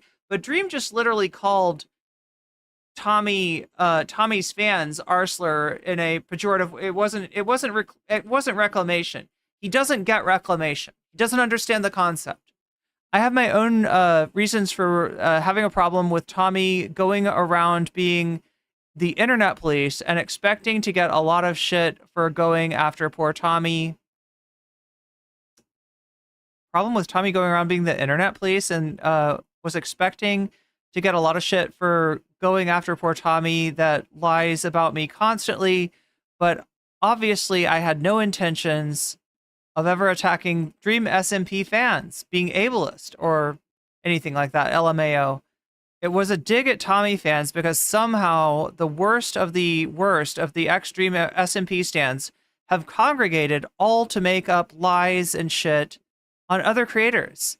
And Tommy feeds right in to promote his Patreon, shows, books, whatever else he's currently promoting, because he has absolutely no backbone. Either way, my lesson from this is that Twitter is somehow even less reasonable than I thought in the first place. Oh, and don't use the R word under any circumstances, even if you see a funny meme and you're autistic. Lesson learned. Hopefully I can be forgiven. Back to coding. So that's Dream's response. But is it over? No, it's never over, chat. That's the one lesson. That's the one lesson that we can learn from this, is that it's never over.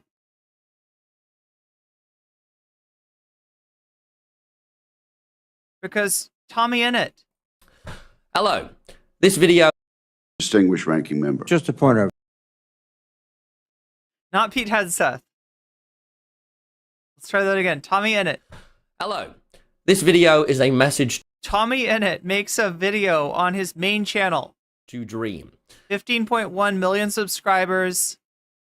He puts out a video. If you've been off the internet the past couple days and haven't kept up, basically, if you're one of my subscribers, Dream has called you a slur.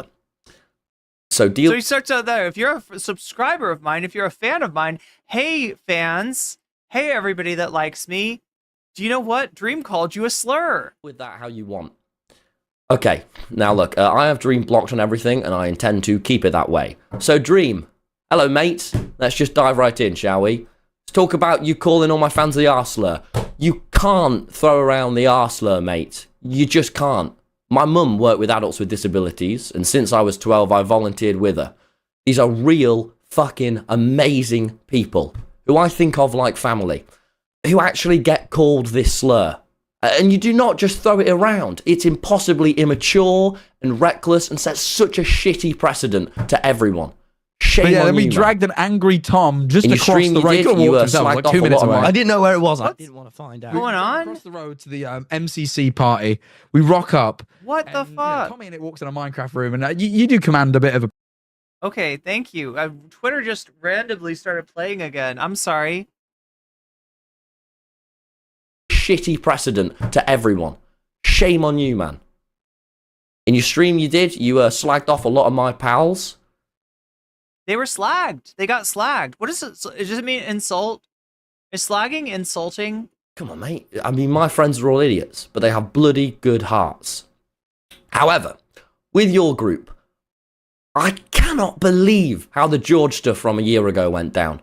I cannot believe the response to it online. It's disgusting. It's So George was accused of crossing a boundary with somebody who is freshly who had just turned 18.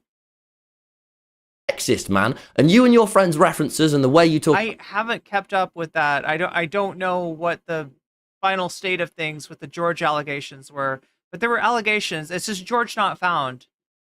Dream's friend, and probably the most, his most common collaborator. About women behind the scenes has been so sexist too. Shame on you guys. And if you're a Dream fan, you definitely ship them together. Yeah, that's the thing. Now, mate, talk about me and you. You've basically spent... Oh yeah, that was another allegation about Dream and George, that they were gay baiting, they were queer baiting, they were last day calling me a dickhead, like playing it up. And look, pal, I have made mistakes, and I'm gonna make loads more. But the difference is, I give a shit. I'm trying. I'm putting in effort, and I really care. And I take responsibility when I've fucked up. I gotta say, as bad as Dream's response is, as cringe as XQC is, as much as I have, the same kind of natural dislike of Mizkif, nobody in this drama looks good. Who is this? This is Tommyinnit. He's a Minecraft YouTuber. He's on the Dream SMP, and was kind of the youngest of the of the players. Dream, 4 years ago, you were awful to me. When I was 16, you gave me YouTube advice, and you held that over my head for years. So now I don't understand what he means by this. You gave me YouTube advice, and you held that over my head for years. What does that mean? What is holding, giving somebody YouTube advice? Oh, what is holding that over somebody's head look like? You didn't treat me like an equal, and you made me feel small. The Dream... So yeah, he's younger. The dynamic kind of at times felt like bullying. SMP, a lot of your success just wouldn't have happened without me. Streaming every single night on the server and caring about everything as much as I did. And you made me feel small about that. And I was a kid. Shame on you, man. And you knew what you were doing, because I've watched you do it to other people too. And if you didn't, and that was just an accident, then fucking hell, man. You called me a promoter of all my other projects I do in your Reddit post too. Yeah, man, are you stupid? Of course I promote all this stuff. But the difference between me and you is I actually give a shit. I put effort, my absolute best, into all these new things. I'm going to talk about my brilliant podcast because which was the groomer? Dream had the allegations. I'm really proud of it. Or the book I spent months writing. Or comedy. I mean, mate, I've ditched the internet for a year to do the rounds in tiny pubs, to do the stand-up comedy circuit the legitimate way because of people like you. Oh no, Chad, I think we've got a clip of it, of his stand-up comedy too. People who have ruined this space. And that takes balls, courage. I'm not just selling USB baby photos or lazily designed merchandise, all right? I'm doing the best. So, Dream, one of his merch items was what, like a USB, some kind of USB drive that had his baby pictures. Like that was a merch item that you could buy from the Dream store. With what I have. I'm nearly the age you were when you met me, and if I acted the way you did to a 16-year-old who looks up to you, I'd be so ashamed of myself, man. Now, finally, Dream, mate. You harassed my mum as she was going through a divorce, the worst time of her life. You tried to harm the relationship between me and my mum. And if we weren't best friends, with the shit that you were saying, you probably could have really harmed that, mate. You are like a proper movie villain. I have watched you take advantage of vulnerable people and use them to benefit yourself. I've watched you lie to fans, to me, to people, and take no responsibility afterwards. You are incapable of taking any criticism. You refuse to change anything about yourself. You reframe everything so that you are the victim. 4 years have gone by, and the rest of us have grown, reflected, really tried to better ourselves and learn after going through that incredibly overwhelming experience together. And you've reverted to saying slurs and punching down.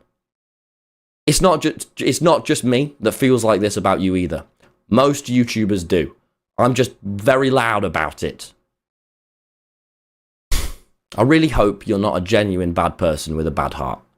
But mate, you need to get off the internet now. Go and get some therapy. Spend some time around your loved ones. Go on a walk. Look after yourself. You being an arsehole right now doesn't mean you will be... This really feels like the DJ Mule Xanderhall video for some reason. I don't know. ...on forever. But fucking hell, man. With great power comes great responsibility. And you just don't ever seem to take responsibility for your actions. Figure your shit out, man. Because how you behave right now is just... Yeah, Isaiah, the worst thing that I heard about with Dream that was confirmed is that it kind of exploited the parasocial dynamic between him and his fans on his Discord in a way that's just like, I don't know. Let's see if I can find it. They're screenshots. I can't even find the Tommyinnit comedy though. It's not going to cut it. Right. Yeah, as I said, I am going on tour, doing my comedy to Australia, the USA, and the UK. So if you want to see me in person, making you laugh and giving you some relief from all of this bullshit, then go to TommyInnit.com. I promise you, it's better than all this shit. I also do have a new, very funny book coming out, which... Oh, by the way, buy my shit. Yeah, wow. Rapping has solved a lot of problems in my life, actually. My parents just got divorced after 30 years of being happily married. But I wrote this little tune to try and get them back together.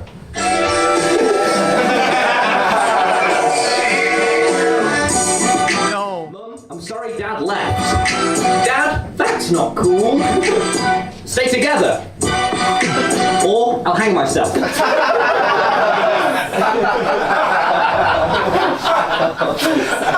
So there's the... Me and my girlfriend, we've been having a lot of problems in our sex life. But I solved it.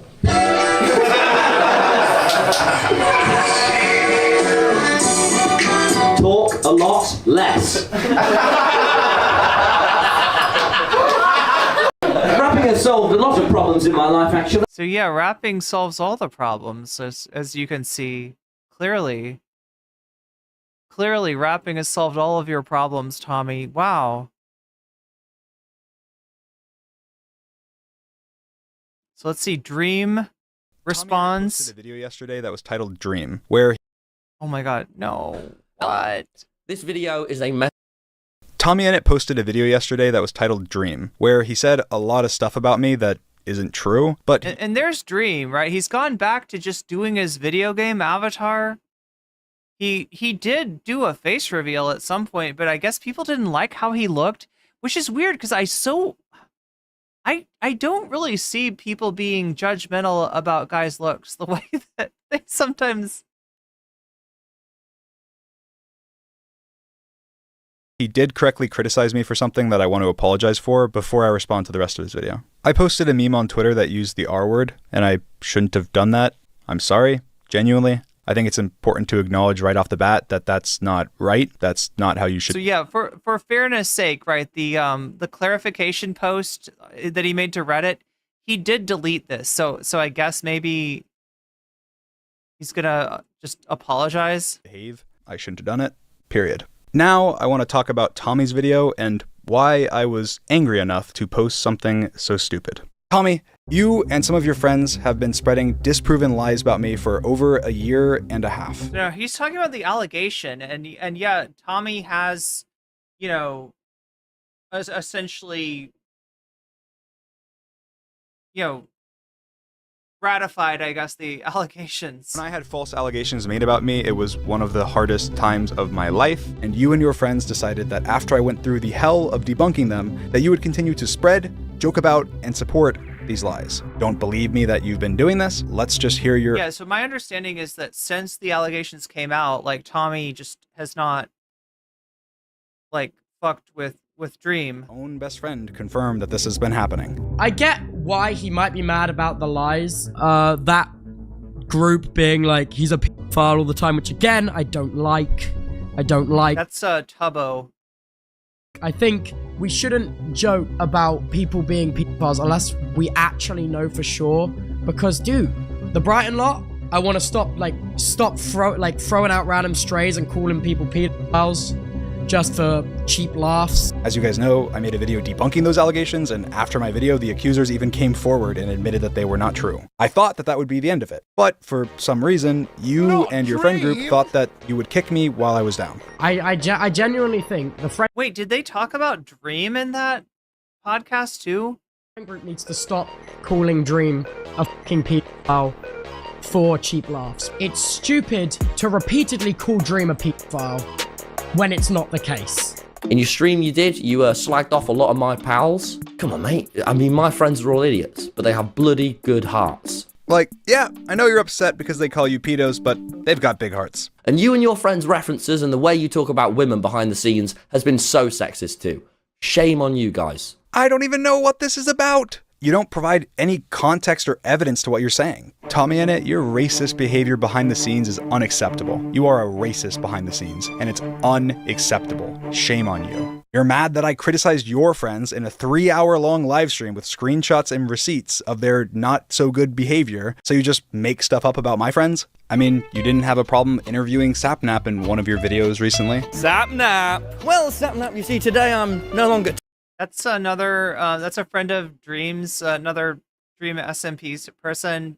You know, he's in the Manhunt videos. Tommyinnit, famed Minecraft YouTuber. I'm actually Professor Respect. Okay, well, it's good to see you. I gotta say, Tommy's comedy stylings are a little questionable. Oh, and you tried to interview George, but he walked away because he didn't want to be in your video. So there's two options. Either one... Oh, that was George Not Found. One, they're not bad people. So yeah, what he's saying is that since you were, trying to put a microphone in their face, you must think that they're okay people. Like, why would you be in a video with them if they were bad people, like you say? People, or two, you don't care enough to not... There's Hasan.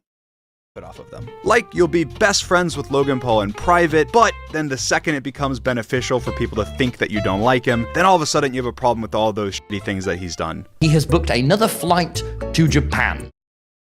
4 years ago, you were... Oh, the joke is, Logan Paul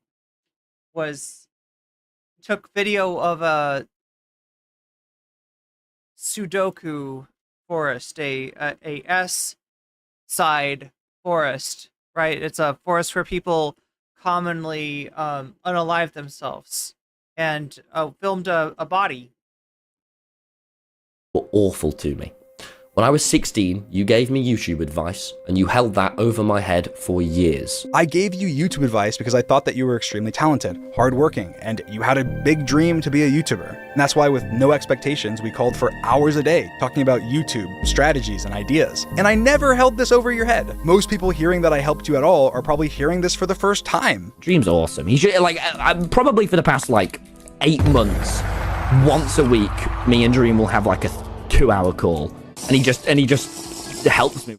Tommy, there's no way that you actually believe this. Saying I was so terrible to you with no examples or anything. If you don't think that my intention was to help you, then what was my intention? Why did I do all of that? The Dream SMP, a lot of your success just wouldn't have happened without me. That egotistical sentiment is exactly what you're accusing me. It's not exactly untrue, though. My understanding is that Tommy...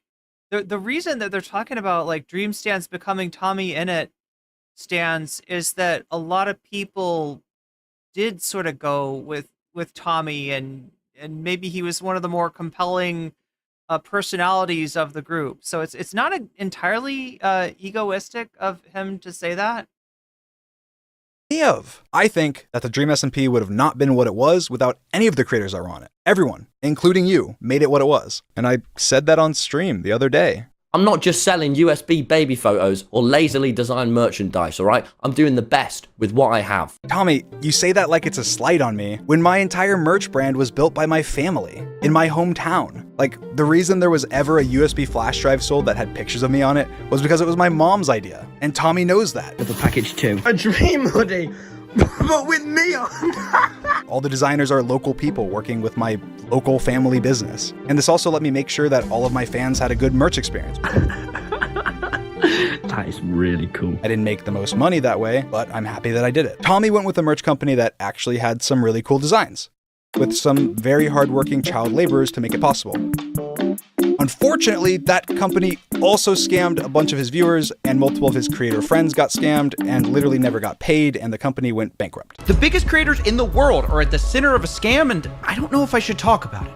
Wait, Corpse Husband, Valkyrie, Carl Jacobs, and Anthony Padilla, formerly of Smosh. Some have been defrauded, others are associated, and most are plain embarrassed. Why does CoffeeZilla look like a Oompa Loompa in this video? This is actually true and was investigated. It's the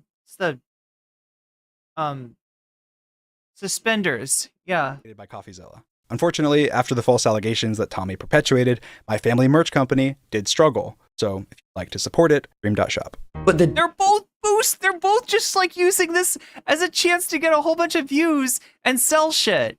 This is what this feels like. Is anything about this drama real? Between me and you, I put effort, my absolute best, into all these new things. I'm gonna talk about my brilliant podcast because I'm really proud of it. Or the book I spent months writing. Tommy essentially belittles what I do, which you can get for $19.99 from this link. Saying that what he does with his podcast and book are somehow more valuable or important than the videos that I make, which I think is just a little sad. I'm happy making videos with my friends. That's what I've always done. And I'm a coder, and I code cool new Minecraft mods and make everything for my channels by myself. I edit my own videos. I'm sure Tommy can knock out videos pretty quick because at one point he had a literal editor sweatshop where his editors made less than minimum wage, and we're also getting fans to edit the videos for free for them. But to each their own. With the editors were getting fans to... Everyone has a different style of YouTube. I don't get the high and mighty. It's not just in this video. Recently Tommy's been emboldened that he is the savior of YouTube or something. So I was walking down the street and I thought to myself, oh man, this internet ain't so well. Oh no. Tommy says something, I don't even know what, just listen to this. You harassed my mum as she was going through a divorce. the worst time of her life. You are like a proper movie villain. Okay, guys, I'm going to reveal to you this harassment. The proper movie villain harassing of Tommy's mom that I did. Before I show you, just picture in your mind the harassment. Here it comes. Wait, let's read this. Okay, I just thought I'd let you know I don't agree with lots of people replying to you and don't want you to be attacked at all. I will express that I do agree that some of the people replying, because I do agree with some of the people replying, because Tommy knew what would happen and knew what I had happen with my family as well. And he has critiqued me strongly for my tweets. That this is Tommy's mom, that caused doxing or harassment, saying, you know it's going to cause doxing, so why do it? Even though I always reply that it's not my silly reply that's the problem, it's the person doxing or whatever. Like you've said about his video, that's never what his opinion has been. His video is outwardly dishonest, and he knows far more about the situation, and he takes a side with his skit, which he knew would cause tons of issues. I'm so confused here.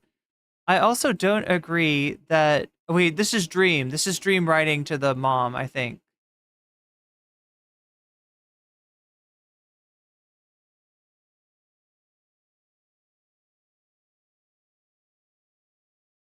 Also, I don't agree that it was an ableist portrayal, and I don't agree that he wants my family to be harassed or doxxed. I will reiterate, though, that it has already and will cause more problems and harassment for my friends and family and myself, obviously myself, and that is okay. So this was during the grooming accusations against Dream, and he's saying that stuff that Tommy posted. Yeah, he talked to Tommy's mom about stuff that Tommy posted causing doxing and harassing. Because the people, like the allegations were like grooming and stuff. So my friends and family, obviously myself, I have had people reach out already from my friends and my family expressing how dishonest his video was, how many issues it's going to cause with no pluses. I know it's comedy. I know he can hide behind it being a skit, but the intentions feel very cruel and dishonest from my personal perspective. And the perspective of those that know all the details, including everything Tommy said of the Q situation back when it happened, the Q situation. I don't know what that is, as Tommy was one of the only people I actually told about my idea that involved my SMP idea, etc. He's not good at writing tweets. That's all I'll say. I don't understand what the fuck Dream is talking about here. Which includes my mom and my family and my friends, and this is very hurtful to see it get to this point. Just my personal thoughts. That's all. This one message is the only contact that I have ever had with Tommy's mom. You harassed my mum. Proper movie villain. This message starts with, just thought I'd let you know that I don't agree with lots of people replying to you, and I don't want you to be attacked at all. You harassed my mum. And the context to this is that Tommy's mom was arguing with Dream fans on Twitter about Tommy making fun of my stutter in a video. Some of my fans were upset, and she was replying to them. I sent her this singular message on Twitter, letting her know that I didn't agree with my fans that Tommy's portrayal of my stutter was ableist, but also letting her know that I didn't like the rest of the video because it was causing additional harassment for me that I was already getting because this was at the peak of the allegations. And Tommy, of course, didn't show any evidence for any of this stuff because it makes it look ridiculous if he did. Like, he literally says that I'm a cartoon villain for this DM. You are like a proper movie villain. Like, this is the Dream SMP Chapter 2, and I've escaped the prison. Like, the way he words that, you would think I spammed his mom's phone for weeks with slurs and threats. And Tommy keeps bringing up the fact that he was 16 and 17. I mean, I was 20 and 21. I didn't treat you like a kid. I treated you like you were my friend and a colleague. We had occasional disagreements, but that's because I did treat you like an equal. But you'd think, based on what you're saying, that you were 12 and that I was some evil overlord, not a content creator helping you out with advice. Everything else about my channel, you can thank Dream for. Oh, Dream's such a good guy, man. I feel bad because in 2020 I gave him so much shit always. He was like my, in the friend group, the guy that you make fun of a bit too much. That was Dream. And I was just always taking the piss.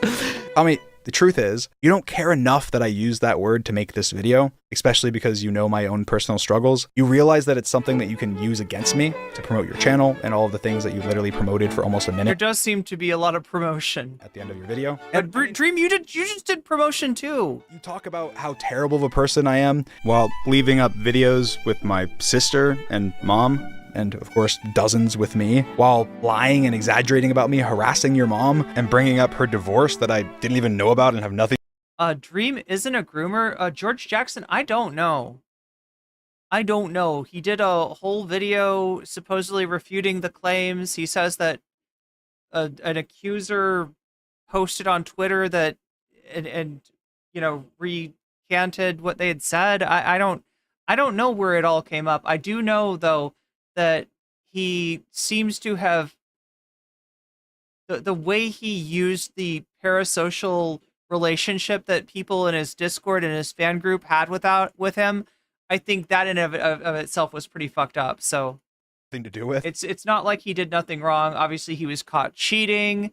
That's confirmed. He says he didn't realize he was cheating. He says that he left some mods on without realizing it. Mods that made the piglin trades better. So Tommy, I'm not going to suggest that you go to therapy like you did to me. You need to get off the internet now. Go and get some therapy. Because you feel strongly enough to make an entire dedicated video on your channel hating on me, you can go ahead and take down every video of yours that I'm in, and I'll take down every video of mine that you're in. Because if you have a backbone, you wouldn't want to show support to such a no-good person. And Tommy, you mentioned being proud of yourself. I'm proud of you too. I'm proud of everything that you've accomplished. But you don't need to put other people down to lift yourself up. You are talented enough on your own. Happy New Year. Anyway. I've never genuinely hated. Tommyinnit posted a video yesterday that was... Anyway, we have one more video to watch, and then we'll get to some bonus content. How about that? Dream mentioned you? How does that sound, chat? Yeah, okay, so that's where I was going to get to. That's what I was going to get. The title of this is Big Drama, okay? I've been drama-free. Okay, who am I? I'm a gamer. I guess Dream must have mentioned Ludwig in one of his live streams. So what I've saved you from having to watch is Dream's Detective Dream live stream, where he goes through, I guess, some of the allegations as if he was not Dream, but Detective Dream. And Detective Dream is like objective and neutral. But he always kind of lands on the same point that Dream is trying to make. It's just weird, and it's a long video too.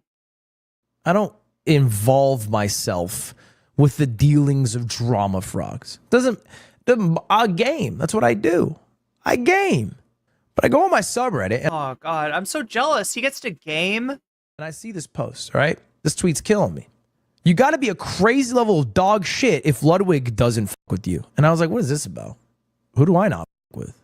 I fuck with most people. Find out. It's about this man named Dream. Okay?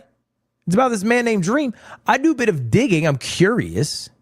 I'm like, okay, what's going on with Dream? And I unravel this web that I had wished I had never unraveled. Because it is the most embarrassing, unemployed, waste of time drama I have ever. I gotta say, I kind of agree with him. This is, well, I mean, I'm not the unemployed part, but like this drama, a lot of it seems fake. The Mizkif part, some of the Tommy stuff, yeah, a lot of the Tommy stuff, and Dream is just, I don't know what to do with Dream. Ever read in my life. Don't ever try going down the rabbit hole of Dream talking to Tubbo. Oh, that's right. It's such a journey.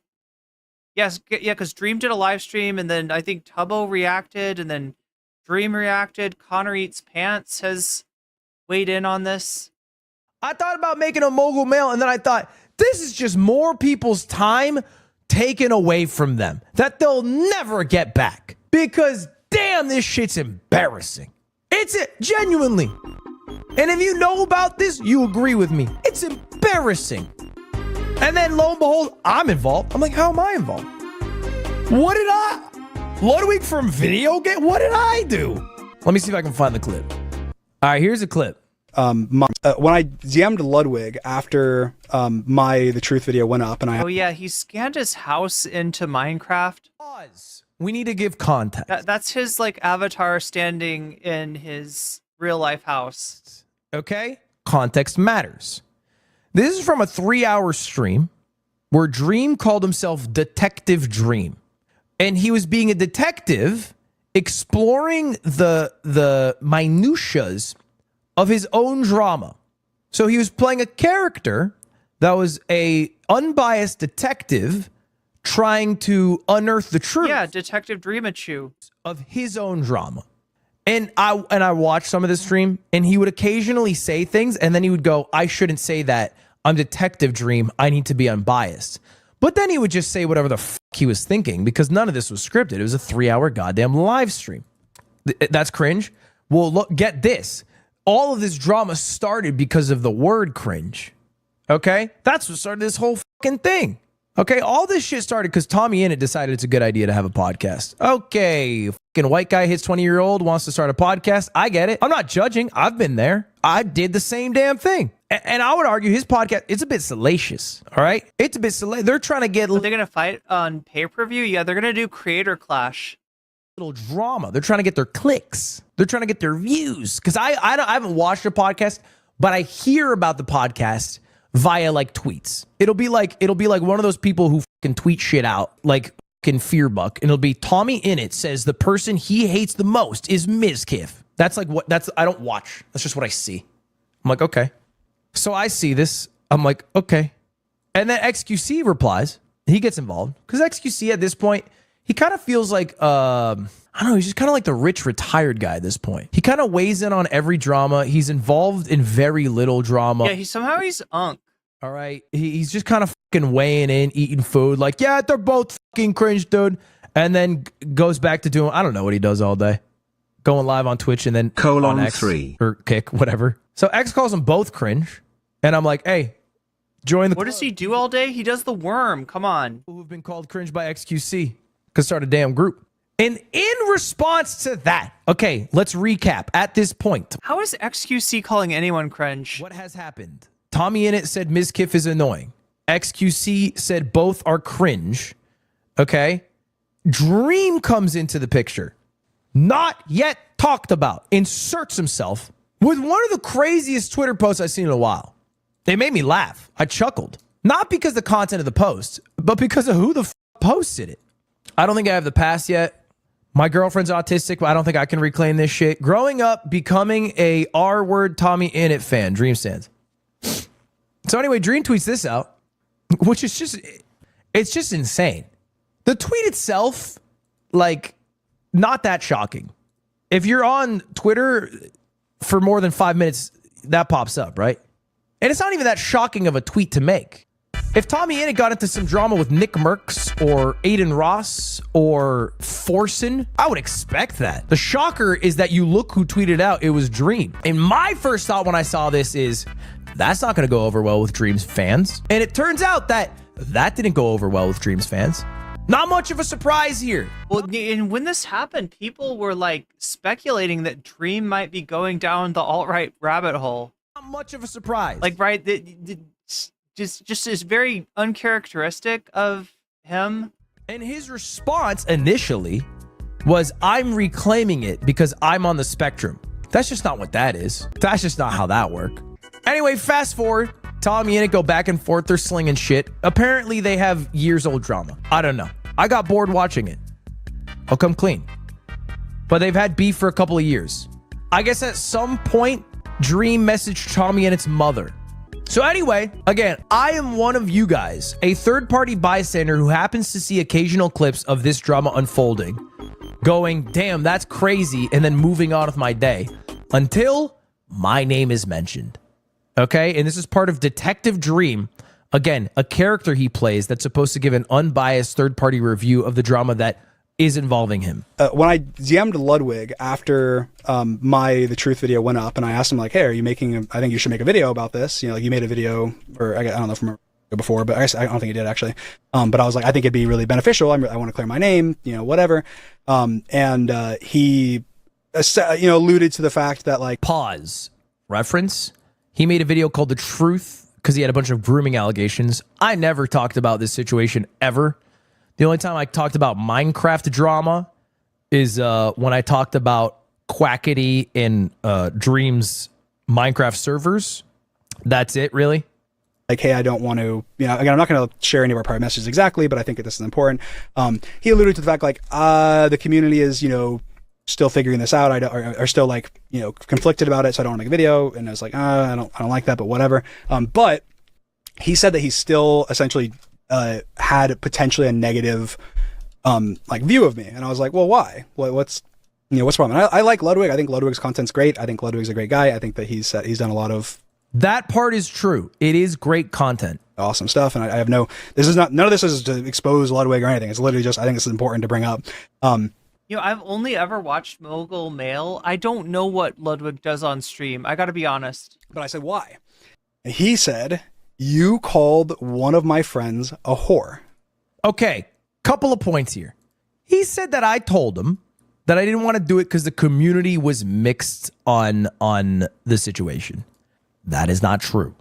My concern was not that people are mixed. My concern was there's two groups of people who wanted the video to. So yeah, Dream wanted Ludwig to come in, and he's kind of regarded as like an objective source. He's kind of regarded as authoritative. He wanted Ludwig to come in and go over the allegations and say, look at this. Dream did nothing wrong. This is wrong. These allegations are wrong. Allegations false. Everybody know allegations are false, right? He wanted Ludwig to sweep for him.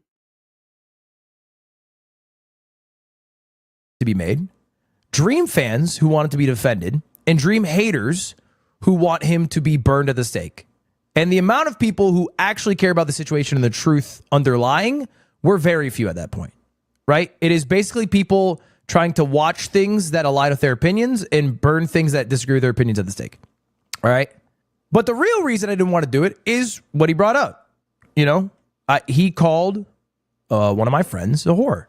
And I told him this privately. I never talked about this. So, I mean, it kind of lends some credibility to Tommy saying that Dream is misogynist behind the scenes. I don't know. Publicly. I never even brought up that he messaged me.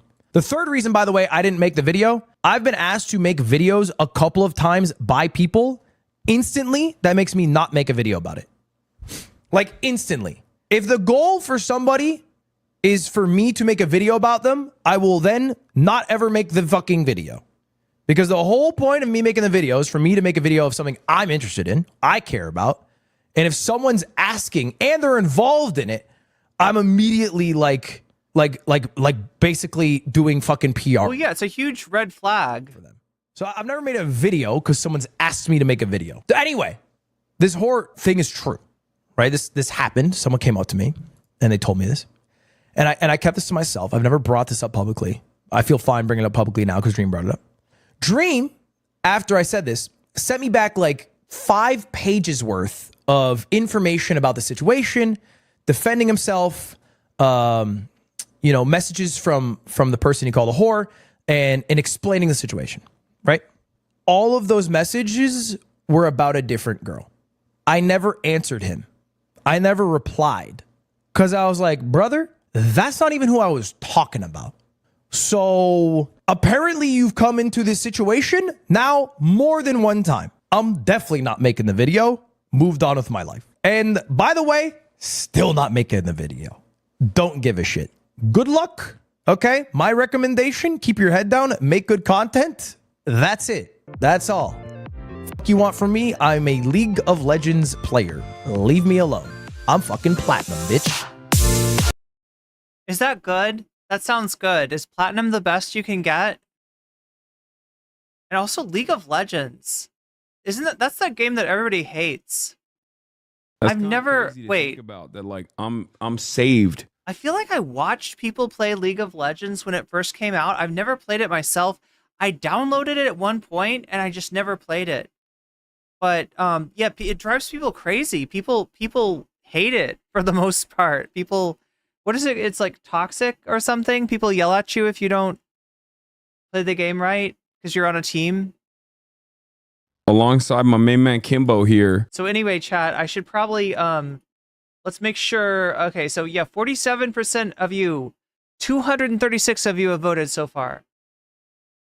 47% of those voted for Kim Kardashian stans Hasan.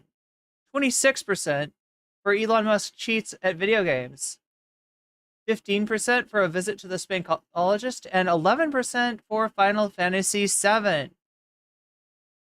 We have hit, thanks to a mysterious donor on Throne, we have hit the 100% dono goal, right? And we have a Vox Populi of 45% that wipes out all the other donations. Even if everyone who is donated were to, put their donation behind whatever, it still would not beat the 45% Vox Populi. So unless somebody wants to bid for something else, unless somebody literally wants to come in with a huge super chat and vote for Final Fantasy VII or visit to the Spankologist or Elon Musk cheats at video games, I think we're gonna watch the Hasan gets stand by Kim Kardashian over the firefighter content. A lot of people are giving Hasan flowers over his coverage of the inmate firefighters. So yeah, I'm just gonna go forward with the assumption that that is what is winning.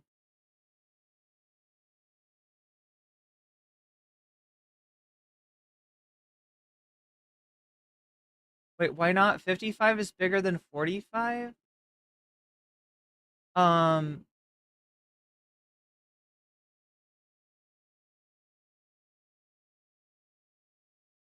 it's bigger by 10, but what would that do? That wouldn't get Elon Musk past Kim Kardashian, right? Which would be the closest thing. Yeah, it would still be 10, it would still be 12 points behind, I think. I mean, I guess it's not that impossible if everybody got behind something else and then somebody donated more, then maybe that would happen. I don't know. I guess it's possible. But it needs to happen fast because my finger is going to hit this play button and we're going to watch Kim Kardashian otherwise. What Kim Kardashian had to say about Hasan. And the backstory to this, I think, is that Hasan has a thing for Kim Kardashian. If I remember correctly, I think that on Kim Kardashian's phone. Like, isn't that wild? This is the part of the broadcast where I tell you about my personal. Oh my God, we're getting personal news. News about what's happened in the world of Hasan Abi Piker in between the time period where I pressed the stop streaming button and pressed the start streaming button. And not a lot has actually happened. I'll be honest. Not a lot has actually happened. Some stuff has happened in my world. You might know about it. I woke up in the morning after finally finishing the extended Lord of the Rings trilogy. After finishing the Lord of the Rings extended trilogy with my mom, I went to bed and I woke up to this. Wait, the extended trilogy? What's the extended trilogy, chat? I know that the trilogy is like Fellowship of the Ring, Two Towers, and Return of the King. But what is the extended trilogy? Insane thing. Kim Kardashian posted my interview with Kimbo, who was wonderful. It was fantastic. Like on her Instagram, which I think is crazy. I just don't understand how that happened. I don't understand how this works. I mean, I do understand it. She actually does hyper focus on recidivism quite a bit. Dude, this is journalism, baby. This is some real journalism. Remember when I told you guys I don't normally do journalism, but sometimes I do, and I like make new news? This is it. Law, you were the only one in her corner when— Well, it's only because the news media wasn't really covered. There'd been like articles written about this, but I don't think anybody had gone out and talked to these guys. she met with Trump and left Kanye. Extended trilogy with more scenes. Oh, okay. I was in her corner because I've always appreciated her efforts to combat recidivism, efforts like I've given her props when props are deserving, you know? But in any case, I'm glad that people are paying attention.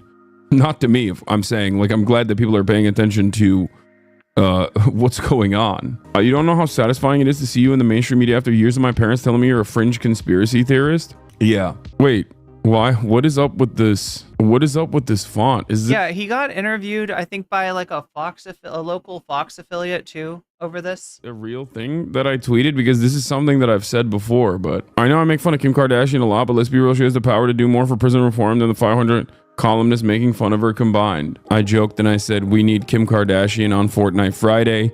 March got mad at me for not— Wait, is Fortnite Friday is the Connor Eat Pants thing? Saying we need Kim Kardashian on Fear and. I just wanted to make sure, you know, that I was using this opportunity in the spotlight for something that she would do rather than something that she definitely wouldn't do. What? People close to the Kardashians have told me the entire family watched our Patrick Bet Davis segment and now even have a game night where they play a new game called Iranian or Jewish based off my commentary. Stop it, Felix. Wait, what?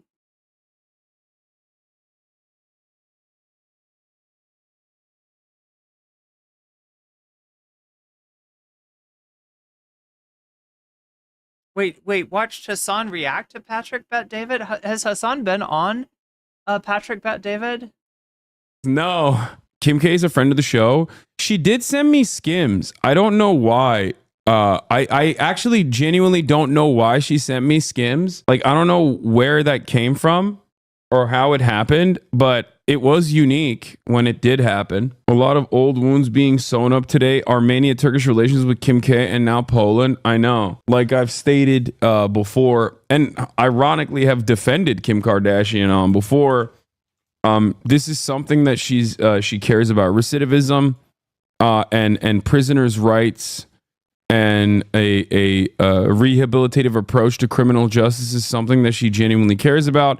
It's also something that I've ironically defended her on before. I said, I know I make fun of Kim Kardashian a lot, but let's be real. She has the power to do more for prison reform than 500 columnists making fun of her combined. That was in 2018. I said that. It's called precog, baby. Can you share the IG? Sure. I mean, it's just a clip, but yeah, here it is.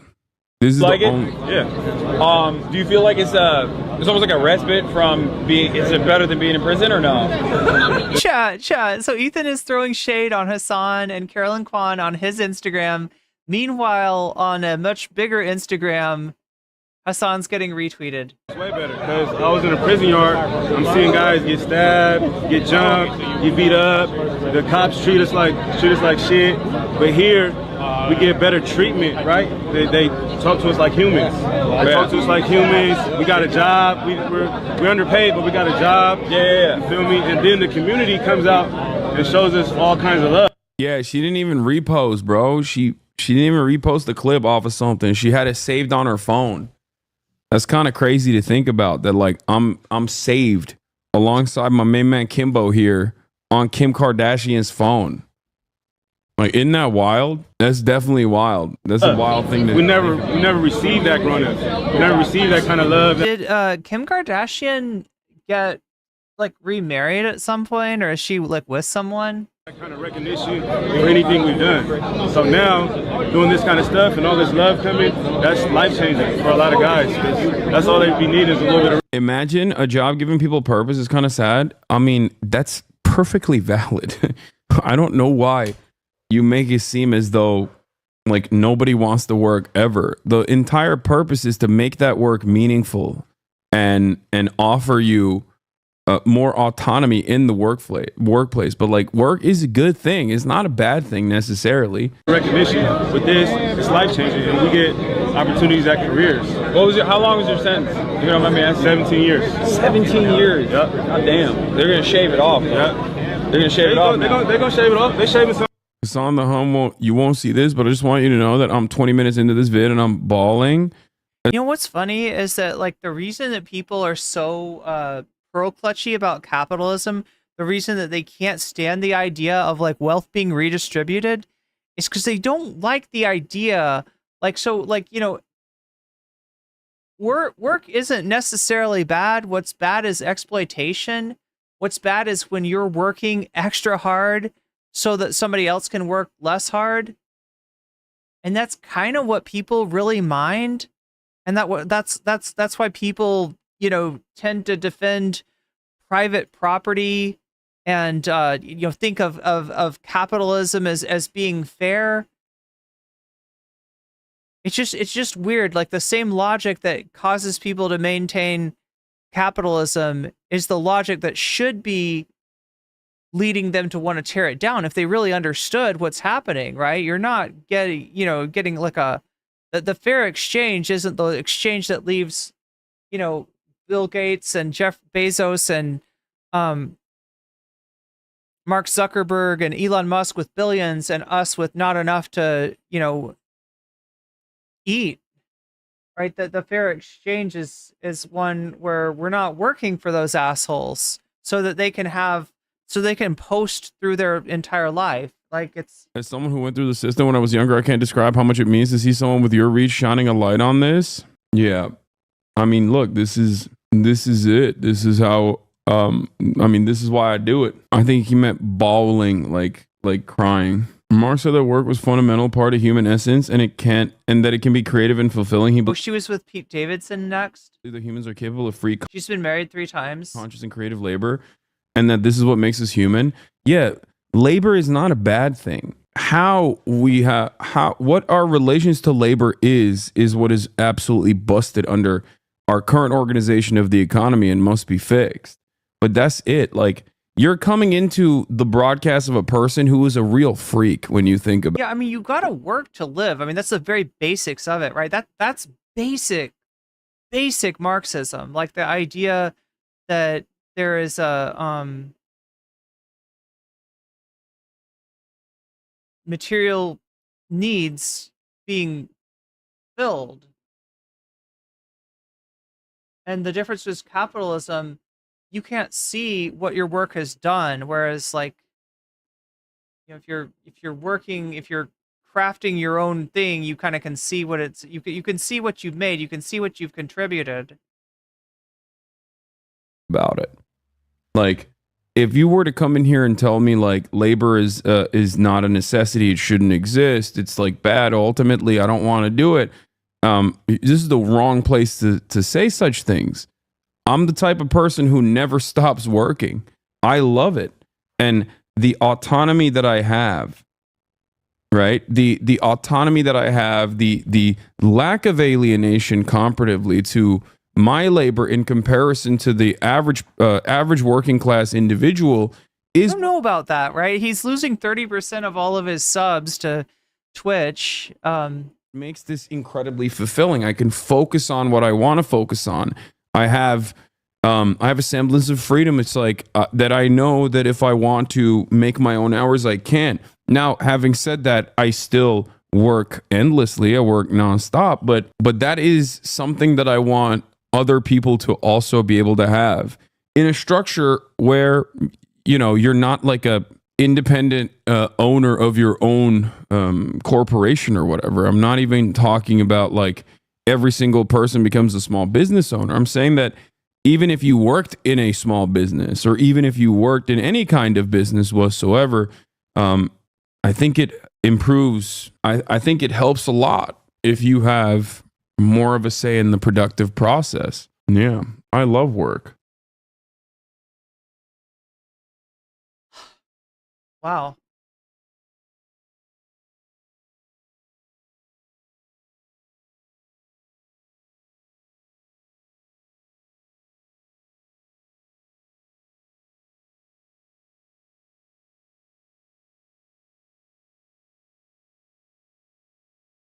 Kim tried to put Ye in a conservatorship for real.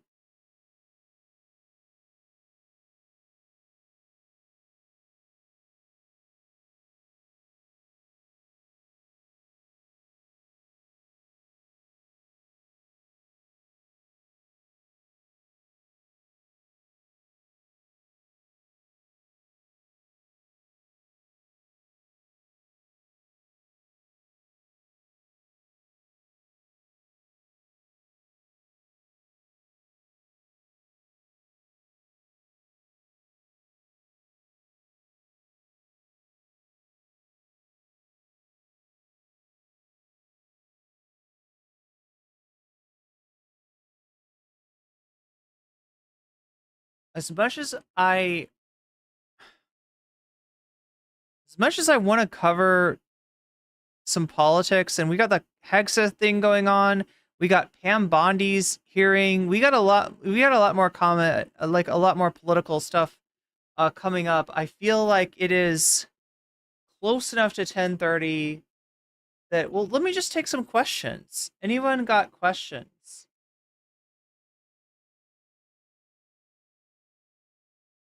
Any questions, chat? Let me thank once again my Patreon. Thank you to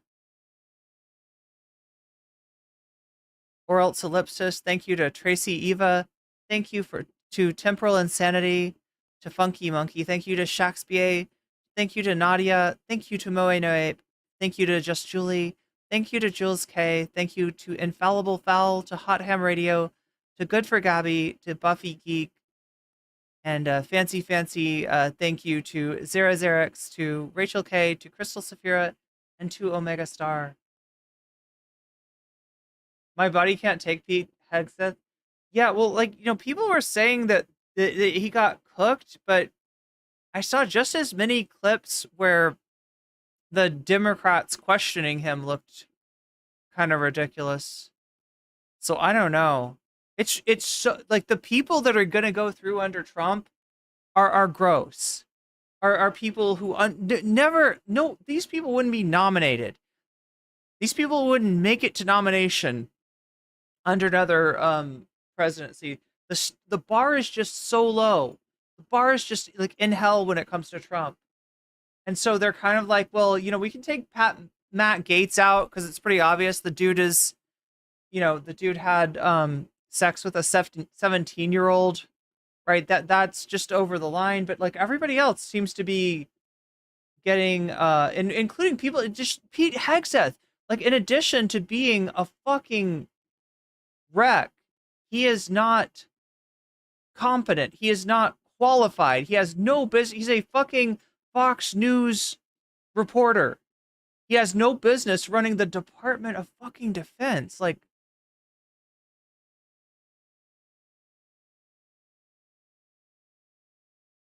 I still want to get out of the fucking country. I do not have currently enough money, and I'm now paying too much in rent to be able to fucking... I don't know how I'm going to get out of the country, chat. But thank you, Anonymous, for contributing to my my relocation fund, my get the fuck out of the country fund. I have to figure out some way to do that, because, like, I don't know. I just feel like I'm not... I don't... Okay, A, I don't know if I'm going to be able to say what I think under Trump, and B, I don't know if I'm going to be targeted under the Trump administration. I have, like, all kinds of bad feelings. I mean, not targeted as a streamer. I mean targeted as the other thing.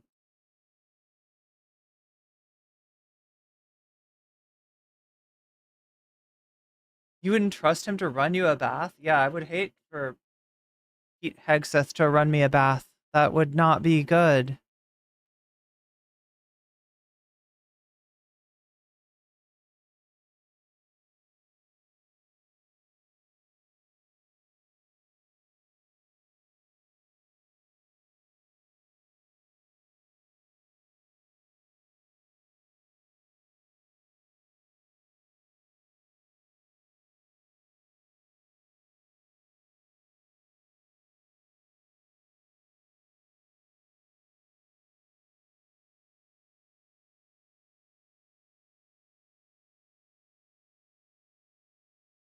I don't know, chat. I thought about maybe like getting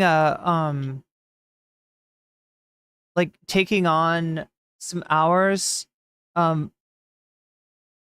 like working from home or something like that. It's just like I wouldn't be able to do as much on stream, and it might actually be a wash anyway, like, right? I don't know if I'd, but I got to figure out something because it's getting really scary. And like to know that a big part of the reason that Trump won is not because Kamala was not conservative enough or that she said too many left-wing things. It's like the opposite.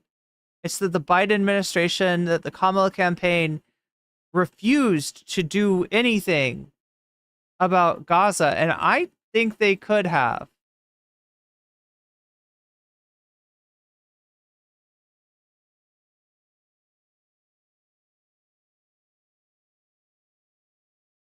At the very least, try to stand up. At the very least, like, make Israel choose between continuing what it's doing in Gaza and getting weapons. But yeah, chat, I don't know. On that happy note, you haven't watched any of the confirmation hearings? Maybe we'll do that tomorrow. Maybe we'll do that tomorrow. Anyway, chat, take care of yourselves, take care of each other, and I'll see you again tomorrow. Until then, have a good night.